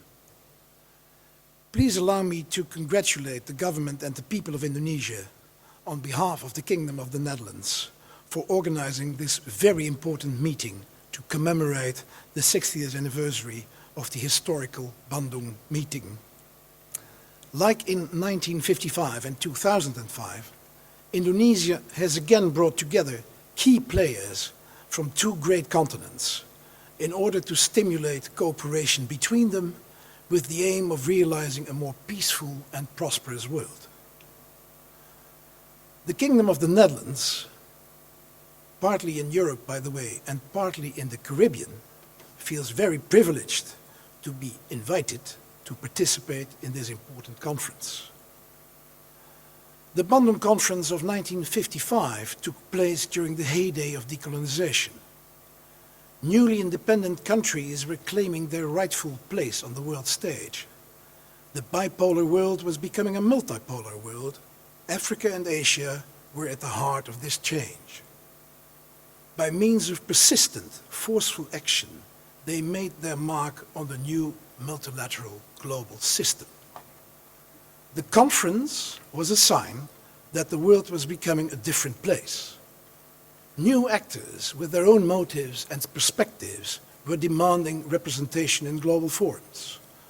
Bandung showed the world that the continents and the newly independent countries of Africa and Asia were raising their voices, and rightly so. Bandung was also the start of South-South cooperation. Today, 60 years later, in a world of globalization and increased connectivity, terms like South, East or West have lost their original meaning. Yet, relations between Asia and Africa have grown closer over the decades. No wonder, as Asia is indeed the engine of growth and Africa the continent of hope. Over the years, trade and investment between Asia and Africa have grown, along with scientific and other ties. But not only South-South cooperation has strengthened. The Kingdom of the Netherlands maintains close contact with many countries in both continents. through trade and investment, development cooperation, scientific cooperation, and people-to-people contacts.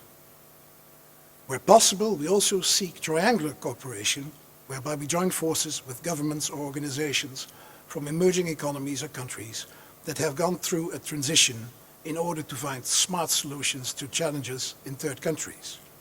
In this way, we hope to forge new partnerships and to build on and extend existing South-South cooperation. We're also keen to step up our cooperation with government, businesses, knowledge institutions, and citizens. For example, we have for a number of years been successfully cooperating in courses on diplomacy for Asian and African diplomats. Honorable Co-Chairman, ladies and gentlemen, the Kingdom of the Netherlands strongly believes in bringing together a wide range of actors from all over the world to address global problems. In that light, we successfully hosted the Nuclear Security Summit last year in the city of The Hague, the legal capital of the world, and last week we were proud to host the Global Conference on Cyberspace, both conferences which were attended by many of your countries. We believe that equality, respect, and mutual understanding are the basis of successful partnerships. In that light, we believe the United Nations has an important role to fulfill. It's after all a unique organization in which so many countries, big and small, are represented. At the same time, the UN needs to adapt to better reflect today's political realities so that it will not lose its legitimacy. In particular, there is an urgent need to reform the UN Security Council, something that was expressed by many of the leaders here today and which was also stressed by my Prime Minister at the UN General Assembly in September last year. Nevertheless, the UN offers a unique platform for working together as equal partners on issues of peace, justice and development. For instance, in setting an ambitious plan for post-2015 agenda, or in working together on addressing the particular needs of the least developed countries and small island developing states. The Kingdom of the Netherlands continues to seek partnerships and cooperation worldwide, and we are very keen to offer our expertise based on the needs of others. For instance, in the area of water and food and nutrition security. In that spirit of partnership is also central to our campaign for a non-permanent seat in the UN Security Council for the term 2017-2018. Honorable Co-Chairman, ladies and gentlemen, Excellencies, let me conclude by quoting the famous Dutch 19th century writer Multatuli, who wrote on Indonesia. In his manifesto against colonialism, he concluded by writing, "This book is only the beginning." This, ladies and gentlemen, went for Bandung 1955 as well. And how far have Africa and Asia come since then? Thank you very much for your attention.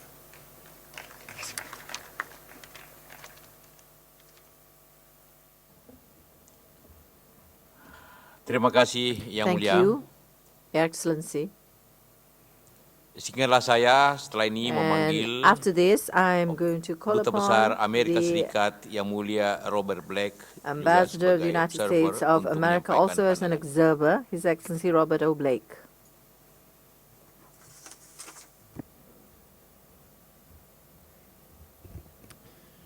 Thank you, Vice President Kala, Mr. Vice President of South Africa, distinguished delegates, ladies and gentlemen. I'd like to begin by extending my deep appreciation to His Excellency President Jokowi for inviting the United States to observe the historic 2015 Asian-African Summit. Indonesia is an ideal host for this momentous occasion. Indonesia has long been a champion for peace and cooperation on the international stage. Over the last 17 years, Indonesia also has become a model of democratic transformation, religious pluralism, tolerance, and economic development. It is now home to the world's largest democracy after India and the United States.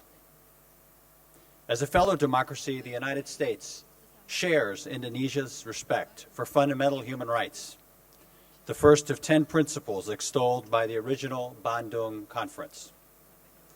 It is our hope that the countries attending this conference in 2015 will leave Bandung inspired by Indonesia's commitment to a political system based on consent of the governed, rule of law, and respect for human rights.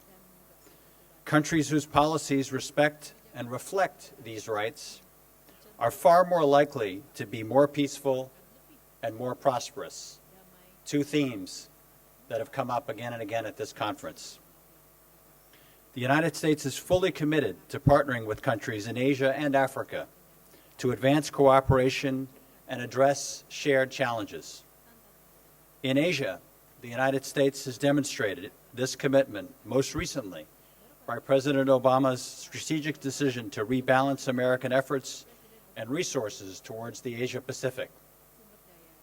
Our expanding engagement with Asia is about sustaining progress and stability in a region free of conflict, a region where democracy increasingly is taking hold. Our rebalance provides for a win-win scenario in which every country in the region, including China, contributes to the continuation of decades of peace and stability. America's economy, combined with that of our Asia-Pacific allies, represents $25 trillion. That's a third of the global economy. We are currently finalizing negotiations on the Trans-Pacific Partnership Agreement, a deal that will greatly expand trade and establish regional commitments to environmental protection, labor rights, and intellectual property. This agreement will promote prosperity and high-quality economic growth across the Asia-Pacific. At the annual U.S.-ASEAN Leaders Summit in 2014, President Obama reaffirmed our commitment to working on economic issues, social issues, disaster relief, and embracing educational opportunities for young people, because we are stronger together.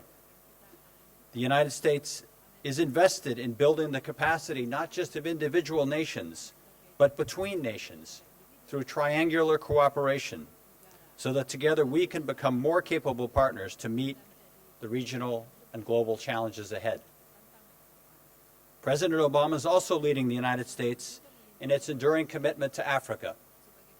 In 2014, the President hosted the African Leaders Summit and engaged in dialogue on 3 issues of shared interest and mutual concern: investing in Africa's future, peace and regional stability, and enhancing governance.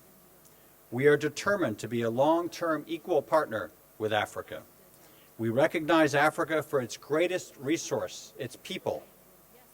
And this is why we seek to empower the next generation of African entrepreneurs and business leaders through our Mandela Washington Fellows program. We want to partner with Africa to build the infrastructure economies needed to thrive. For example, at the Leaders Summit, President Obama announced a new initiative, Power Africa, to help bring electricity to more than 20 million homes and businesses in sub-Saharan Africa.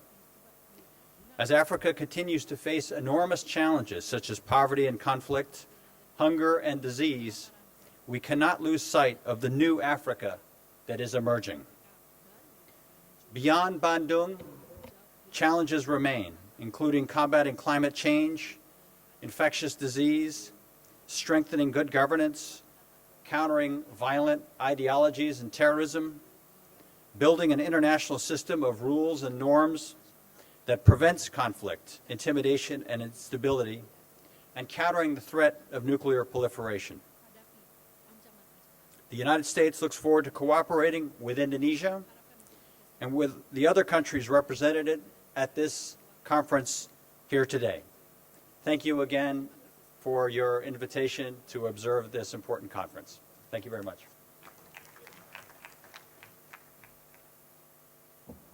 Terima kasih, Yang Mulia. Thank you, Your Excellency.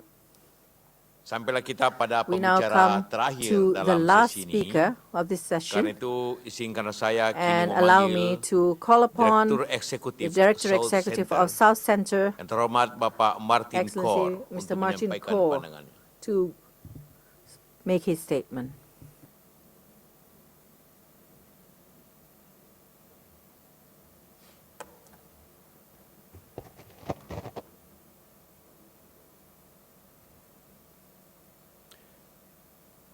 Vice President Indonesia, His Excellency Vice President of South Africa, Your Excellencies, the South Center is very appreciative of the wonderful initiative and the great efforts taken by Indonesia for hosting this historic Asian-African Summit. I bring you the warm greetings from our chairman, His Excellency Benjamin Mkapa, former President of Tanzania, the members of our board, and the Secretariat of the South Center. This year's Asian-Africa Summit is really, I'm sure all of you agree, a very fitting follow-up to the historic 1955 Bandung Conference. That Bandung Conference brought together the generation of gifted and courageous leaders of Africa and Asia who had just won or were still winning their battles for independence. The Bandung principles that they adopted are still very relevant and valid in the world of today, which is in economic and political turmoil. The solidarity that the leaders forged in 1955 later gave rise to the non-aligned movement and the Group of 77, two umbrella bodies of the developing countries that have formulated joint positions and have won many battles in the international arena, and many of you present today are still waging those battles for a better world. The rationale for developing countries to group together is still relevant today, 60 years later. There are still some nations that are struggling to be born.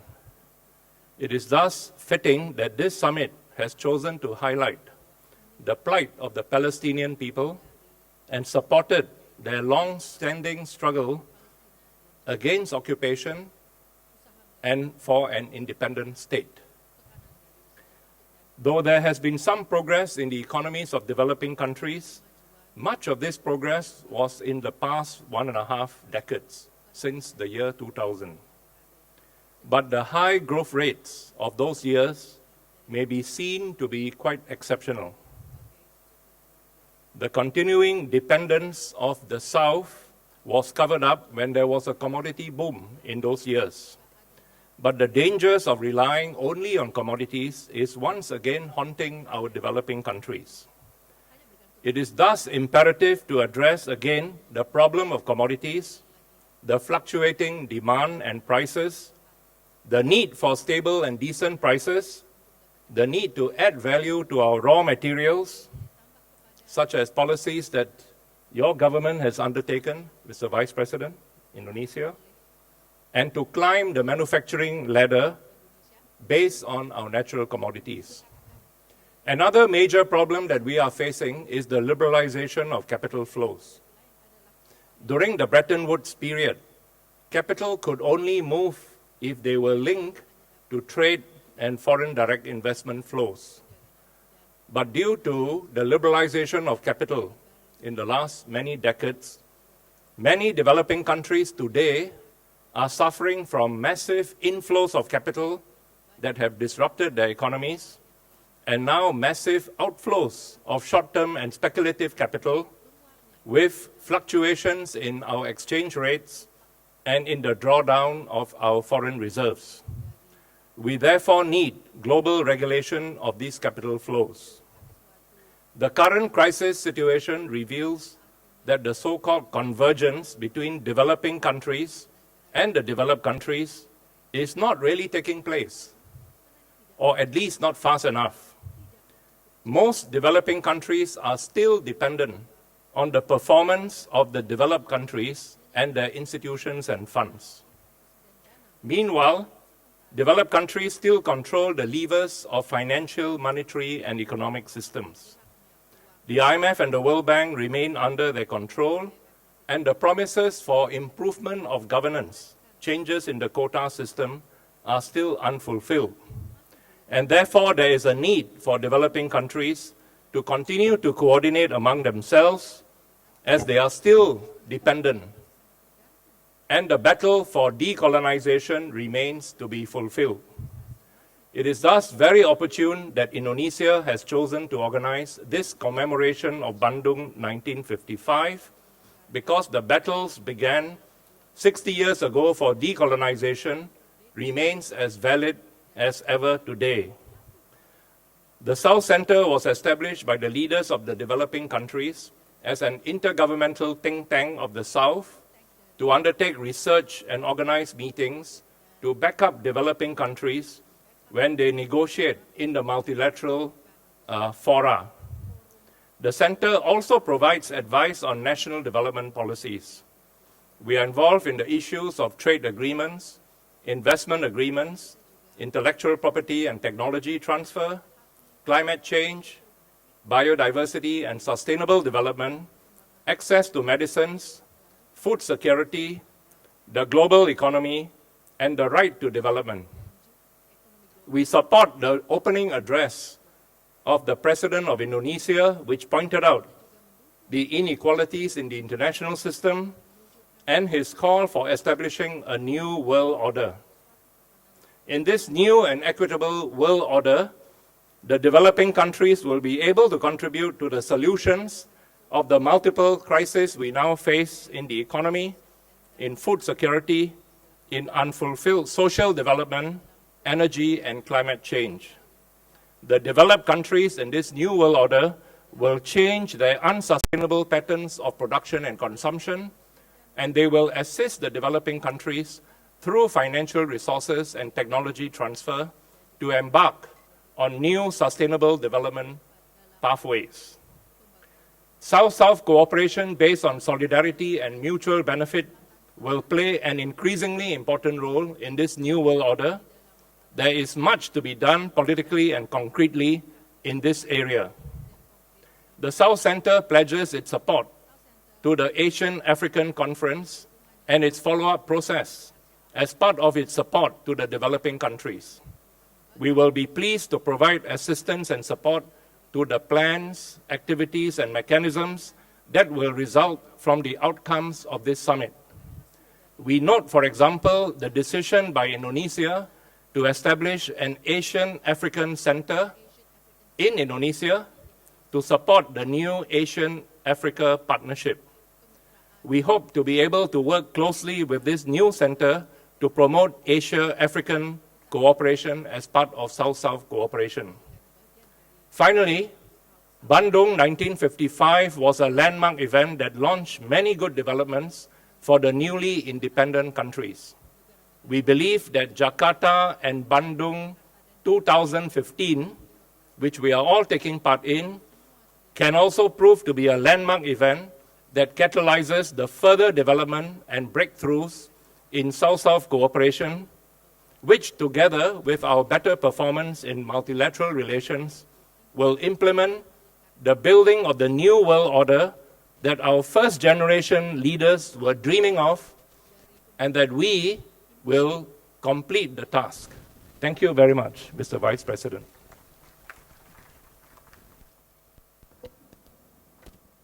Terima kasih, Bapak Martin. Thank you, Mr. Martin. Yang mulia, para delegasi yang terhormat, Ibu dan Bapak sekalian, kita baru saja mendengarkan pembicara terakhir dalam sesi pleno ini. Sebelum kita akhiri sesi ini, saya ingin sampaikan bahwa saya telah menerima permintaan hak jawab dari Ketua Delegasi India.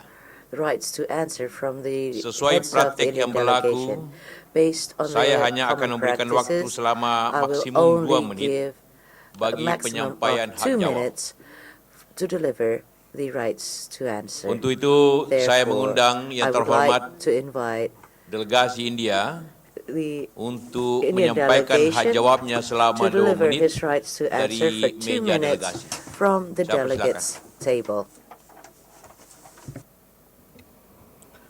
Thank you, Mr. Co-Chair.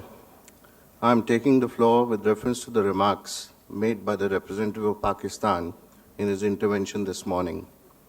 It is most unfortunate that Pakistan has once again chosen to use an international forum such as this to make tendentious remarks about the state of Jammu and Kashmir, which is an integral part of India. As a representative of Pakistan knows, under the Simla Agreement of July 1972 and the Lahore Declaration of February 1999, India and Pakistan are committed to resolve all outstanding issues bilaterally through peaceful dialogue and cooperation, and not in a multilateral forum like this Afro-Asian meeting, which is meant to commemorate the spirit of Bandung. I thank you, Mr. Co-Chair. Terima kasih, delegasi India. Thank you to the Indian Saya delegation. telah menerima pula I have also permintaan received hak jawab dari the yang rights terhormat to delegasi request to Pakistan. rights of answer from the Untuk itu, Pakistani delegation. delegasi Pakistan Therefore, dapat menyampaikan hak the jawabnya Pakistan delegation selama maksimum 2 may menit deliver juga dari his meja rights to delegasi. answer for 2 minutes Silakan. from his delegate's table. Thank you, Mr. President. The representative of India has asserted that the question of Jammu and Kashmir is not relevant to this forum. He has also made some untenable claims with regard to the issue of Jammu and Kashmir. I would like to state that fundamental rights and right to self-determination were the cornerstone of the Bandung Declaration. So what Pakistan has stated is a fact that the people of Jammu and Kashmir are still awaiting the fulfillment of their inalienable right to self-determination. Jammu and Kashmir is neither an integral part of India, nor has it ever been. Security Council resolutions recognize Jammu and Kashmir as a disputed territory and have pronounced that the final disposition of the state of Jammu and Kashmir will be made in accordance with the will of the people, expressed through democratic method of a free and impartial plebiscite conducted under the auspices of the United Nations. That is the legal status which holds today, and we expect that the UN resolutions that were accepted by both India and Pakistan, and it's a fact that they remain to be implemented. People of Jammu and Kashmir have yet to exercise their right to self-determination, and this is exactly what Mr. President, Pakistan has said in its statement earlier today. We remain committed to also discuss this question bilaterally with India, while also stating that Jammu and Kashmir is also an international issue, which is on the agenda of the UN Security Council. Thank you.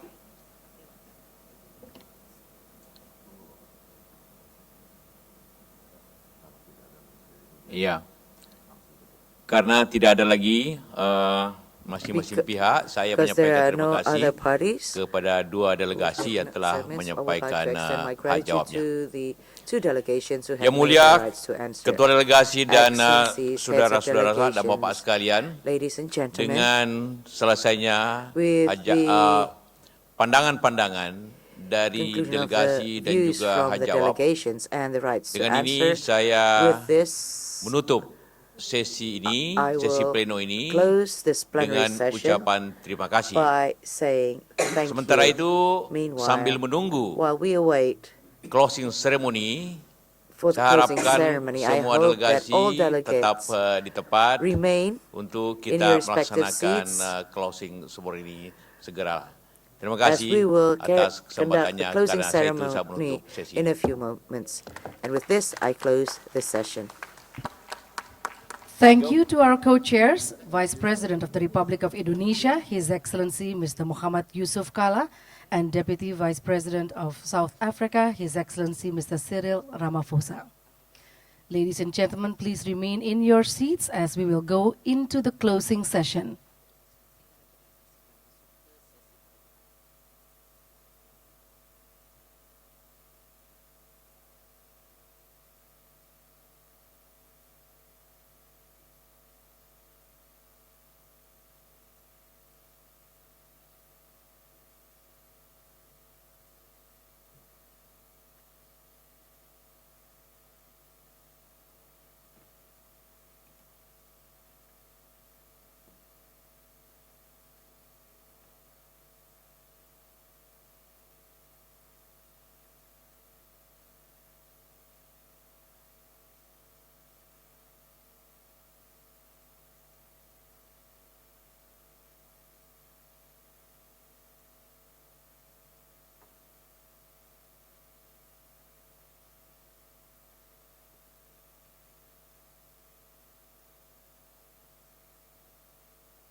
Ladies and gentlemen, we will now go to the closing session.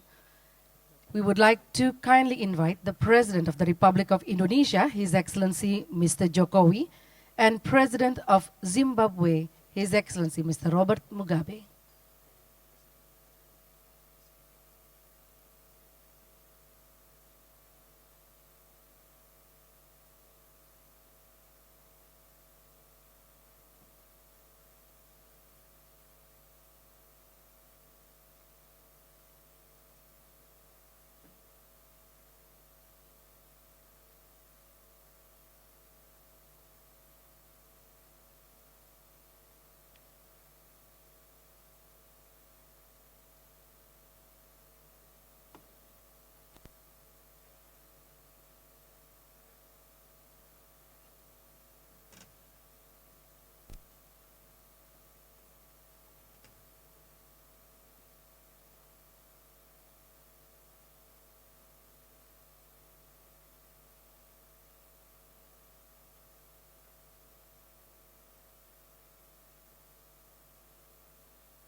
Your Excellency, Your Excellencies, well,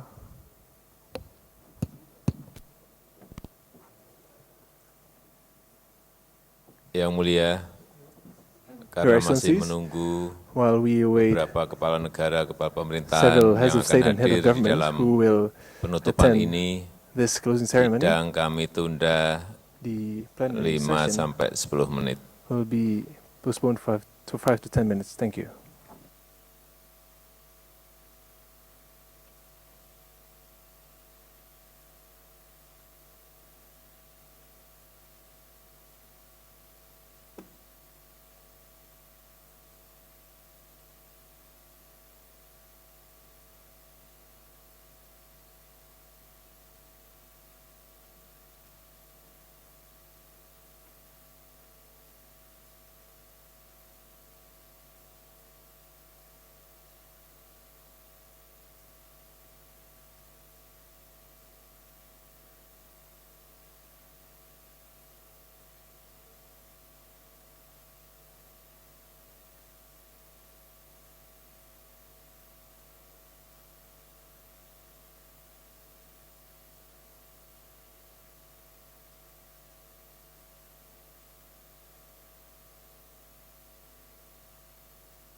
Yang Mulia Sri Baginda Raja, Your Majesties, Yang Mulia para kepala Your negara, Excellencies, kepala Heads pemerintahan, of States, Heads of Ibu dan Bapak Governments, sekalian, distinguished ladies and gentlemen. kita telah sampai pada We have agenda reached terakhir to the last pertemuan agenda, to the final agenda of this meeting, untuk mengadopsi dokumen to hasil adopt the konferensi outcome tingkat document tinggi of the Asia Afrika. Asian African Summit.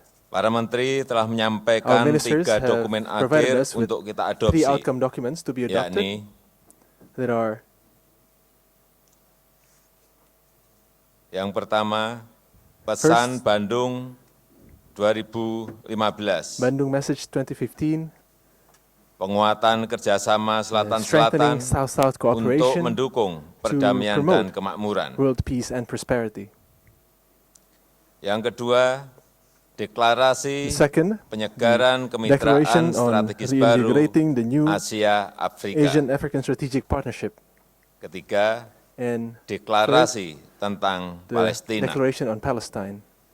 Proses penyusunan bersifat The terbuka dan deliberation inklusif process are open and inclusive, mencerminkan which rasa reflects kepemilikan the sense semua of pihak ownership yang terlibat. of all parties involved.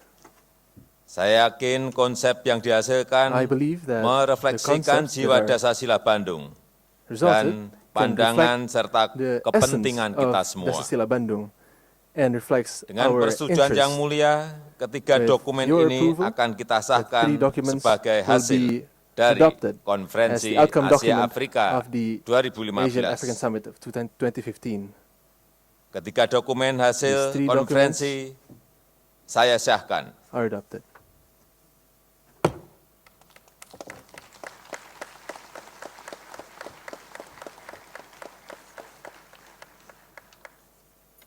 Terima kasih. Thank you. Yang Mulia Sri Baginda Raja, Your Majesties, Yang Mulia para kepala negara, Your kepala Excellencies, Heads of pemerintahan, States, Ibu and dan Heads of Bapak Governments, sekalian, distinguished ladies and gentlemen. kita telah sampai pada Now ujung we have pertemuan reached konferensi to tingkat the end of tinggi the Asia Afrika. Asian African Summit. Sebelum saya menyampaikan pidato Before I penutup, deliver my closing saya remarks, minta Presiden I Mugabe dari invite Zimbabwe President Mugabe from selaku Zimbabwe ketua bersama as the untuk co-chair menyampaikan to pesan deliver penutup singkat. his brief remarks.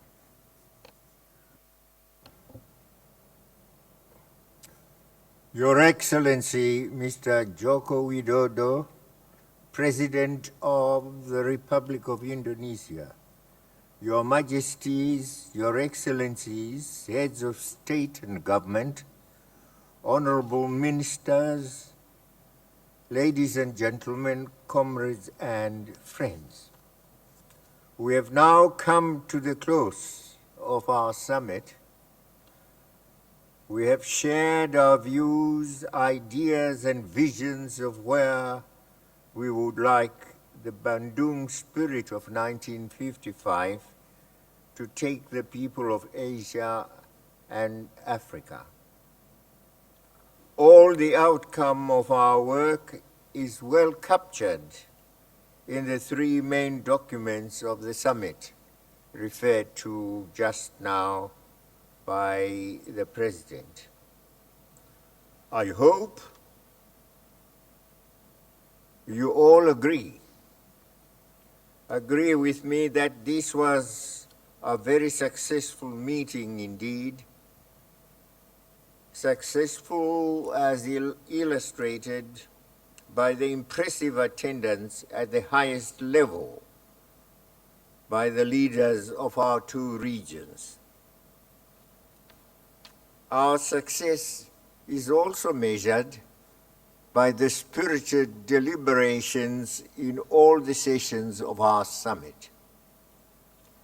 There is no doubt, therefore, that this summit will be as historic and as epochal as the one that gave birth to the Bandung spirit in this very country in 1955. As I stated in the opening session, in order to move forward, our challenge is to manifest our unity beyond our reaffirmations of the 1955 Bandung Principles. Your Excellencies, may I conclude my remarks by expressing my gratitude for being afforded the opportunity to co-chair the closing session of this historic event with our host, President Joko Widodo. I want also to thank the government and people of Indonesia for their warm hospitality and friendship extended to us. May I wish you all safe journeys back to your respective capitals. I'm sure you'll carry with you sweet memories of the conference and your experience here in Indonesia. I want to assure you I will. So I say to you all, thank you and bon voyage. Thanks a lot.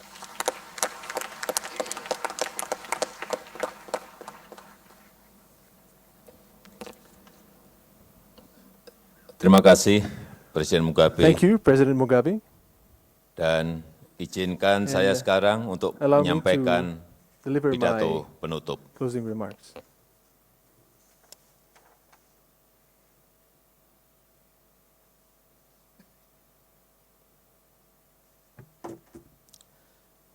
Assalamualaikum warahmatullahi wabarakatuh. Assalamualaikum Salam warahmatullahi sejahtera wabarakatuh. untuk kita sekalian. May peace be upon us. Yang mulia para pemimpin negara-negara Your Asia Afrika. Excellencies, leaders of the Asian African nations. Yang terhormat para ketua delegasi, Your Excellencies, heads of ibu dan bapak delegations, sekalian yang saya hormati. distinguished ladies and gentlemen. Selama 2 hari ini, For 2 days, saya merasakan I have antusiasme, enjoyed the enthusiasm, kehangatan, the dan warmth, persaudaraan and the antar brotherhood kita, among us, antar delegasi dan among peninjau the delegations as well as konferensi observers Asia of the Afrika. Asian African Conference. Selama 2 hari itu pula, During kita that telah period, bekerja keras we have dengan sepenuh hati wholeheartedly menyusun worked langkah hard nyata to produce concrete steps guna memperkuat dan memajukan in strengthening and tatanan dunia advancing yang lebih damai dan a more adil, peaceful and fair world order, mendorong tercapainya kerjasama in yang working saling menguntungkan, towards the achievement of a mutually beneficial agar dapat cooperation menjembatani in order kesenjangan to pembangunan bridge development gaps dan merealisasikan and also in order kemerdekaan to Palestina, realize the independence of Palestine serta and memastikan in ensuring tersedianya dana the bagi pembangunan financial availability infrastruktur. for infrastructure development. Kita telah berhasil We merumuskan 3 have kesepakatan successfully penting. adopted 3 important outcome documents, Yang pertama, namely pesan Bandung. the Bandung Yang message, kedua, second, deklarasi penguatan kemitraan the strategis declaration baru on Asia reinvigorating Afrika. the new Asian-African strategic Dan partnership, yang ketiga, and deklarasi the mengenai declaration Palestina. on Palestine. Untuk itu, I saya mengucapkan terima therefore kasih would like atas to semangat dan express my komitmen yang appreciation mulia for serta the semua pihak enthusiasm and yang the telah commitment of Your terlibat Majesties and dalam Excellencies perumusan and of dan all parties involved in the penyelenggaraan formulation pertemuan ini. of the outcome documents and in the organization of the summit. Yang mulia Ibu dan Bapak Your sekalian, Excellencies, ladies and gentlemen, konferensi yang telah kita jalani ini merupakan this summit salah satu is forum antar one of pemerintahan the terbesar di largest dunia di luar intergovernmental PBB forums outside the framework of the United yang Nations, dihadiri oleh negara-negara Asia, participated Afrika, by dan beberapa Asian negara and observer. African countries as well as a number of observers. Suara yang disampaikan dalam konferensi ini The adalah voices in the summit suara kebangkitan represent bangsa-bangsa the voices Asia of Afrika. Asia and Africa. Sekali lagi, Once again, I suara-suara repeat, the voices kebangkitan bangsa-bangsa in the summit Asia represent the Afrika. voices of Asia and Africa. Oleh sebab itu, suara dan keputusan kita tidak dapat diabaikan oleh Our siapapun. voices shall not be ignored. Dan by dalam everyone. konferensi ini, And in this conference, kita sepakat we have untuk agreed menggelorakan to kembali inti reinvigorate perjuangan the core Selatan-Selatan, ideas yaitu of the South-South movement, kesejahteraan, namely prosperity, solidaritas, solidarity, dan stabilitas and stability negara-negara Asia Afrika. of the Asian African nations. Kita sepakat untuk We membentuk have jejaring pusat agreed to penjagaan establish perdamaian a network of di peacekeeping kedua centers kawasan in the two yang regions dapat memfasilitasi to kerjasama facilitate peningkatan kapasitas. capacity building cooperation. Kita semua mengecam We all aksi ekstremisme condemn dan acts of terorisme extremism and yang terrorism mengatasnamakan agama in the name dan of mendorong religions dialog budaya and dan promote agama. dialogues among cultures and religions. Kita juga sepakat also meningkatkan agreed perdagangan to dan investasi foster trade and sebagai investment mesin pendorong perekonomian. as the engine for growth. Dalam kaitan ini, And kita in mendorong this regard, sistem perdagangan we will pursue multilateral yang a adil, fair multilateral trading system yang pro pembangunan which is pro-growth dan inklusif, and inclusive, yang berkontribusi pada which pertumbuhan, would contribute to growth, pada investasi, investment, dan lapangan kerja, and job serta opportunities, yang berwawasan and lingkungan which dan promotes berkesinambungan. sustainable development. Kita menyadari pentingnya sektor We maritim recognize dan the arti centrality of the strategis maritime sector Samudra Hindia as sebagai well as the jembatan strategic importance pembangunan of the ekonomi Indian di Asia Ocean dan in Afrika. bridging economic development in Asia and Africa. Kerjasama maritim akan menjadi Maritime cooperation salah satu pilar will utama become one of the kemitraan pillars strategis baru of the new Asia-Afrika. Asian-African Strategic Partnership. Saya akan bekerja dengan I Anda will work semuanya hard with all of you untuk memastikan bahwa to kemitraan ensure strategis antara Asia dan strategic Afrika partnership between Asia and benar-benar Africa terwujud. will be materialized. Saya juga akan bekerja dengan I Anda will also semuanya strive demi and work kemakmuran, with all of you keadilan, for the ketentraman, prosperity, dan equality, untuk seluruh warga bangsa of Asia all Afrika. the peoples of Asian and African countries. Saya juga gembira bahwa I'm sidang also pleased sepakat to note that mendukung the conference berdirinya also Asia agreed Afrika to the Center establishment of di the Asian African Indonesia. Center in Indonesia. Yang mulia Ibu dan Your Bapak Excellencies, sekalian, ladies and gentlemen, sekali lagi saya once mengucapkan again, terima I kasih wish atas to express my kehadiran, appreciation for kerja your keras, presence, your hard work, ketulusan, dan sincerity, pencerahan and yang your telah Anda valuable berikan. contribution in this summit. Semua ini demi All martabat this dan is kejayaan geared towards the Selatan-Selatan South-South yang dignity, selalu memegang teguh which peri always kemanusiaan oppose dan the principles perdamaian of humanity abadi. and eternal peace. Akhirnya, Finally, dengan ini, with these konferensi words, I tingkat tinggi Asia declare Afrika the 2015 Asian African saya Conference nyatakan is officially tutup. closed.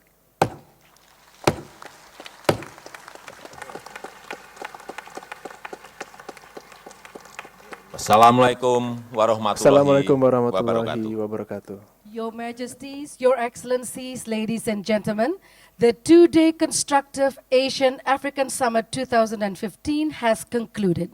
We thank all the leaders, heads of state, heads of government from Asian and African countries, observers, and international organizations. Let us give a round of applause to all our leaders. Thank you very much. Until we meet tomorrow in Bandung, in the historical city of the 1955 Asian-African Conference. Ladies and gentlemen, please rise. All the leaders will now leave the plenary hall.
Thank you.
Rekan-rekan pers, silakan duduk kembali. Kita ikuti pernyataan pers To the oleh media, Presiden we- Republik you Indonesia. may be seated. We will The now press listen statement by to- His Excellency the President of the Republic of Indonesia. Kami silakan Bapak Jokowi.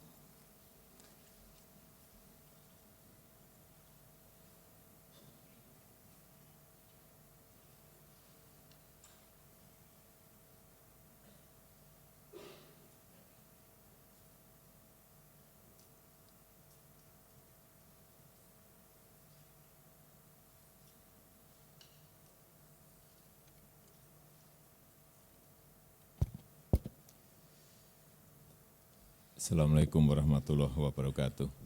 Waalaikumsalam warahmatullahi wabarakatuh. Selamat sore, salam sejahtera bagi Good kita semua. afternoon.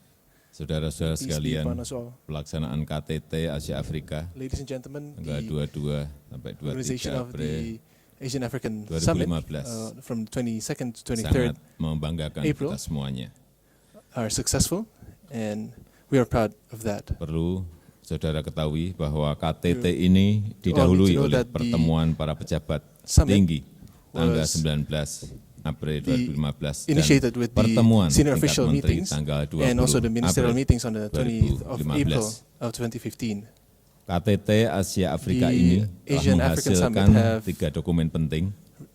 Have Yang produced pertama pesan three Bandung important outcome 2015, documents. yang kedua First is the Bandung deklarasi Message penguatan of 2015. kemitraan The second strategis is the Asia dan Afrika, dan reinvigorating yang ketiga of the deklarasi new Asian mengenai African Strategic Palestina. Partnership. And third one is Declaration Sidang on Palestine. telah mengirimkan The pesan kepada conference, dunia the summit bahwa have given a message to kondisi the world kehidupan dunia that masih the tidak seimbang dan condition jauh of the dari living in the keadilan dan world is jauh dari far from perdamaian. fair and peace. Oleh karena itu, Bandung Spirit Therefore, masih Bandung sangat Spirit relevan. still relevant. Dan sidang berhasil And the conference menyusun langkah nyata untuk successfully menindaklanjuti kerjasama our secara konkret measures yang to tercantum take concrete dalam steps deklarasi which penguatan are kemitraan strategis reflected baru in the Asia Afrika. reinvigoration of the Sidang juga berhasil new menyusun Asian-African kerangka Strategic operasional Partnership. mekanisme The conference have also pemantauan. produced the mechanism Para to menteri luar negeri overview, and diminta our untuk ministers melakukan pertemuan 2 tahun sekali di been- sela-sela sidang needs umum to, PBB di New York. meet twice a year in sidelines of the United Kesepakatan lain Nations yang General dihasilkan Assembly. adalah And other pentingnya agreements penguatan kerjasama is Selatan-Selatan the importance melalui of the South-South inisiatif cooperation through the dan initiative program of pengembangan kapasitas the dan capacity building kerjasama teknis.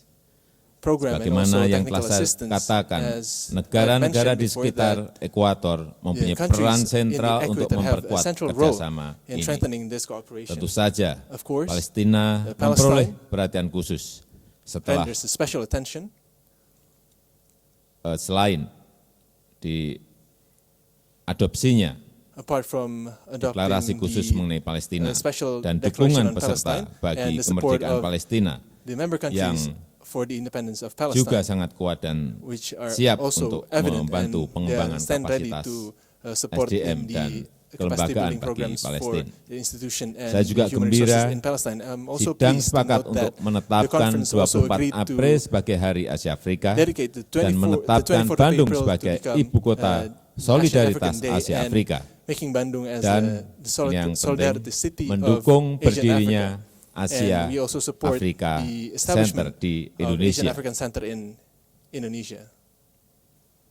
Saudara-saudara sekalian, Ladies and gentlemen, KTT Asia Afrika the Asian 2015 African ini Summit juga of dirangkaikan 2015 dengan beberapa kegiatan are penting also lain, yaitu coupled with World several other events, Economic Forum which is East the Asia, World Economic Forum pertemuan antar East Asia, parlemen or the meeting Asia Afrika, among the parliamentary members of Asian African kemudian countries, Asia Afrika and Business Summit Asian yang African Business Summit, menyepakati pendirian which agreed Asia for Afrika the establishment Business of Council the di Asian African Jakarta. Business Council in Jakarta.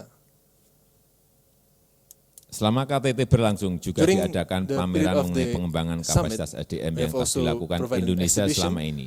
of the Dan capacity building saya programs that have sampaikan been bahwa sejauh ini provided by Indonesia Indonesia telah up until now, memberikan and up until now pelatihan Indonesia have kepada ribuan provided orang dari trainings for 99 thousands negara. of people Dan di in sela 99 penyelenggaraan countries, KTT, and in the sidelines of the saya melakukan 15 pertemuan summit, bilateral yang held, secara umum 15 dalam bilateral setiap meetings, pertemuan kita membahas which kerjasama yang konkret where dan we nyata. discuss about concrete steps and concrete cooperations Dengan Tiongkok, with misalnya, China, for instance.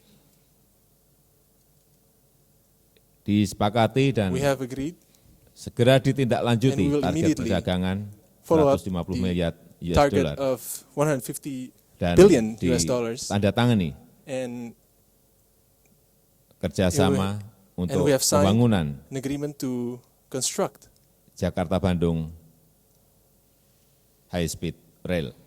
Jakarta-Bandung high-speed rail.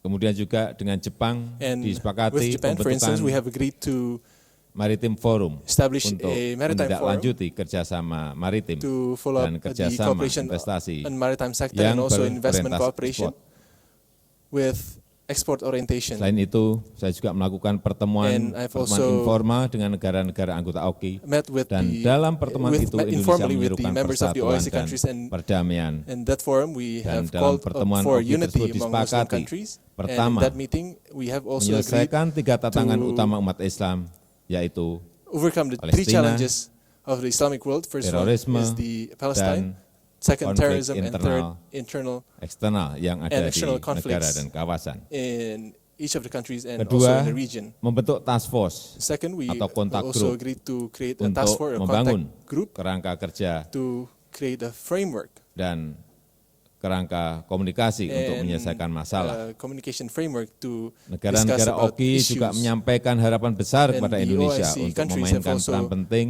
dalam given in hope that Indonesia mengatasi play a more masalah-masalah di dunia pivotal Islam. role in Besok overcoming pagi, the para problems delegasi in the akan Islamic world. melanjutkan perjalanan ke And Bandung tomorrow morning, dalam our rangka delegation will peringatan also 60 tahun go to Konferensi Bandung Asia Afrika, to commemorate faktor the hubungan 60th antar anniversary masyarakat, of the Asian hubungan African antar pelaku Summit, bisnis, and dan the upaya people-to-people contact, kerja the sama budaya business-to-business akan contacts, and lebih terlihat. cultural and Sebagai penutup, saya ingin menyerukan cooperation agar is also evident. And kita as closing, and finally, semua I menjaga perdamaian dunia. wish that we Lakukan all gencatan senjata bagi maintain pihak peace yang in the world, sedang and bersengketa.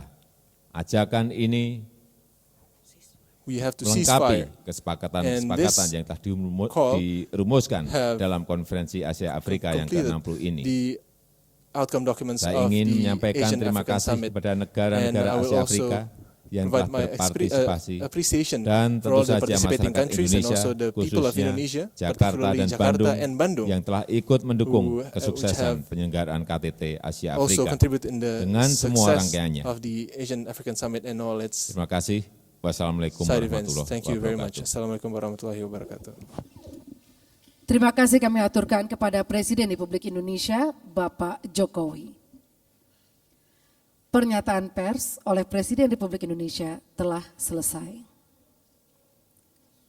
The press statement from His Excellency the President of the Republic of Indonesia has concluded.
Plenary gambarnya dimatiin dong.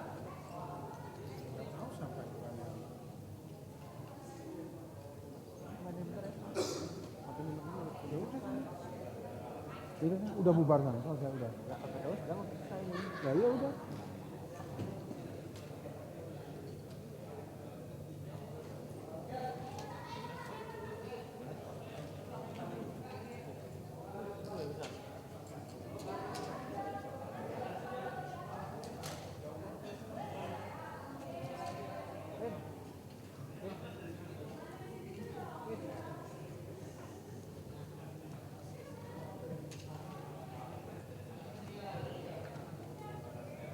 Makan. Pin, plenary.